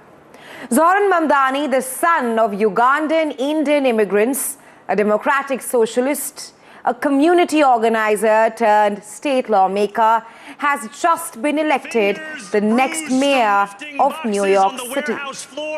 At the age of 34, Zoran Mamdani has broken many glass ceilings. He will be the 11th mayor of New York City after defeating former Governor Andrew Cuomo and Republican contestant Curtis Silva, and making history as the city's first Muslim mayor, and also the youngest at only 34. Zoran Mamdani, in the highest turnout election since 1969, surpassed 1 million votes. Meanwhile, the polls in the US have dealt a big blow to Trump as Democrats swept through major races in New York. Not just in New York, rather, in Virginia and even New Jersey. Republicans are calling it a radical experiment, while Democrats are calling it a wake-up call. All right. Let's tell you more about Zoran Mamdani. He's young, he's unconventional, and he's just made history. Zoran Mamdani, a 34-year-old Muslim Indian American, is now New York City's youngest mayor.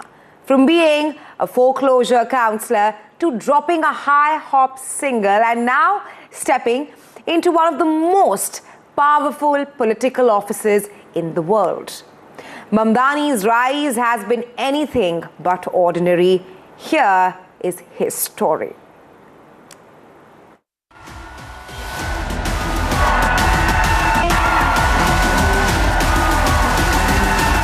United Talent! Thank you, representatives! He's young, he's driven, defying political norms. And New York just made him the city's mayor. Zoran Mamdani has just become New York City's youngest mayor at 34.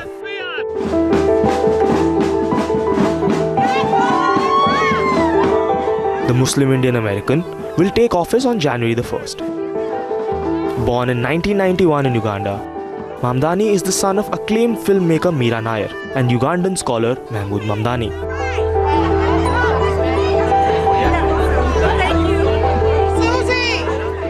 He grew up across Uganda, South Africa and New York City and later graduated from Borden College in Africana Studies. Before politics, Mamdani worked as a foreclosure prevention counselor and was active in several local political campaigns.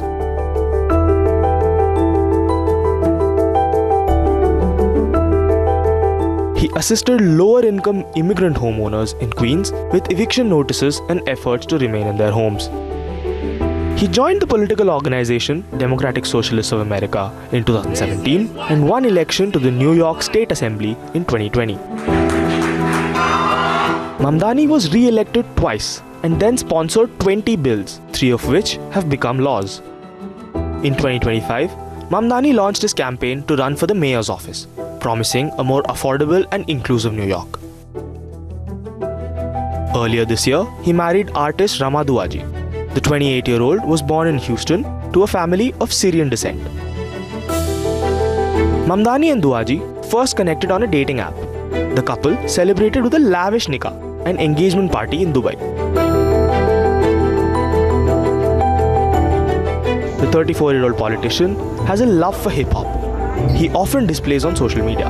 The new mayor even released a single called Nani in 2019 under the stage name Mr. Cardamom. A once relatively unknown Mamdani has become a leader whose campaign was tracked, appreciated, criticized and debated globally. What is on the ballot? From counselor to hip-hopper and now New York City's mayor. Zohran Mamdani is the next American politician to watch out for. Akshita Thomas, NDTV Bureau Report. And while Zohran Mamdani's historic win has dominated headlines since morning, of course, there's another story just beneath the surface. The story of a woman who never once took the mic, never stood under the spotlight, and yet shaped the very soul of this campaign.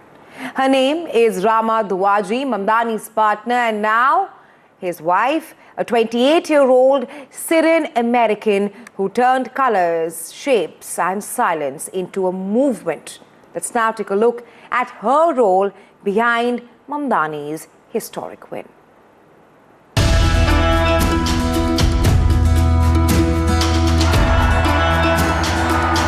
Behind Zohran Mamdani's meteoric rise stands a woman who never once took the stage. Rama Duaji, an artist, designer, and now the quiet architect of a winning campaign. At just 28, the Dallas-raised, Dubai-educated Syrian American helped craft the very look and feel of the movement. From the bold yellows and blues of his posters to the minimalist design language that became his signature, every visual cue carried her touch. And yet, through months of campaigning, she stayed out of the spotlight. Her only public comment came on Instagram the day Mamdani won his primary. A simple post that read, "Couldn't possibly be prouder." Duaji met Mamdani on the dating app Hinge back in 2021. Their first date, a Yemeni cafe in Brooklyn, followed by a walk in the park. By October 2024, they were engaged, just days before he announced his run for mayor. They tied the knot quietly this February. Since then, Mamdani's wife has remained largely offline, sharing glimpses of her ceramics and illustrations, many themed around solidarity and social justice. She may not have stood at the podium, but from behind the canvas, Rama Duaji helped paint the story of a campaign that changed New York City politics forever. Bureau Report, NDTV.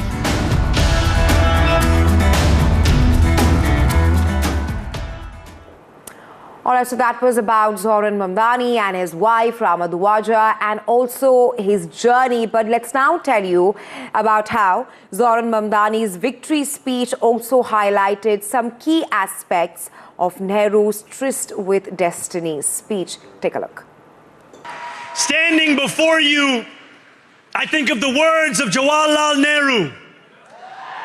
A moment comes but rarely in history when we step out from the old to the new, when an age ends and when the soul of a nation long suppressed finds utterance. Tonight we have stepped out from the old into the new. So let us speak now with clarity and conviction that cannot be misunderstood about what this new age will deliver and for whom. This will be an age where New Yorkers expect from their leaders a bold vision of what we will achieve, rather than a list of excuses for what we are too timid to attempt. And well, to talk more on this and on this historic win, I'm now being joined by Dr. Indu Vishwanathan, a scholar of education, author. She's joining us live from New York. Welcome to NDTV, Dr. Vishwanathan. First up, of course, a slice of history has been created there in America. How would you describe this victory of Mamdani, and what perhaps does it show on the state of affairs in New York City? Thank you for having me on. Yeah, I think I think first it's important to recognize that this wasn't a landslide victory. This wasn't a mandate from the entire population of New York City. The vote was very much divided. The anti-Mamdani vote, or the non-Mamdani vote, was very much divided. And we don't know what would have happened had Curtis Silva dropped out. There is speculation that Cuomo could have won by a much larger margin. So it's not that he has the support of the entire city. So one, we're all watching to see what happens. I think it's also important to note that New Yorkers woke up this morning to find several Hakenkreuzes, anti-Semitic symbols, spray painted across the city. Now, I'm not saying that that's a direct result of this win, this victory, or this campaign, but it speaks to the climate right now in New York. So I think there's a lot of, there is enthusiasm from his supporters, and at the same time, there is a lot of concern about really important things like security, safety, food security, housing security. These are all issues that affect real New Yorkers, and in large part the New Yorkers that didn't necessarily find resonance in his campaign. So we've moved from a campaign to governance, and this is something that he has no experience in. He was a legislator. He was never in a position of actually having to govern a place.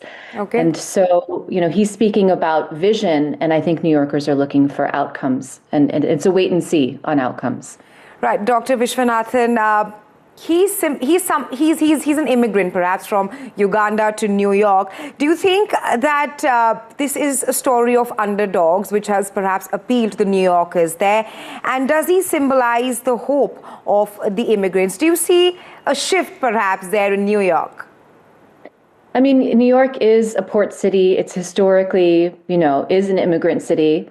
I think there is something that is exciting about the idea of having an immigrant be mayor. But I think more than that, I think it just symbolizes that this campaign just sort of rode identity politics. That was the main engine behind this, was riding identity, almost to a level of caricaturizing it, right? Because if you lifted the identity politics and looked at the actual policies that were being proposed, and you kind of look under the hood, there are plenty of examples from other cities and other countries where those policies simply don't work. So yes, I think there is excitement about an immigrant being mayor, and that's great, but will the immigrant deliver? That's a whole other question. All right, Dr. Vishwanathan, of course, he said that he is Trump's biggest, worst nightmare. We'll have to wait and see how his policies pan out there in New York, but thanks very much for joining us here on NDTV. All right, Mamdani, who described himself as Trump's worst nightmare, said he's shown how the Democrats can defeat the U.S. president as he celebrated victory in the city's election. His victory marks a stunning rise from little-known state lawmaker to the leader of the nation's biggest city. Let's now take a look at his journey. Working people are being pushed out of the city they built. A mayor could change this, and that's why I'm running. What started off as a dream has turned into reality. As Zohran Mamdani is all set to be sworn in as New York City's first Muslim mayor of Indian and African origin. The 34-year-old, who outgunned New York veteran Andrew Cuomo, will also be the youngest in over a century to lead America's biggest city. Mamdani didn't mince any words in his victory speech, reserving a special message for one of his biggest critics, US President Donald Trump. So Donald Trump, since I know you're watching, I have 4 words for you. Turn the volume up. We can do all of that and so much more. A year ago, Zohran Mamdani was a political unknown. Born and raised in Kampala, Uganda, he moved to New York City with his family when he was 7. The son of acclaimed filmmaker Meera Nair and a Columbia University professor, he attended the Bronx High School of Science, where he co-founded the school's first cricket team. The mayor-elect became a naturalized US citizen only in 2018. Once considered an underdog, Mamdani has since become a prominent political voice. With a sharp social media strategy and a grassroots campaign that drew national attention, he energized thousands of first-time voters, offering progressives a new model for digital-era organizing. Mamdani's victory underlined a great night for Democrats as they swept the first mayor elections of Trump's second term, with gubernatorial wins in Virginia and New Jersey. Though Mamdani's campaign made him a global sensation, real challenges await. He has made ambitious promises of free childcare, fast buses, and a rent freeze to make New York one of the most expensive cities in the world affordable. With Trump at his heels, Mamdani faces a make-or-break moment. It's deliver or be drowned out. Billionaires like Trump. With Vishal Vivek, Bureau Report, NDTV World.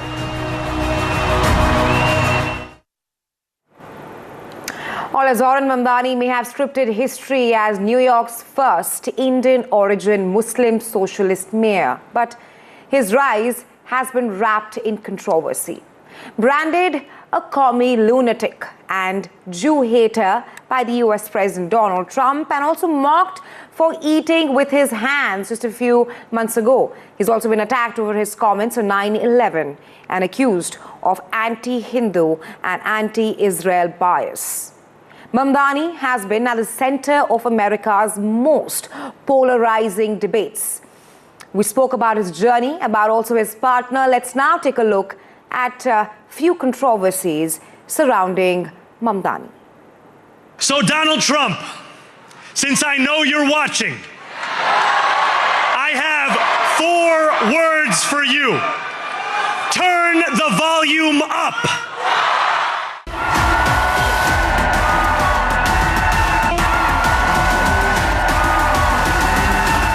United Talent, thank you, representatives. The Big Apple's new mayor, Zohran Mamdani, has created history, becoming the first Indian-origin Muslim socialist to take up the city's top post. A polarizing figure in American politics, the 34-year-old's meteoric rise has been anything but smooth. Among his fiercest critics has been President Trump, calling him a commie lunatic, a Jew hater, to threatening to hold back federal funds from New York. Though Mamdani has made it clear, he's Trump's worst nightmare. Yet MAGA attacks against Mamdani hit home, slamming the Indian-origin politician for eating with his hands, a practice for over 1/3 of the world's population. भाइयों और बहनों, इस election में सिर्फ 20 दिन बचे हैं और चॉइस मेरे और एंड्रू कोमो के बीच में है। मैं हमारे शहर को अफोर्डेबल बनाऊंगा। न्यूयॉर्कर्स मुश्किल से अफोर्ड कर रहे हैं रोटी, कपड़ा और मकान। मैं ये सब बदलने के लिए लड़ रहा हूँ। Rent freeze, free buses, universal child care और सस्ती ग्रोसरीज के जरिए। पर आपको एक सवाल पूछना चाहता हूँ, तुमने कभी किसी को वोट किया? कभी किसी को रैंक किया? It didn't stop there. Mamdani faced racist jabs over his comments on the 9/11 attacks and Islamophobia, after he revealed his aunt stopped using the subway due to harassment. US Vice President J.D. Vance mocked the revelation, and opposition camps shared cartoons attacking Mamdani while mocking the tragic September 11 attacks. The Indian origin state assemblyman has also faced trouble from Indian American organizations over his comments against Hindus and slamming Prime Minister Modi over the 2002 Gujarat riots. Mamdani defended his position, claiming he grew up in an India that celebrated pluralism. So I've been critical of Mr. Modi. And I've been critical of Mr. Modi because of the vision that I grew up with was of an India that was pluralistic, an India where everyone belonged, no matter their religion. And my critique has been of Mr. Modi and the BJP political party for their vision of an India that only has room for certain kinds of Indians. A vocal critic of Israel's war in Gaza, Mamdani has even threatened to arrest Israeli Prime Minister Netanyahu if he visits New York.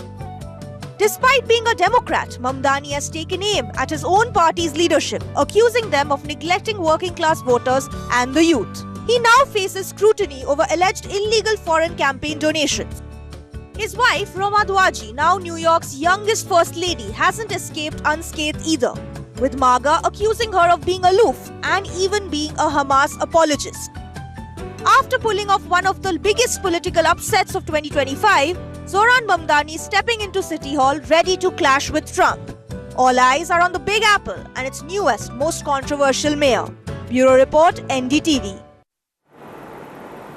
All right, and on that note, we slip into a very short break. Come right back. Lost Lineup for you here on NDTV 24/7.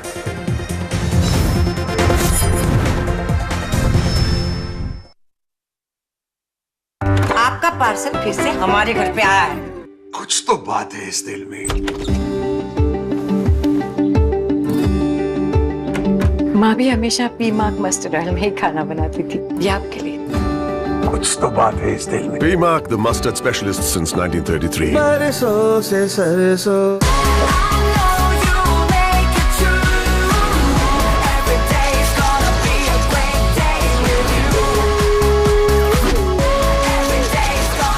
Motorola Edge 60 Pro. Hello, Moto.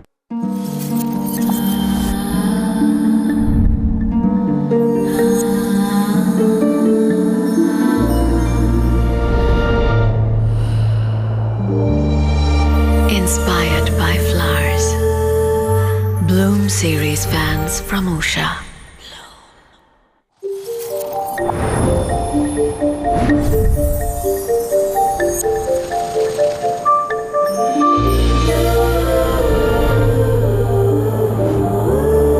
Inspired by flowers.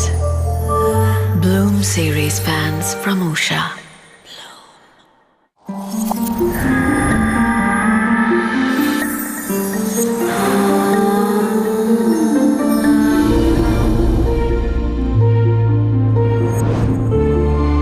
Inspired by flowers. Bloom series fans from Usha.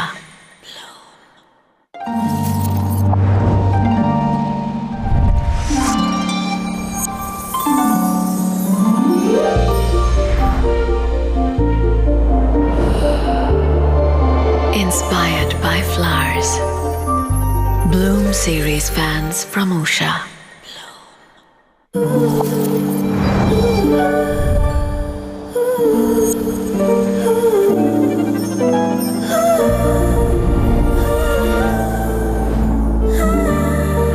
Inspired by flowers. Bloom series fans from Usha.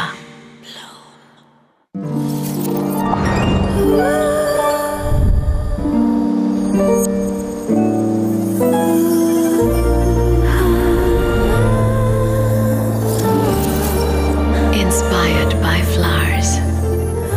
Bloom series fans from Usha. आपका parcel फिर से हमारे घर पे आया है। कुछ तो बात है इस दिल में। माँ भी हमेशा पीमाक मस्टर्ड ऑयल में ही खाना बनाती थी। ये आपके लिए। कुछ तो बात है इस दिल में। P-Mark, the mustard specialist since 1933.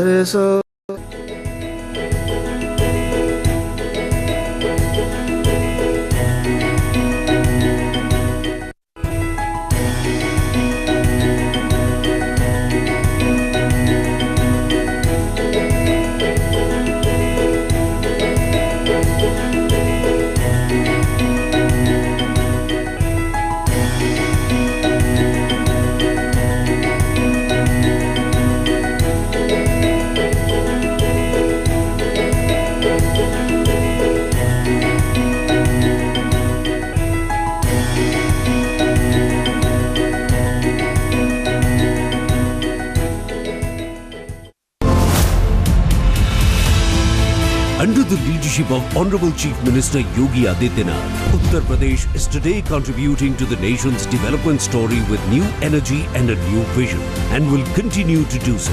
The nation has resolved that now it will neither stop nor tire, as Prime Minister Modi said at the NDTV World Summit. हम न रुकेंगे न हम थमेंगे, हम 140 करोड़ देशवासी मिलकर तेजी से आगे बढ़ेंगे. In the past few years, Uttar Pradesh has made remarkable progress in the fields of infrastructure, education, health, industry and tourism. The construction of expressways and airports has enhanced connectivity, while initiatives like Invest UP have accelerated industrial growth by creating an investor-friendly environment. जो लोग कहते थे उत्तर प्रदेश बीमारू है, आज कोई उत्तर प्रदेश को बीमारू नहीं कह सकता. आज उत्तर प्रदेश भारत की अर्थव्यवस्था का एक ग्रोथ इंजन बना हुआ है. जी, आपने भारत कनेक्ट का नाम सुना है? शादी वादी कराएं क्या? शादी नहीं, 5 लाख एजेंट्स की मदद से बिल पेमेंट्स पॉसिबल बनाते हैं. ओ, जैसे अभी किया. शाबाश. आप हमें जानते नहीं पर मानते जरूर हैं. हम हैं भारत कनेक्ट. एक तरफ विंटर स्पोर्ट्स का रोमांच, दूसरी तरफ 4 धाम यात्रा का आनंद. एक ओर बर्फ से ढके पहाड़ तो दूसरी ओर बाबा केदार और बद्रीनाथ. देवभूमि उत्तराखंड इस बार कुछ इसी अंदाज में पर्यटकों का स्वागत करेगी. केदारनाथ, बद्रीनाथ, यमुनोत्री और गंगोत्री धाम के कपाट बंद हो चुके हैं. फिर भी पर्यटक इनके दर्शन का सुख ले पाएंगे, उनकी पूजा अर्चना कर पाएंगे. ये उत्तराखंड सरकार का बहुत बहुत धन्यवाद करता हूँ कि आपने हमारी यात्रा में बहुत बहुत सहयोग किया. उत्तराखंड में पूरे साल पर्यटन को बढ़ावा देने के लिए मुख्यमंत्री पुष्कर सिंह धामी के नेतृत्व में प्रदेश सरकार शीतकालीन 4 धाम यात्रा करा रही है. यात्रा में देवताओं के शीतकालीन गद्दी स्थल जोड़े गए. ऊखी मठ में भगवान केदारनाथ, ज्योतिर्मठ में बद्रीनाथ, मुखबा में मां गंगा और खरसाली में मां यमुना के दर्शन किए जा सकेंगे. शीतकाल में 4 धामों के कपाट बंद होने के बाद सभी लोगों के व्यवसाय पर गहरा प्रभाव पड़ता है, जिसे देखते हुए आदरणीय प्रधानमंत्री जी से मार्गदर्शन प्राप्त कर हमने इस वर्ष शीतकालीन यात्रा की ऐतिहासिक शुरुआत की है. शीतकालीन यात्रा में सरकार इन स्थानों को मिलाकर एक धार्मिक और पर्यटन सर्किट तैयार कर रही है. इसे एडवेंचर टूरिज्म से भी जोड़ा जाएगा ताकि सर्दियों में भी राज्य में पर्यटकों की संख्या बढ़े. पिछले 100 साल में जितने यात्री यहाँ आए हैं ना, आने वाले 10 साल में उससे भी ज्यादा आने वाले हैं. Billion Brains Garage Ventures Limited, a digital investment platform providing wealth creation through multiple financial products and services, now makes an initial public offering of equity shares of face value of ₹2 each for cash at a premium. The 100% book-built offer being offered in a price band of ₹95 to ₹100 per equity share opens on November 4th, 2025 and closes on November 7th, 2025. For risk factors and more details, refer to Red Herring Prospectus. Acidity, heartburn और gas को खत्म करे कम से कम समय में और पेट को रखे कूल लंबे समय तक. प्रोटैंस. Eat happily, live happily. Shopkeepers and customers both are happy today. The tax burden has decreased and goods have become cheaper. The impact of Prime Minister Narendra Modi's visionary thinking is visible in Uttar Pradesh, which is one of the largest consumer markets through the new gen GST reform. साल 2017 में जब हम GST लाए, पहले GST में 117 से कम होकर के 50 हो गया. The ODOP scheme, which promotes district-based specialty products, will gain from lower input and product taxes. The agriculture-rich regions of Uttar Pradesh will benefit from cheaper agricultural machinery and irrigation equipment, reducing farming input costs. घर निर्माण के लिए जो सामग्री है, यानी लोहा है, सीमेंट है, 28% से घट करके 18% में आ गया. It is estimated that these next generation reforms could give a boost of around 30,000 crore rupees to Uttar Pradesh's economy in the long term. TV पर पहली बार तो सहेगा तो अफसोस होगा, और ये फटका उतना ही दमदार होगा. हर इंसान में भगवान भी होता है और हैवान भी होता है. पासारी एक राक्षस बन गया. देखिए टीवी पर पहली बार सुप्रीम ऑफिसर शुक्रवार 7 नवंबर शाम 7 बजे शिमारू जोश पर DD free dish channel number 53। Scammers की कोशिश जारी, करने समाप्त बल्लेबाजों की पारी। हेलो मैडम, बिजली विभाग से बोल रहा हूँ। इस लिंक पे पैसे भरे वरना बिजली कट जाएगी। बल्लेबाज जाल में फंसते हुए। काट दो हैं? आज कैंडल लाइट डिनर का प्लान है। Candle light? कमाल की साझेदारी ने कर दिया स्कैमिंग टीम को परास्त। Be alert, be scam safe. This is NDTV and you're watching NDTV 24/7.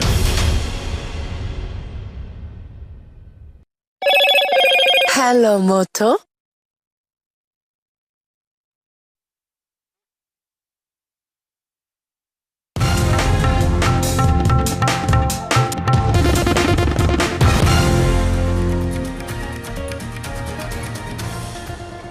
Hello and welcome. You're watching NDTV. I'm Aditi Bhardwaj and let's take a look at the top stories that we are tracking here at this hour. Tomorrow is the first test of Mahagathbandhan versus the NDA alliance. Bihar will be voting for its first phase. 121 seats are on the test.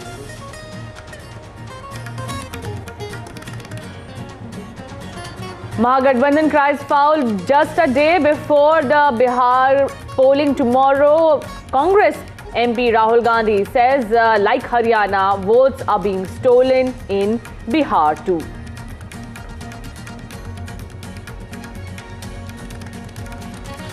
Women's World Cup team meets Prime Minister Narendra Modi. Prime Minister Narendra Modi gets the Namo t-shirt signed by everybody and also a discussion that will highlight how the team was preparing when that big title was won by the team.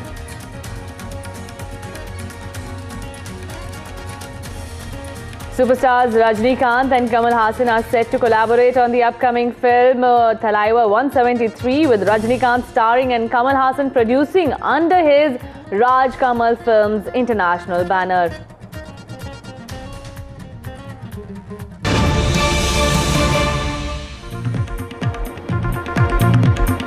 Breaking news coming in at this hour, just few hours to go when Bihar will vote for its first phase in elections, and now Congress MP Rahul Gandhi reiterating the vote chori charge, saying that you saw how the votes were being stolen in Haryana. He presented today that hydrogen bomb, that much talked about and touted by the Congress party, stating that how votes are being stolen, voters are being cheated. Hence, tomorrow is the day when the Congress party has appealed to the voters in Bihar that vote, cast your vote very carefully, as Election Commission and the Bharatiya Janata Party are manipulating it. Listen to what exactly Rahul Gandhi said. नमस्ते बिहार के भाइयों और बहनों, आज आपने देखा होगा press conference में मैंने बीजेपी की सच्चाई, वोट चोरी की सच्चाई के बारे में बोला। हरियाणा का उन्होंने चुनाव चोरी किया, महाराष्ट्र का चोरी किया, पहले मध्य प्रदेश और छत्तीसगढ़ का चोरी किया और अब बिहार का चुनाव चोरी करने की पूरी कोशिश में है। मैंने प्रेस कॉन्फ्रेंस में आपको बिहार की एक कहानी सुनाई, एक परिवार की कहानी, एक गांव की कहानी, मगर यही बिहार में लाखों लोगों के साथ हुआ है। वोट कटा है, लोगों का वोट छीना गया है। वोट चोरी संविधान पर आक्रमण है, अंबेडकर जी के संविधान, गांधी जी के संविधान पर आक्रमण है और हम सबको वोट चोरी रोकनी है। बिहार के लोगों की, जेन ज़ी युवाओं की जिम्मेदारी है कि आप सब भारी संख्या में बाहर आकर वोट करें। महागठबंधन, मेरी गारंटी है कि हम सब गरीबों की, किसानों की, मजदूरों की, हर जात की, अति पिछड़ों की, महादलितों की, दलितों की, अल्पसंख्यकों की, गरीब जनरल कास्ट की सरकार बनाएंगे। इस सरकार में हर बिहारी की आवाज़ होगी। बहुत बहुत धन्यवाद, नमस्कार, जय Hind. And my colleague Aishwarya Jain is joining me on the phone line for more details. Aishwarya, how effective has the vote chori allegation by the Congress party been to the voters? Has this appealed?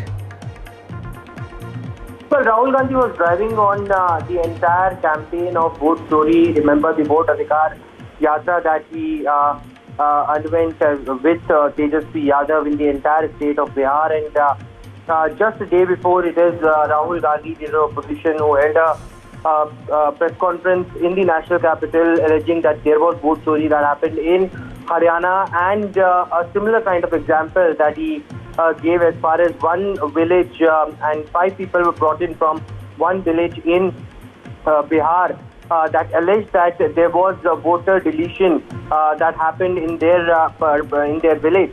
And it's a last-ditch effort and appeal that is now being made by Rahul Gandhi. One very interesting thing that he also pointed out is about the Gen Z brothers and sisters, the young friends of Bihar that he addressed to, stating that it is them who can change the entire narrative, and also the conspiracy and manipulation at the booths. The young voters are the greatest strength of democracy is something that Rahul Gandhi also went on to say.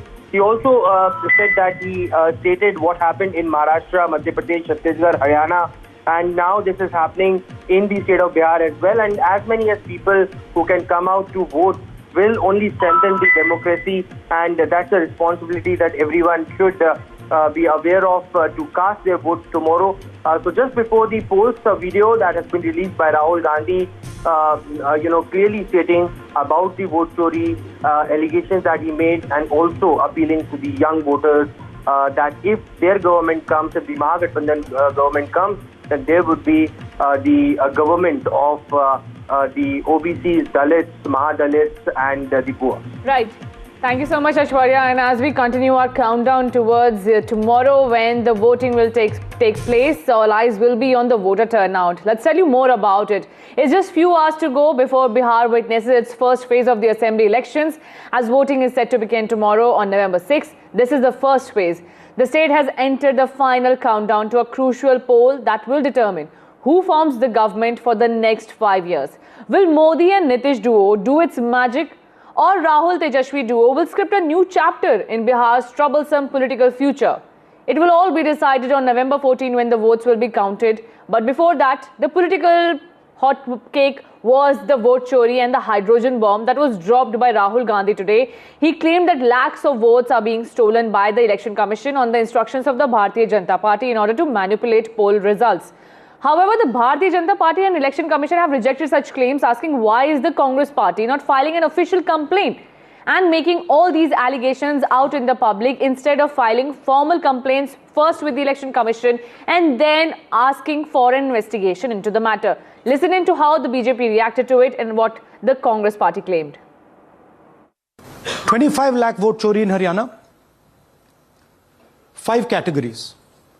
Duplicate voters, 5,21,000. Invalid addresses, 93,000. Bulk voters, 19 lakhs. And notice that we've left those two empty, misuse of Form 6 and Form 7. The reason is that the EC now no longer allows us to access it. She's a Brazilian model.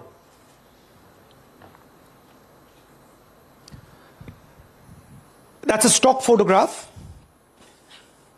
And she is one of 25 lakh such records in Haryana. Now, she's one of 25 lakh such people.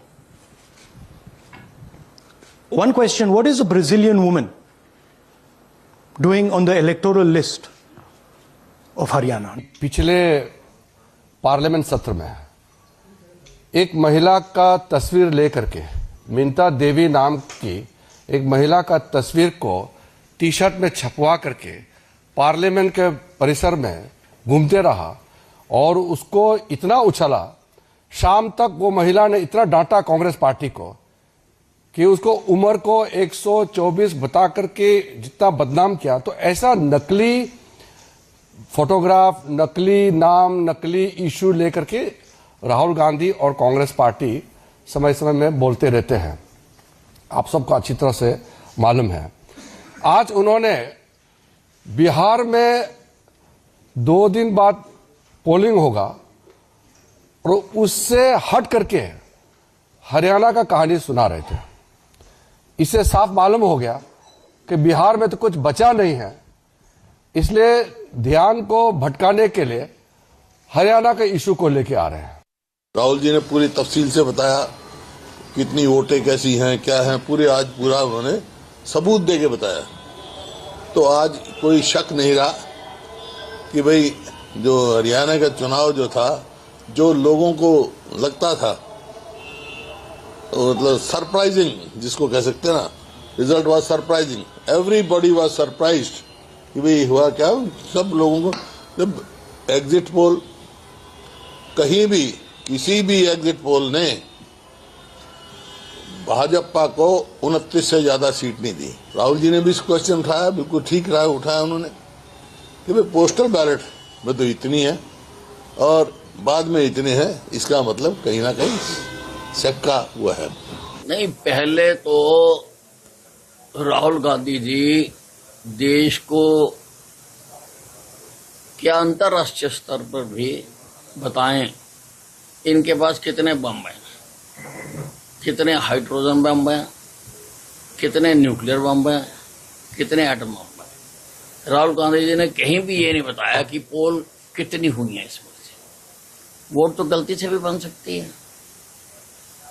और फिर दूसरी बात यह है कि आपका polling agent कहाँ था?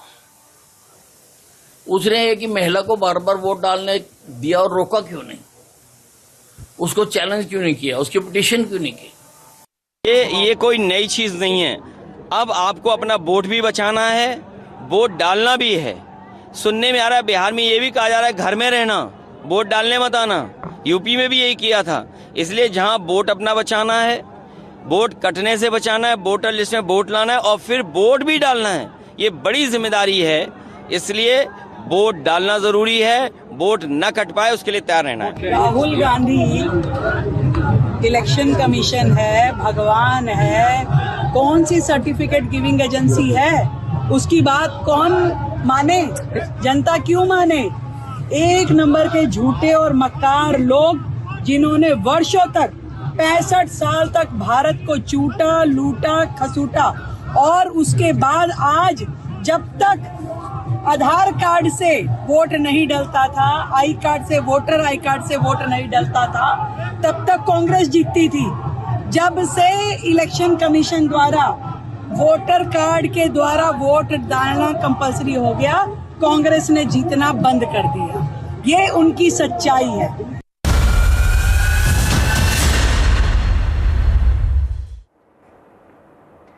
Now, while on one side Rahul Gandhi claimed vote chori, the other side Mahagathbandhan was fighting its own battle of controversies.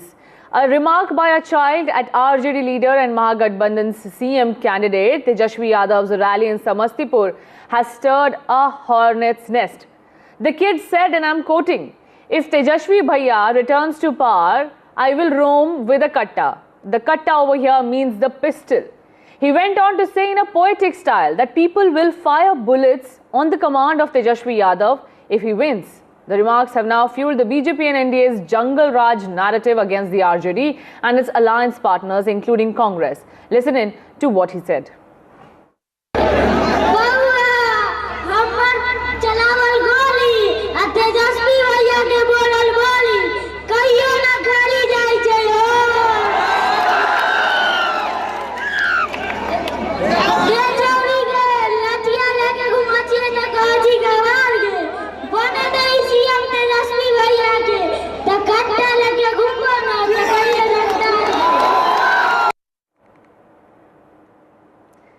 As India's farmers lead the charge towards a more sustainable, climate-resilient future, the Voices of Harvest Awards 2025 celebrate their spirit of innovation, entrepreneurship and regeneration.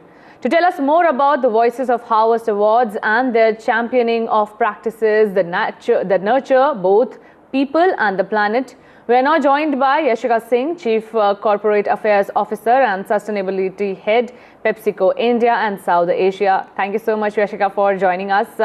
Voices of Harvest celebrates innovation and resilience in Indian agriculture.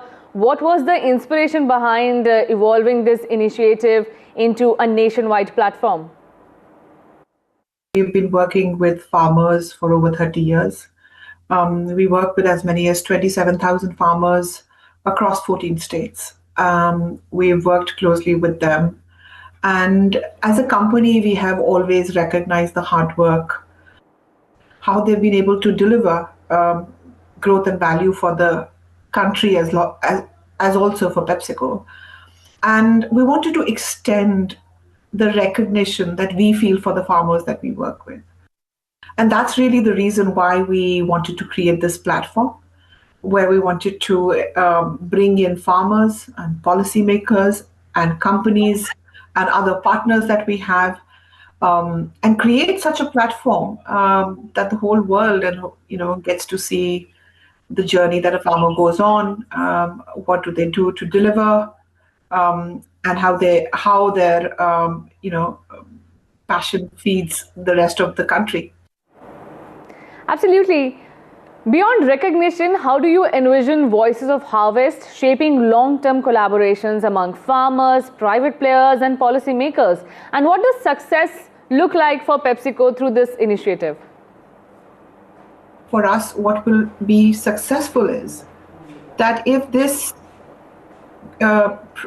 event or this initiative brings in government, other players in the ecosystem, our suppliers, our partners, civil society, and also academics who are working on these issues. What we hope by that is that by that churn of these various perspectives coming from different areas of work, we'd be able to work on common solutions, on solutions that can apply at scale. Right. Success for us would be going back to our basic idea of partnership of progress. At PepsiCo, we believe in this idea of partnership of progress, that we are here in this country partnering with various stakeholders to drive progress for us and for everybody else. Right. Thank you so much, Yashika, for joining us and highlighting this initiative. Congratulations. On that note, we're slipping into a very short break, but don't go anywhere. After the break, we'll tell you what's happening with RCB.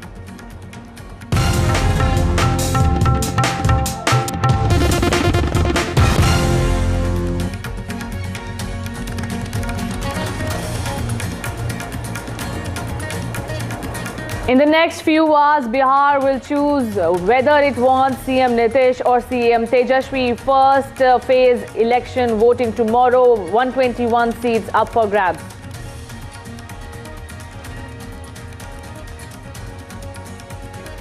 Before the polling for the first phase, Congress MP Rahul Gandhi claims vote chori again. Like Haryana, votes are being stolen in Bihar as well, is what the Congress is claiming. Bihar is witnessing first phase polling tomorrow. The EC and BJP reject this charge.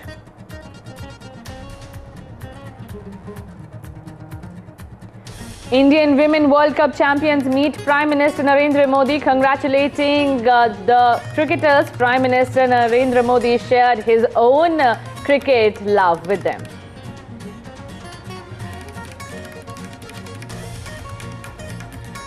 Rajinikanth and Kamal Haasan will do a film together. Thalaiva 173 will witness Kamal Haasan's production house with Rajinikanth starring in it. Presented by Canara Bank. Together we can. I'm Riya, proper Mumbaikar. But then something called me. And I flew to Hyderabad and had hot biryani on board. Yum! I'm kind of Hyderabadi also.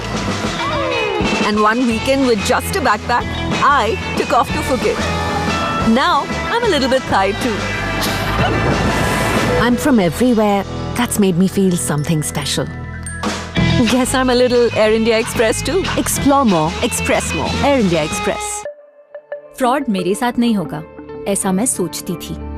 फिर एक छोटी सी गलती की और पूरा bank account खाली। Madam, आपकी complaint details. अपने पैसे सेफ रखिए। Daily payments Airtel payments bank से कीजिए ताकि मेन अकाउंट सुरक्षित रहे। हमें आपके पैसे नहीं, आपकी सेफ्टी चाहिए। Do you sense, what is different about the opportunity that India presents right now in this decade versus what you may have seen over the last 20-25 years? Every middle class individual has an aspiration to want more. So let's take real estate. When there were no good quality affordable housing in the market, there was no demand. But suddenly when you put the product in there, We've sold over 5,000 apartments today in 5 years. TV पर पहली बार तो सहेगा तो अफसोस होगा और ये फटका उतना ही दमदार होगा। हर इंसान में भगवान भी होता है और हैवान भी होता है। पासारी एक राक्षस बन गया। देखिए टीवी पर पहली बार सुप्रीम ऑफिसर शुक्रवार 7 नवंबर शाम 7 बजे शिमारू जोश पर DD3 dish channel number 53।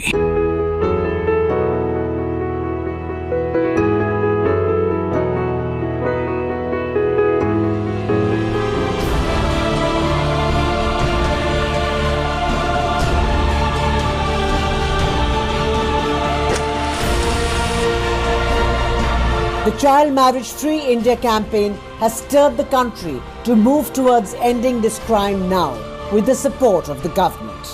This is India rising to protect its children. Join the campaign only on the NDTV network. Value funds? इसमें ऐसा क्या है? सोचिए सुपरमार्केट नहीं तो फिर स्टॉक मार्केट है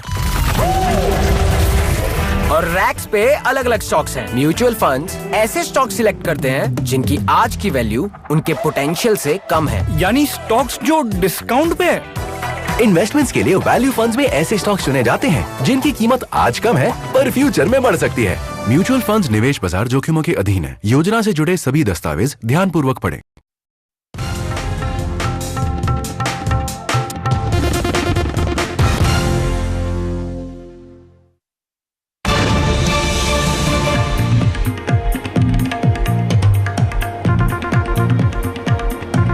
US President Donald Trump has made another comment on Chinese President Xi Jinping, and this is a very unlikely comment made by US President. He says, and I quote, "I have never seen men so scared. I want my cabinet like China's Xi Jinping."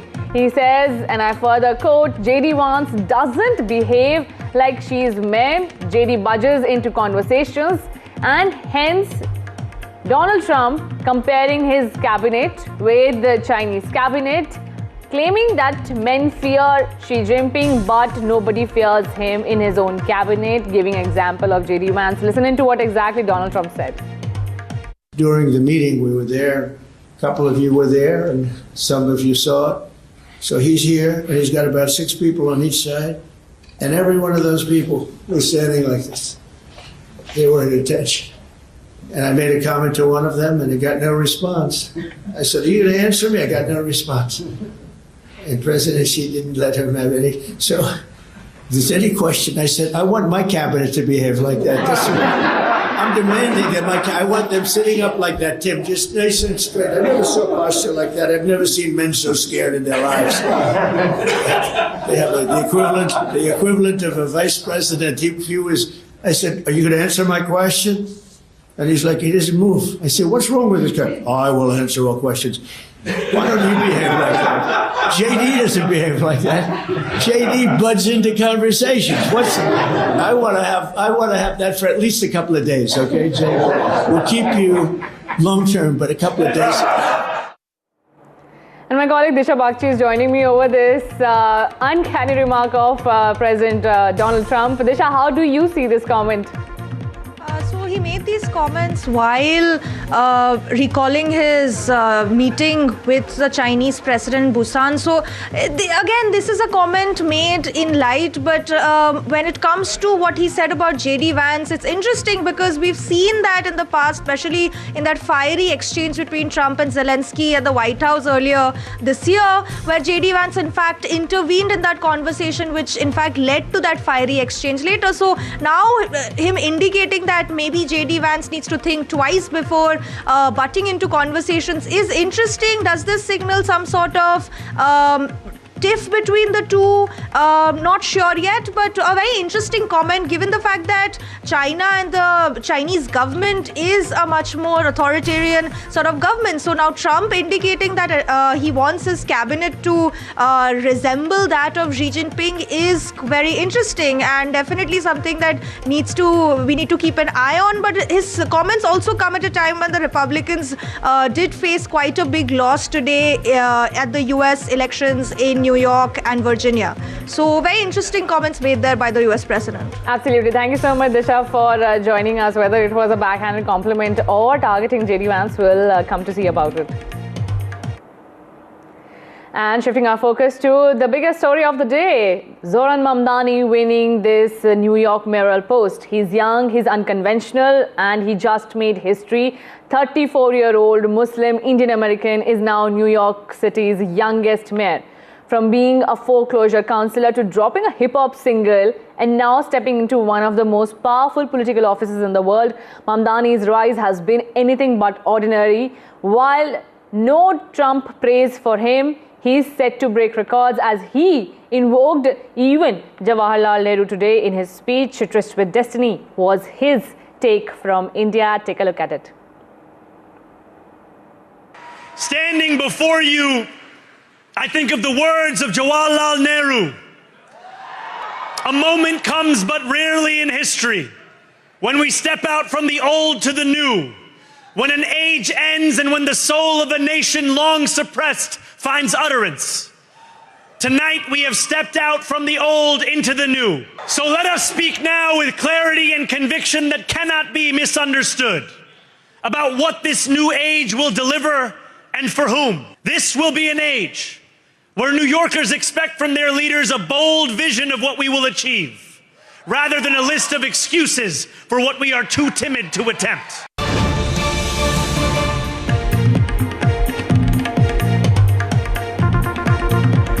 More breaking news coming in at this hour. It is official. Royal Challengers Bengaluru has been put on sale. As per the disclosure made by the IPL franchise, Diageo, the owner of the IPL and WPL teams, has said already initiated the sale process for the Royal Challengers Bengaluru and is confident of completing the sale by March 31st next year.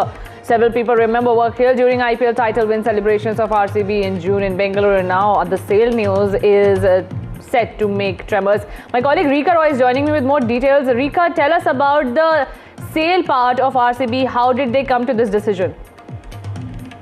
Well, you see, reports suggest that Diageo's parent company of United Spirits is seeking a valuation of around $2 billion US for RCB.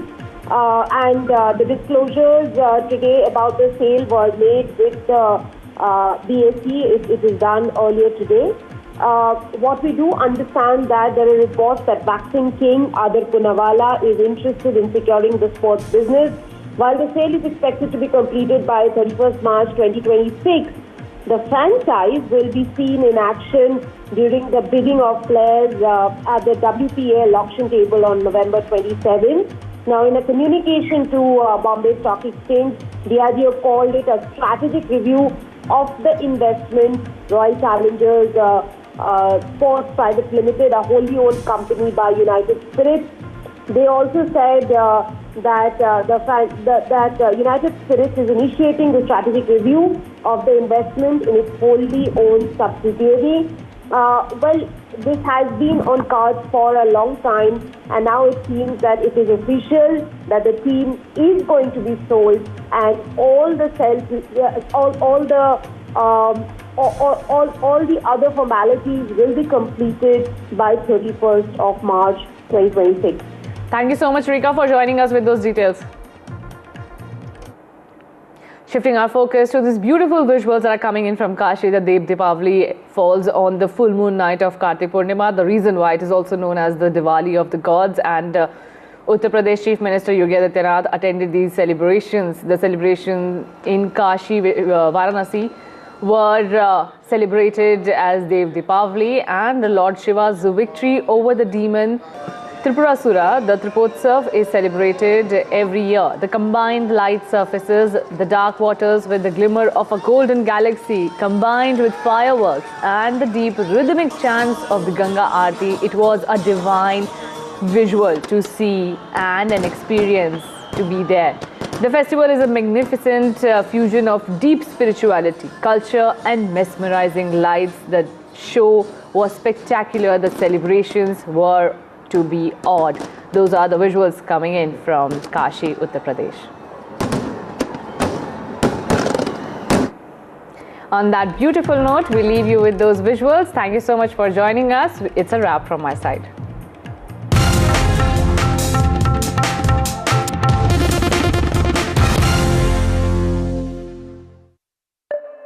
Fraud मेरे साथ नहीं होगा, ऐसा मैं सोचती थी।